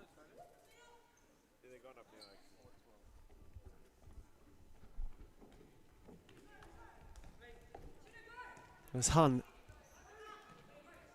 Unable to find Daig. It's really broken down rather quickly for 1-0 when it's come to this first half. They've not really been able to apply any sort of rhythm or flow to their futsal. On the other end, Victoria Lions have made it quite easy for themselves, and Camilleri has got herself a first half hat-trick. Where the first two were crisp, that was more clinical. Poached to perfection. And for Trudy Camilleri, who in recent weeks has really, really announced herself and really, really arrived. She's been building to this. Quite a half from her, quite a half from Victoria Lions. They've got a fab fourth. And 1-0. Now just looking really already perhaps at something in consolation.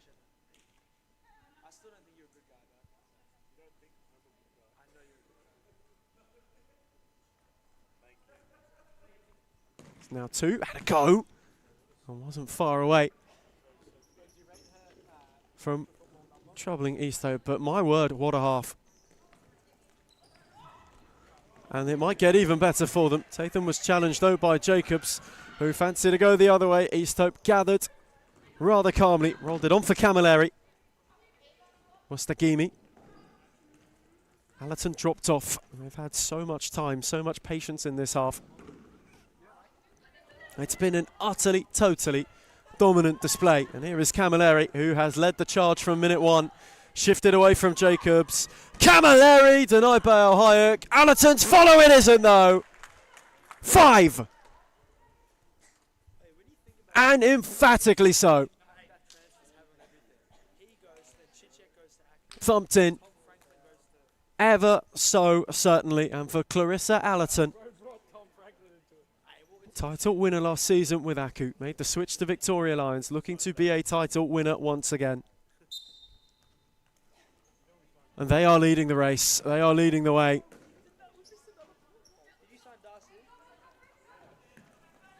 There's Camilleri. Again on the swivel, Camilleri crashes the post. Goodness. She has come close to some corkers this evening and scored a couple herself. Here is Jacobs. Tried to get around Tatham and did. Jacobs was then bundled and fouled. And that'll be 5 fouls for Victoria Lions in the first half. And a yellow card.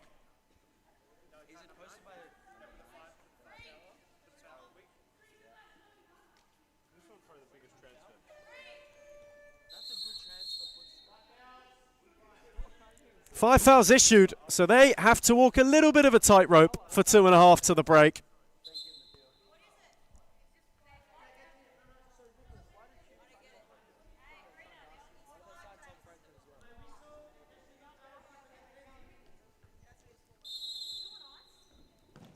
Hunt's free kick was hit fiercely and well saved by East Hope, but it only benefited Camilleri, who fancies going up beyond the lot. This time sets it for Allerton, and Daig again there to deflect it out of play. Mostagimi. Allerton, lovely return. Mostagimi squared it. Al Hayek was alert to the danger and had to be. Hunt helped it on for Eliades. Daig couldn't get it under once more. 2 to the break in Darebin. And so far for Victoria Lions, it is all going to plan. They look all but set to return to the top of the tree. Tatham will have a go. It'll be saved by Al Hayek, who once again will give it an unsuccessful drive.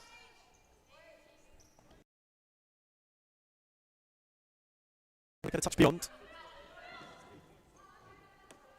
They couldn't keep it in as Eliades went down the line.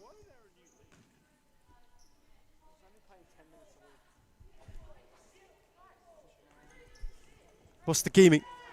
It opened up for a Camilleri, peeled away, and it forced a good save out of Al Hayek. Crisp futsal. Brilliant, brilliant futsal. And again, it needed close quarter denial. As Mostagimi, Tatham, Allerton, wonderful. Just wonderful. Oh, so smooth the way that they picked 1-0 apart. The angle opened, Allerton held it and then thumped it home. No jitters this week for weeks that have no room for error. They are not making any. It is ruthless and rampant, and Camilleri's not done yet. Away from one, this time for Mostagimi, who wanted the return. Al Hayek came flying.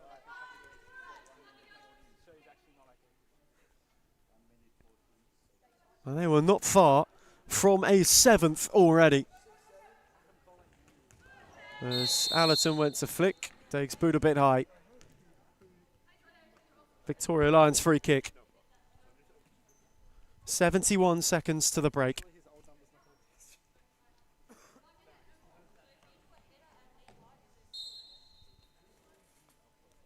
Allerton's free kick, speared on for Mostagimi, who just opened the door for Camilleri, who's clipped it wide.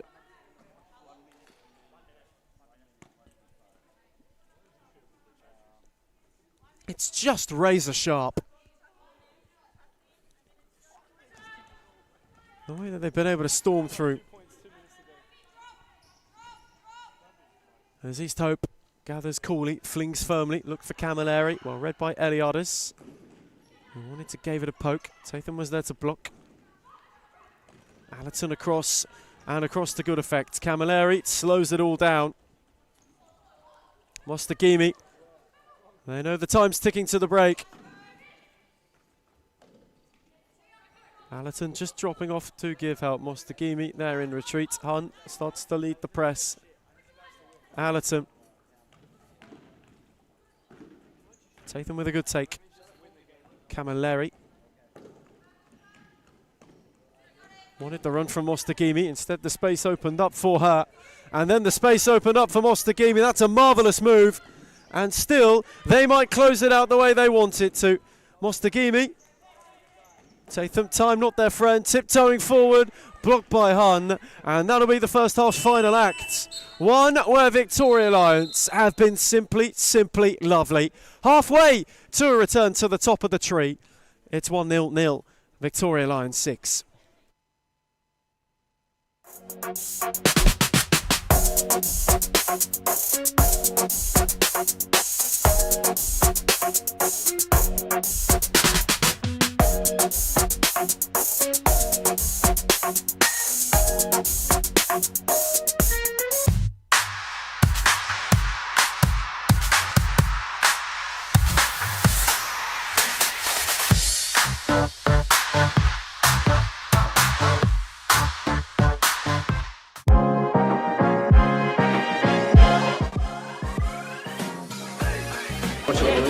I would say Layla Abdul too.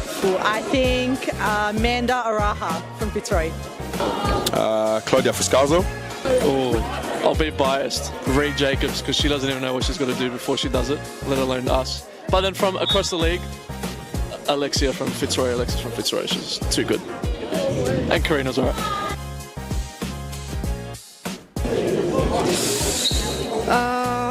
Let me actually think. Fitzroy's white kit. Which team has the best kit in the league? Biased opinion, but also Fitzroy. That's easy, it's us. I'm sorry, it's us. Not a question, Melbourne AKU. Liz Air. I think that one will have to be Layla Abdulatif. She would definitely win every time. Ooh. Layla Abdulatif. Baller. If I was a girl, probably not Layla. The most clutch player in the competition is definitely Claudia Friscalzo. She is number one for sure. Sarah Easthope.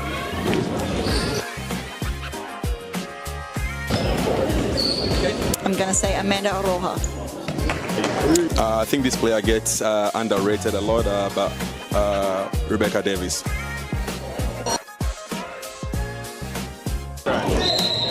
Claudia Friscalzo. Gisela Pepino.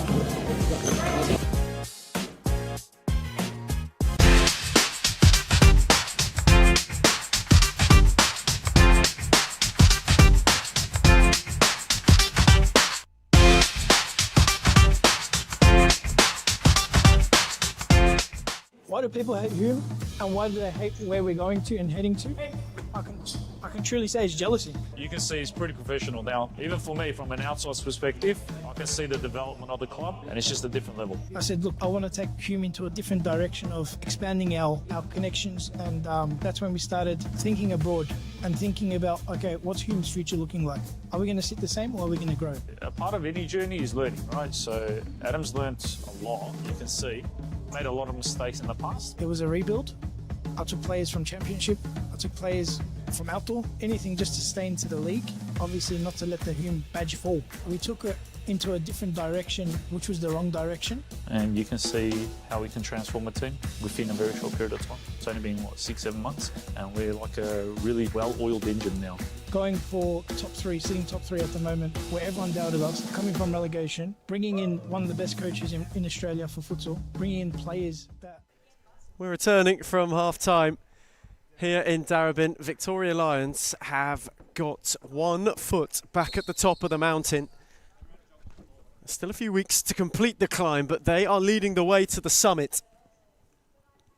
And at this point in time, at this moment, all for them has been going to plan. For Holmes, Langham and co. They could not have imagined this season would go better, though Tatham's given it away. And maybe an early opportunity for 1-0. The ball too long for now 2. They've had a fantastic, fantastic run. They look as though they're going to make it 7 unbeaten. And continue a terrific run of form they've been on. They have been perfect since the second edition against Fitzroy. And since the points they dropped then, they got the lead of the league back. They are yet to relinquish it. 1.5 tests passed so far. For a side chasing a title in a debut season, it's very hard to do. Isn't done by many to walk into a division like this and go and claim the crown. No, they get closer and closer as the seconds tick by, as the weeks tick by.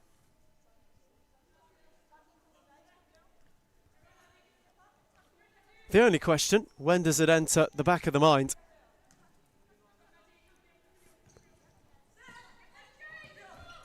As Jacobs had Mostagimi in retreat, Camilleri was there to cut it out. Tatham now. Jacobs went and won it back. Tatham again there to intervene. Sabevsky just trying to make life difficult. Jacobs then was 2. That's really good footwork from Mostagimi and has given Tatham 1 to chase after. Though now 2 quickly across to close the door.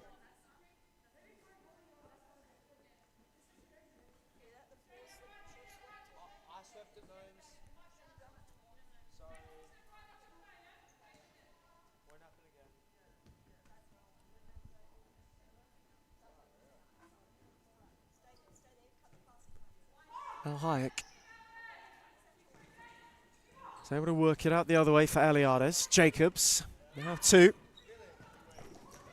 Threaded tidily for Jacobs, away from Camilleri momentarily. Tatham kept the door shut through the legs of Camilleri and then into the arms of Easthope, who was there to gather and quickly fling for Tatham, who hooked it over the top looking for Kersey. Eliades, uncertain in retreat, concedes the corner.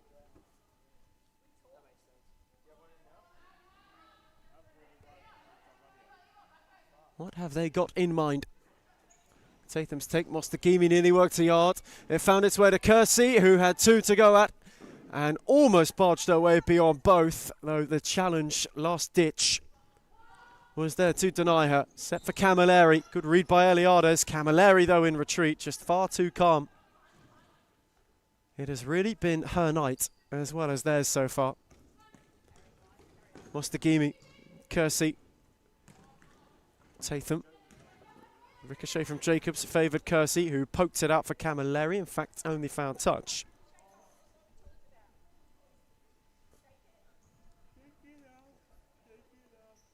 There's a real emphasis from Gnomes Langham on her side to keep the ball whenever they have the opportunity. An element of control, of dominance to this game that they have showcased so far. A fair stretch of composure. Has not eluded them. There's Kersey. Tatham, gorgeous return. Kersey did well. Tatham, now Mostagimi, that's well worked. Tried to thread it for Kersey, now 2 intervened. Mostagimi in retreat, on for Easthope, who measured it. Kersey's flick on, and Tatham is in behind. Now 2 was in retreat and held her up to good effect. Kersey.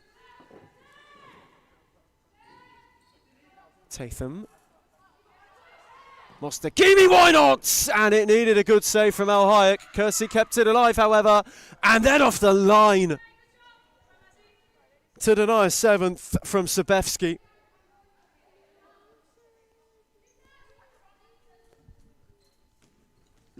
Camilleri was lurking. 1-0 under immense pressure. Mostagimi again, and now 2 this time's in the way to deny.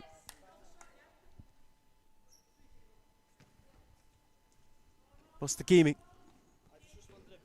Tatham just made a brief move and was threaded to find her. Set it back for Camilleri. Oh, it's a wonderful clip.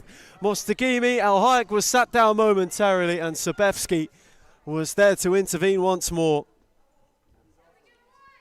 That's such a delightful ball from Camilleri. Absolutely superb. And it's the kind of confidence, the kind of flair that has been showcased in recent weeks by this side. Though there is a brief want to be a bit more industrious for Gnomes Langham and Co. It's a side that's winning in style. That's another gorgeous ball from Mostagimi. And Tatham this time didn't take it cleanly. Jacobs with a sharp turn. Had 2 in retreat. Tatham cut it out. Mostagimi then made her move. And did enough.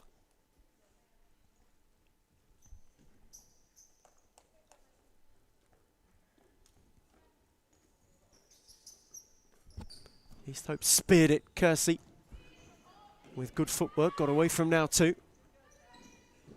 Jay Kersey has been quite a thorn in 1-0 side so far this evening against her former side.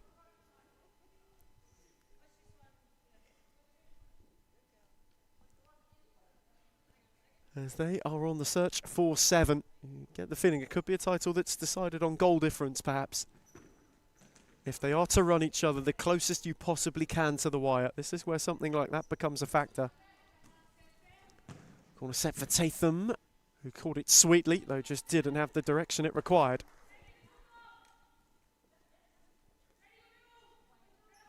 And for 1-0 on the flip side, you begin to ponder just what last week might have meant. The opportunity missed to go and really open the door for a top 3 finish. They could have been 2 behind. They are now 8 behind.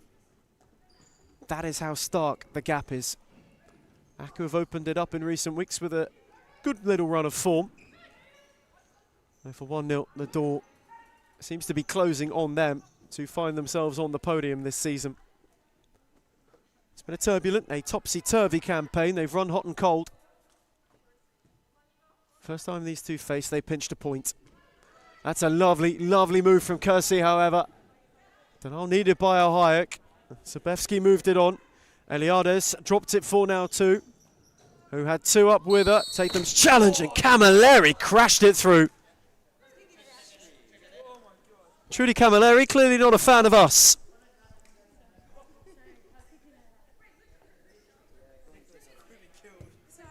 Sometimes your life flashes before your eyes. This is one of those moments. You feel for our cameraman Mason Fitzgerald, who nearly wore one.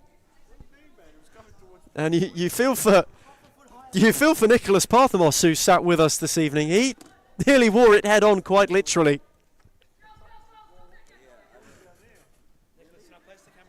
Camilleri came crashing through and, well, nearly had a hat-trick of a different kind.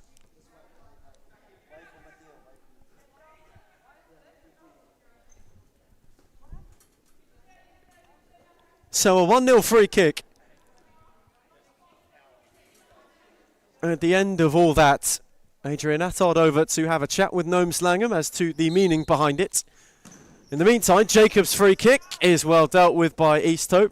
Cheeky shrug of the shoulders from the 1-0 manager, sensing her uncertainty. What a couple of moments we've had in Darabin. Commentary, camera and all nearly bid bon voyage for the evening. As Jacobs now charging, two up with her, only one back. Now two as one of the options. That's a marvellous save from Easthope. Good denial at the near post, courtesy of the Australian international. Just under a quarter of an hour to go. 1-0 in search of something. Jacobs gave it quite a bit of height. Now two nearly made it work, and then became entangled with Camilleri. Karina now two, unable to twist and turn out of danger. Jowett Smith on for Camilleri, who can charge and has got options with her, and who sat Jacobs down and moved it on to Kersey. Eliades in retreat, did well the first time. Kersey rekindled. Jacobs on the second, leads a counter of her own. Now two up with her. Rhiannon Jacobs was fouled rather forcefully, and for it, Kersey will find herself with a yellow card.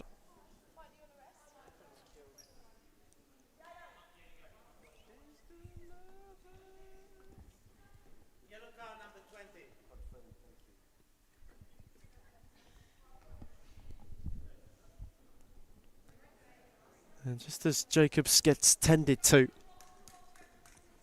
a couple of Victoria Lions changes being run.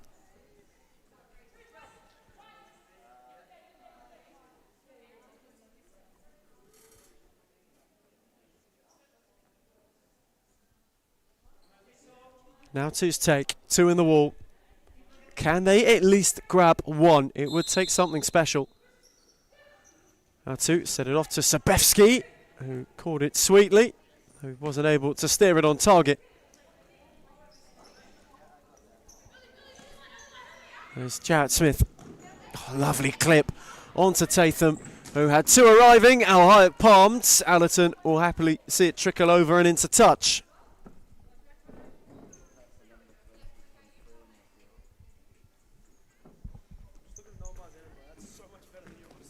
Allerton's take.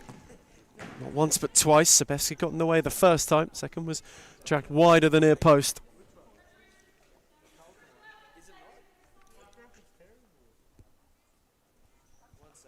Hayek speared it. Daig's touch a little loose. Favoured Jowett Smith, who flicked it on for Tatham. Daig in retreat. Camilleri. Jowett Smith wanted the return. It was well read in the end by now two. And Easthope came charging and happy to clear her lines in the end. Still searching for a first series futsal goal is Sarah Easthope. Tonight couldn't be the night, could it? It'd be certainly some way, some occasion to do it. How she would love to get herself involved. over on the score sheet. And to get herself underway, Tatham tried to steer it for Camilleri. Well, red by now too. Now Eliades. Daig, who went the dink and found Eliades, who worked a yards. And unfortunately was not one that was going to trouble East Hope. Allerton, Camilleri, it's tidily worked. Jarrett Smith. Still they look for a way through for another. Allerton on for Jarrett Smith, who's rolled it wide. Super smart futsal though.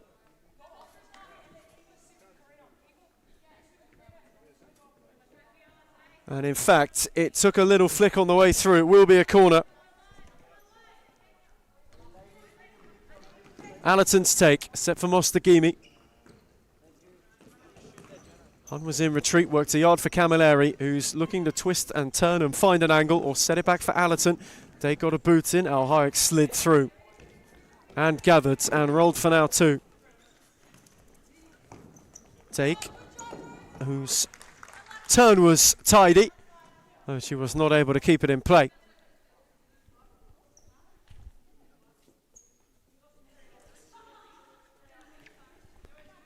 Camilleri,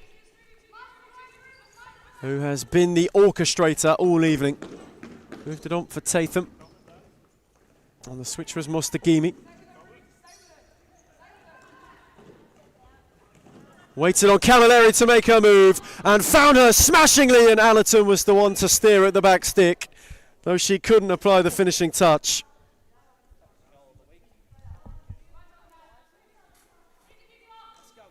It was intricate, it was lightning quick. It was nearly a work of art, as Hun couldn't take it under on that occasion. But this is them at their best. Lions roaring, launching themselves towards a league title on debut. Here is now two, had options with her, and East Hope made another good denial and was quick to fling it on quickly for Allerton, whose touch on that occasion evaded her a little bit. Al Hayek fancies a go and rattled it into the roof momentarily. We thought it got stuck there.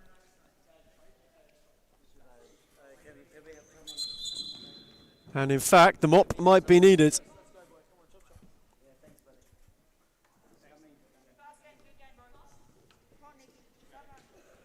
Nicholas Parthamos, post haste. Never seen somebody move so eagerly to cleanse the court.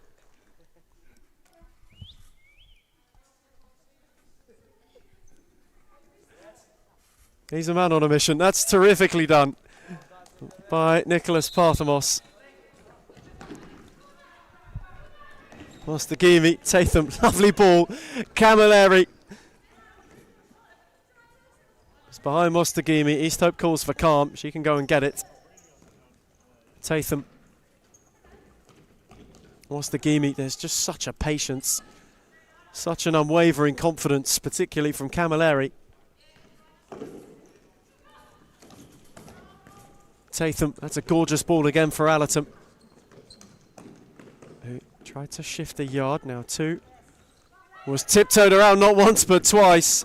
Allerton wanted a hat-trick of times and she achieved that and dragged the shot a little bit when taking on the effort. It's flicked on for Hunt. Daig. Effort early, claimed by East Hope.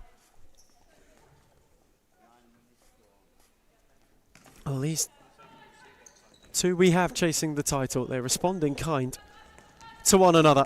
The Victoria Lions have been the late kick-off recently quite a bit. You get the feeling Gnomes Langham doesn't mind the supposition of a 9 o'clock game. They've been fabulous this season when they've come around.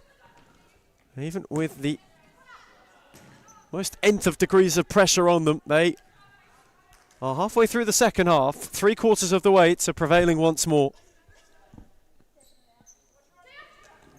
Hunt's corner clipped on. East Hope claimed without much fuss and gave it on to Tatham, who had Allerton further forward and tried to slide it through the lot, though now two telegraphed it. and cut it out before it could get there. Then herself was starved of options. Look for Eliades. Tatham with a terrific take. And now it's 3-on-2. Options left and right. One of whom was Allerton on the return. Now Hayek saved the first, not the second. And there is number 7. And for Tatham, who started the move, she finishes it. Initial denial in vain. As Victoria Lions are charging, are absolutely screeching their way towards the top of the series futsal table, perhaps towards the title itself.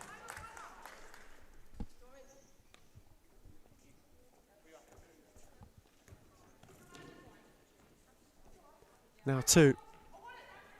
What can 1-0 salvage from this game at this point? Tall order to suggest a remontada. Camilleri, lovely clip. Mostagimi wanted the return. Now 2 will let it roll to El Hayek, whose fling was cut out by Tatham. Mostagimi. Oh, lovely 1-2, and it nearly found its way through the lot. El Hayek with a safe pair of hands. Now Jacobs looking to go the other way. Couldn't steer it for Daig. Tatham. Jacobs, Ruby Daig steered it wider the near post. It's been that kind of night for 1-0. Allerton's flick on, not able to find anybody.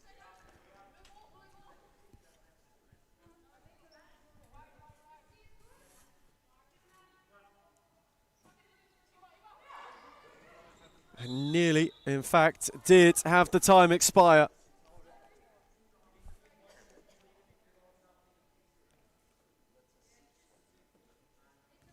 And you just wonder what this means for 1-0. Carlton to go, Fitzroy, Northcote, and then Aku on the final day. The door's not closed. They need to win 3 or 4, however. That being said, one more loss, and it closes for good. Aku confirmed the top 3. This latter stage of the season, lovely roll by Tatham. Camilleri had it fizzed into her by Allerton. Set it back brilliantly! Intricately, incisive, and on that occasion, devastating. Just such a smooth move. The way that Camilleri has been able to work in close quarters, not just this season, but particularly in recent weeks, has been nothing short of a marvel. And for Clarissa Allerton, she simply had to do the rest. Jacobs still trying, still searching. Easthope. To gather. Flung on for Jarrett Smith.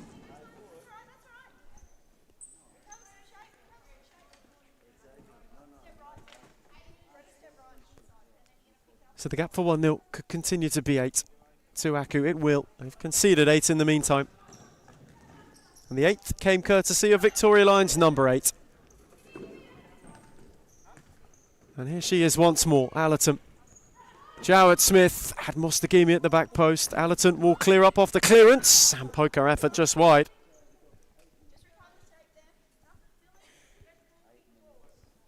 And for these two,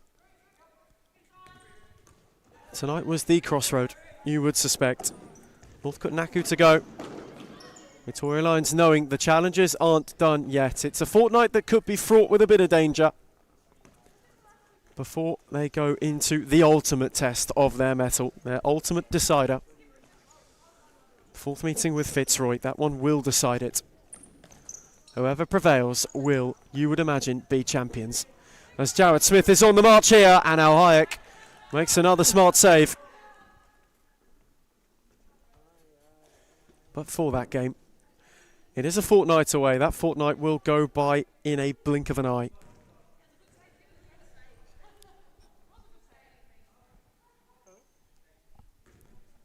In the meantime here, business is taken care of.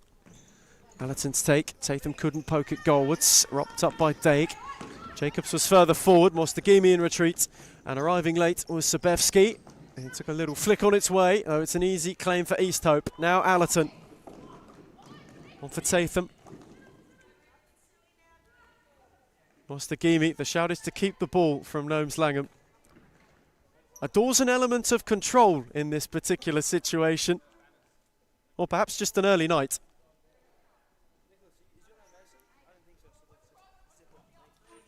There's Jarrett Smith. Allerton moved it on for Mostagimi and take them up the other way. Sabevski went to give her something to think about and was not charged beyond. Here is Jarrett Smith once more, whose ball down the line was not one which Tatham could latch onto.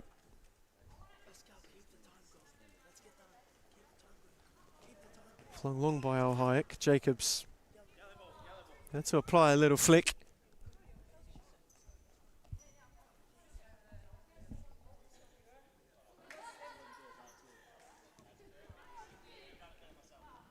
Mostagimi. Trudy Camilleri just making sure the return to play was proper, more so than anything. As East Hope went on a venture and was unable to flick it further.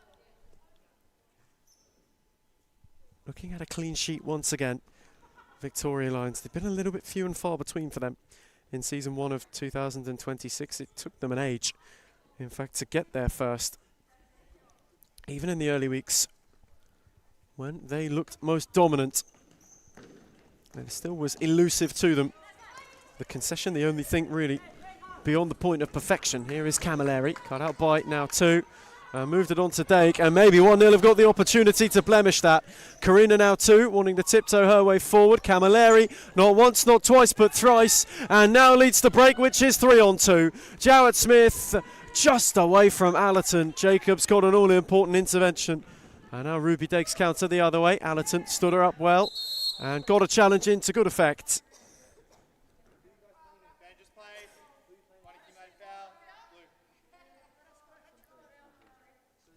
On hand for back-to-back clean sheets. On hand for a 5th of the season. To side who have just really taken the sting out of any sort of opposition they faced. Certainly in the run-in since it's begun. There's Camilleri. Okay, had Jacobs to ward off. Mostagimi, who once again has been superb. Camilleri happy to set it back for East Hope. Now she fancied getting in on the act. Instead went to spear it for Jarrett Smith and just wasn't able to pick her out. Approaching the final 5 here in Darebin.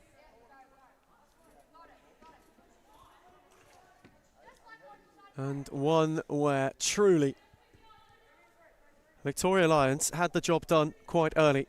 It was a devastating first half performance, which set them up for a second half that's been a little bit less spiteful, as East Hope did superbly on that occasion to save, deny, gather and give to Camilleri, who had 2 with her. One of whom's Allerton. Al Hayek tonight. Did it cross the line? No, it didn't. What a save that is. On for now 2. Now for Jacobs. East Hope there together. And without much fuss. And they go again. Mostagimi, Camilleri. Mostagimi this time. Back to front in a flash. And they won from double digits.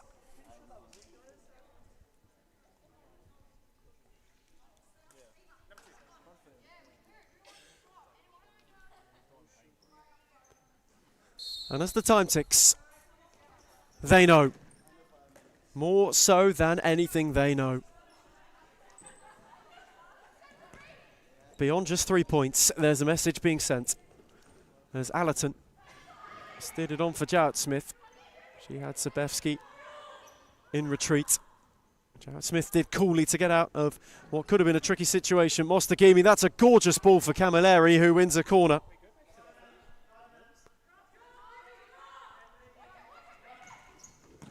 Taken from Mostagimi, who was arriving. Sabevski got a block in. Jacobs, no way beyond Allerton. Clipped it on for Camilleri, who was waiting on a runner who never came. Instead, Camilleri went alone and forced the save out of Al Hayek. Late in the piece. They look low. They want to have some fun with it. Do Victoria Lions. Jacobs took the sting out for Al Hayek. On to Daig, no way beyond Tatham. And Trudy Camilleri's effort was worn flush by Rihanna Jacobs.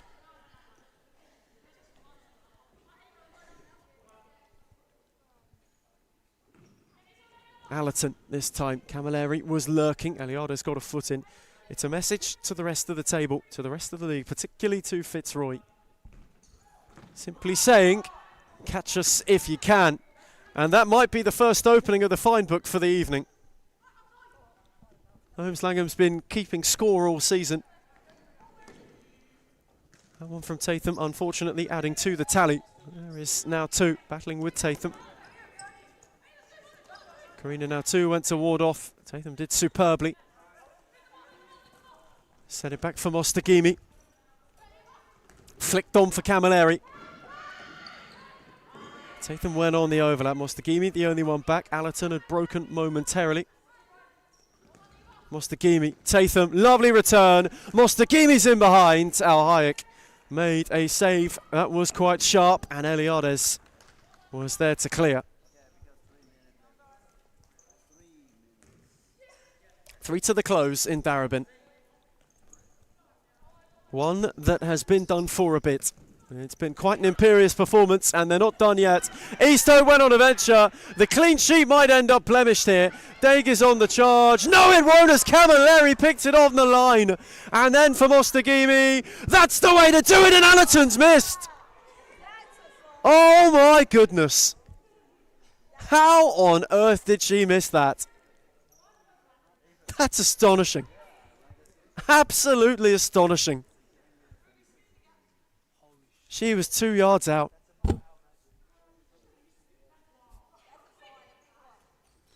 Goodness gracious. Clarissa Allerton somehow, some way, could not miss and did. An unfair blemish on an excellent evening for her. It can be a cruel game like that sometimes. They were all but certain to walk in double digits, and the hunt goes on, and it would have been at the end of some cracking work, courtesy of Camilleri once more, as well as Mostagimi.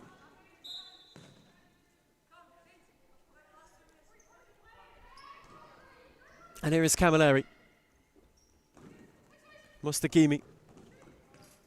Tatham tidy. Camilleri still charging.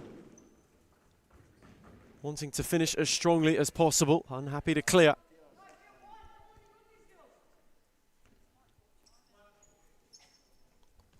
Camilleri. Speared to the near post by Tatham, who just wasn't able to make it work.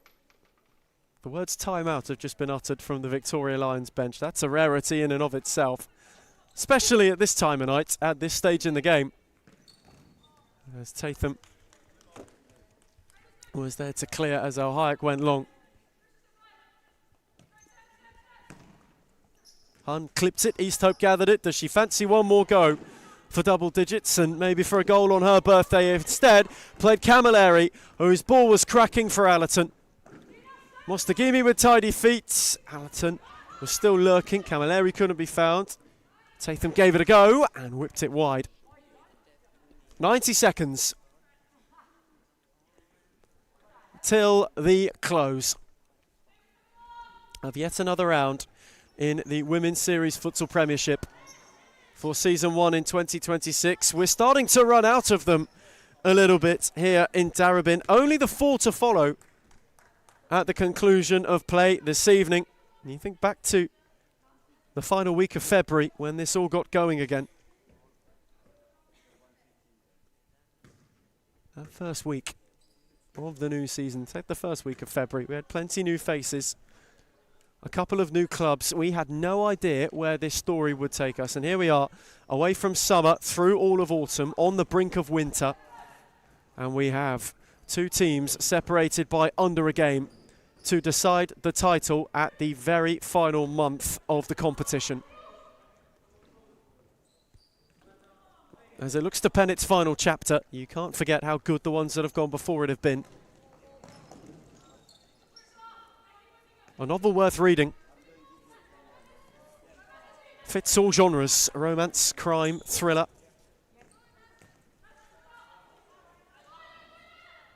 Fiction, and for one of Fitzroy and Victoria Lions, it will also read fantasy come season's end. Will be a bestseller. And at the moment, for the side who are newest to it, who let their imagination run wild in the off-season, who put this side together with the hope of doing exactly what they are at this point in time.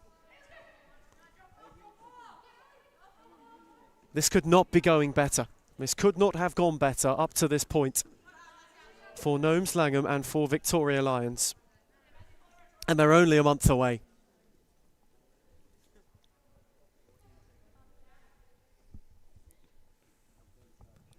Only a month from perhaps the most coveted prize in the land on the women's stage.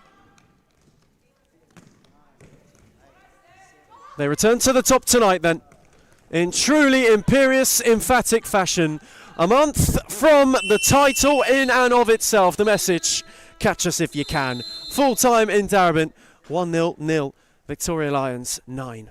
Young but can shine. I think that's the best step that we've taken, pretty much. Nando came in and brought different kind of energy. Obviously, I came back from injury pretty much the same week as Nando signed with us, so it was kind of like a coincidence. You can see the progress and what we've been doing for that long, like how much we've improved as a club. Even when they're undermanned, even when the odds are against them, like we're fighting this season. That's the beauty. Previously, when I came, I didn't know. I didn't have a feeling if we're going to come back or not. But now I always feel like we're in it. When you're winning games, right, it brings a different energy. When you're winning week in, week out, or you drop points here and there, but like you're winning 80% of your games or something, you're on a high. I think it makes a really big difference to Adam. He's been unbelievable as a president, as he goes obviously last year.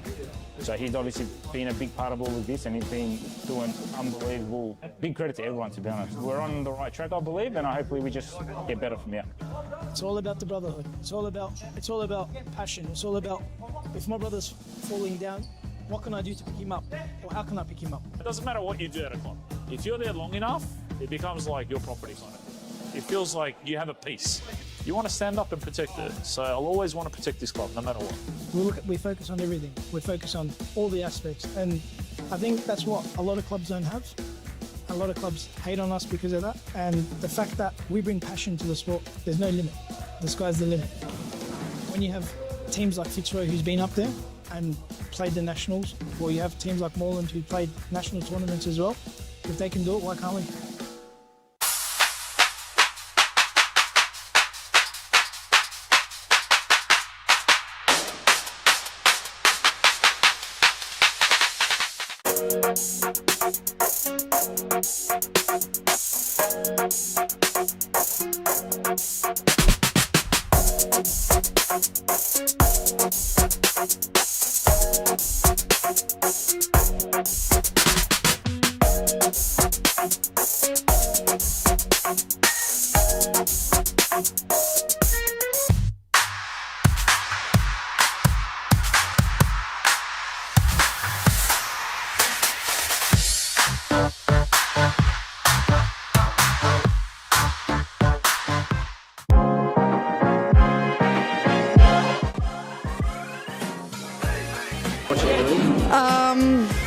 I would say Layla Abdul-Latif. I think Amanda Araha from Fitzroy. Claudia Fuscalzo. Oh, I'll be biased. Reed Jacobs, because she doesn't even know what she's got to do before she does it, let alone us. But then from across the league, Alexis from Fitzroy, she's too good. And Karina's alright.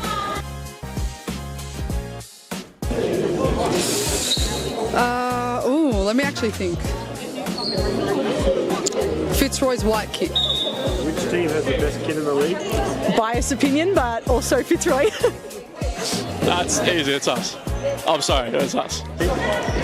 Not a question, Melbourne AKU. Liz Air. I think that one will have to be Layla Abdul-Latif. She would definitely win every time. Ooh. Layla Abdul-Latif. Baller. If I was a girl, probably not Layla. The most clutch player in the competition is definitely Claudia Fuscalzo. She is number one for sure. Sarah Easthope.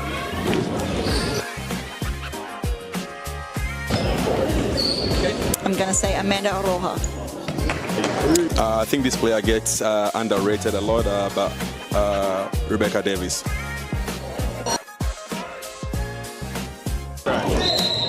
Claudia Forscalzo. Gisela Pepino.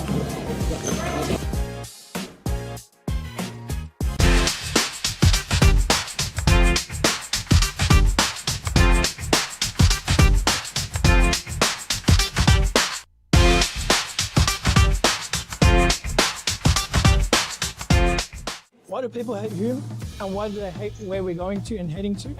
I can truly say it's jealousy. You can see he's pretty professional now. Even for me, from an outsider's perspective, I can see the development of the club, and it's just a different level. I said, look, I want to take Hume into a different direction of expanding our connections, and that's when we started thinking abroad and thinking about, okay, what's Hume's future looking like?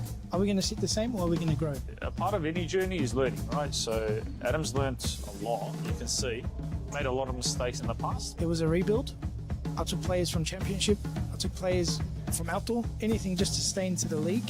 Obviously not to let the Hume badge fall. We took it into a different direction, which was the wrong direction. And you can see how we can transform a team within a very short period of time. It's only been, 6-7 months? And we're like a really well-oiled engine now.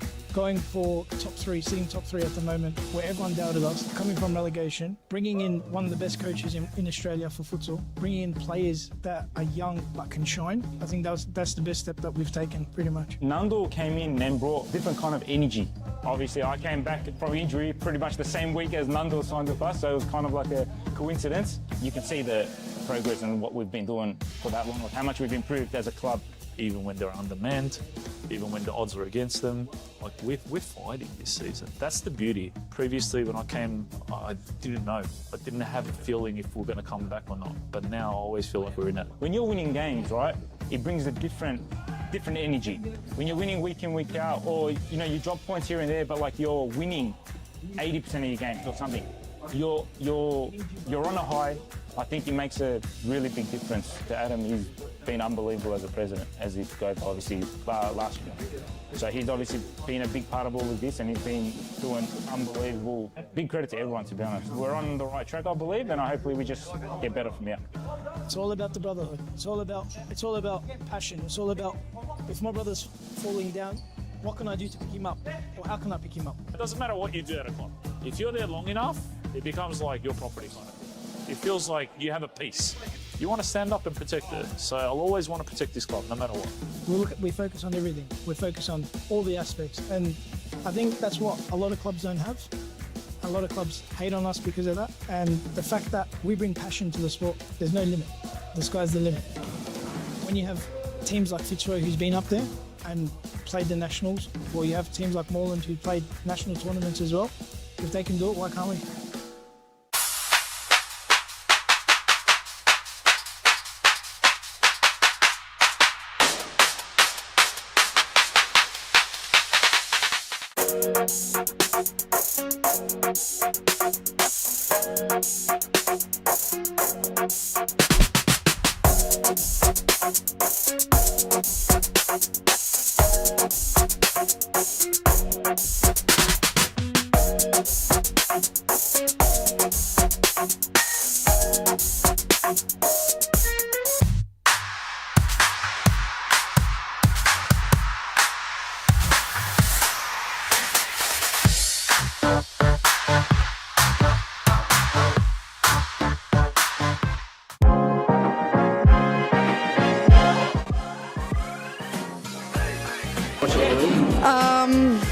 I would say Layla Abdul-Tif. I think Amanda Araha from Fitzroy. Claudia Forscalzo. Oh, I'll be biased. Reed Jacobs, because she doesn't even know what she's got to do before she does it, let alone us. But then from across the league, Alexis from Fitzroy. She's too good. And Karina's alright.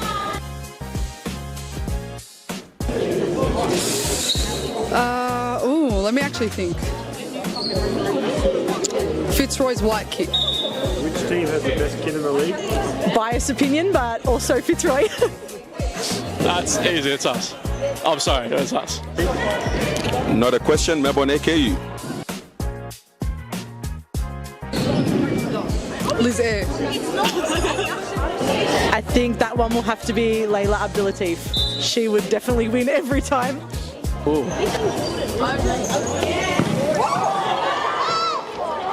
Layla Abdulatif. Baller. If I was a girl, probably not Layla.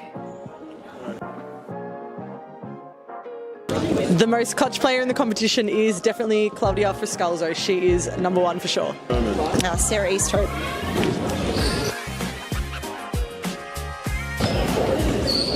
I'm going to say Amanda Roja. I think this player gets underrated a lot, but Rebecca Davis.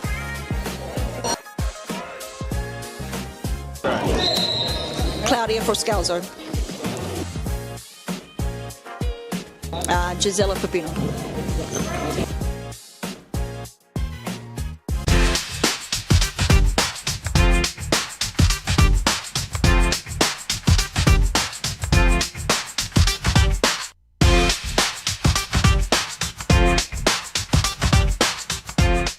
Why do people hate Hume, and why do they hate where we're going to and heading to?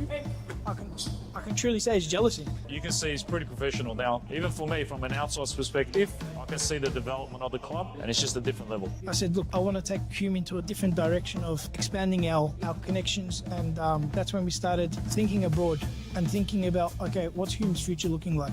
Are we going to sit the same, or are we going to grow? A part of any journey is learning, right? So Adam's learnt a lot, you can see. Made a lot of mistakes in the past. It was a rebuild. I took players from Championship. I took players from outdoor. Anything just to stay into the league.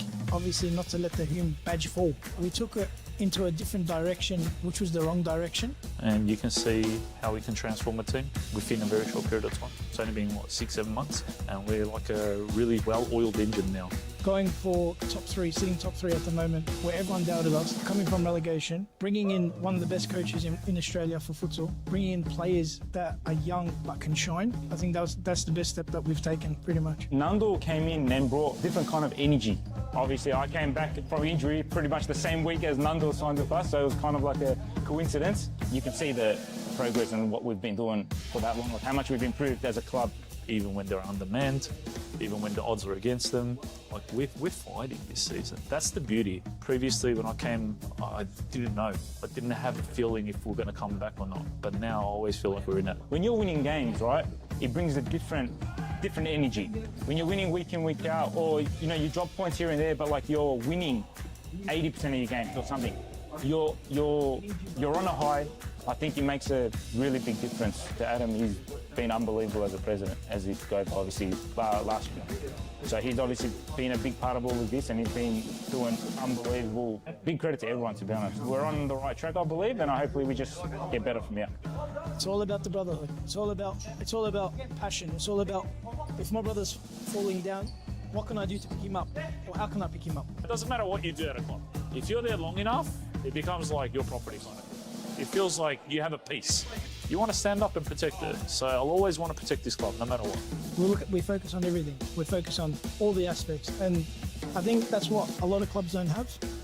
A lot of clubs hate on us because of that. And the fact that we bring passion to the sport, there's no limit. The sky's the limit. When you have teams like Fitzroy, who's been up there and played the nationals, or you have teams like Moreland who played national tournaments as well, if they can do it, why can't we?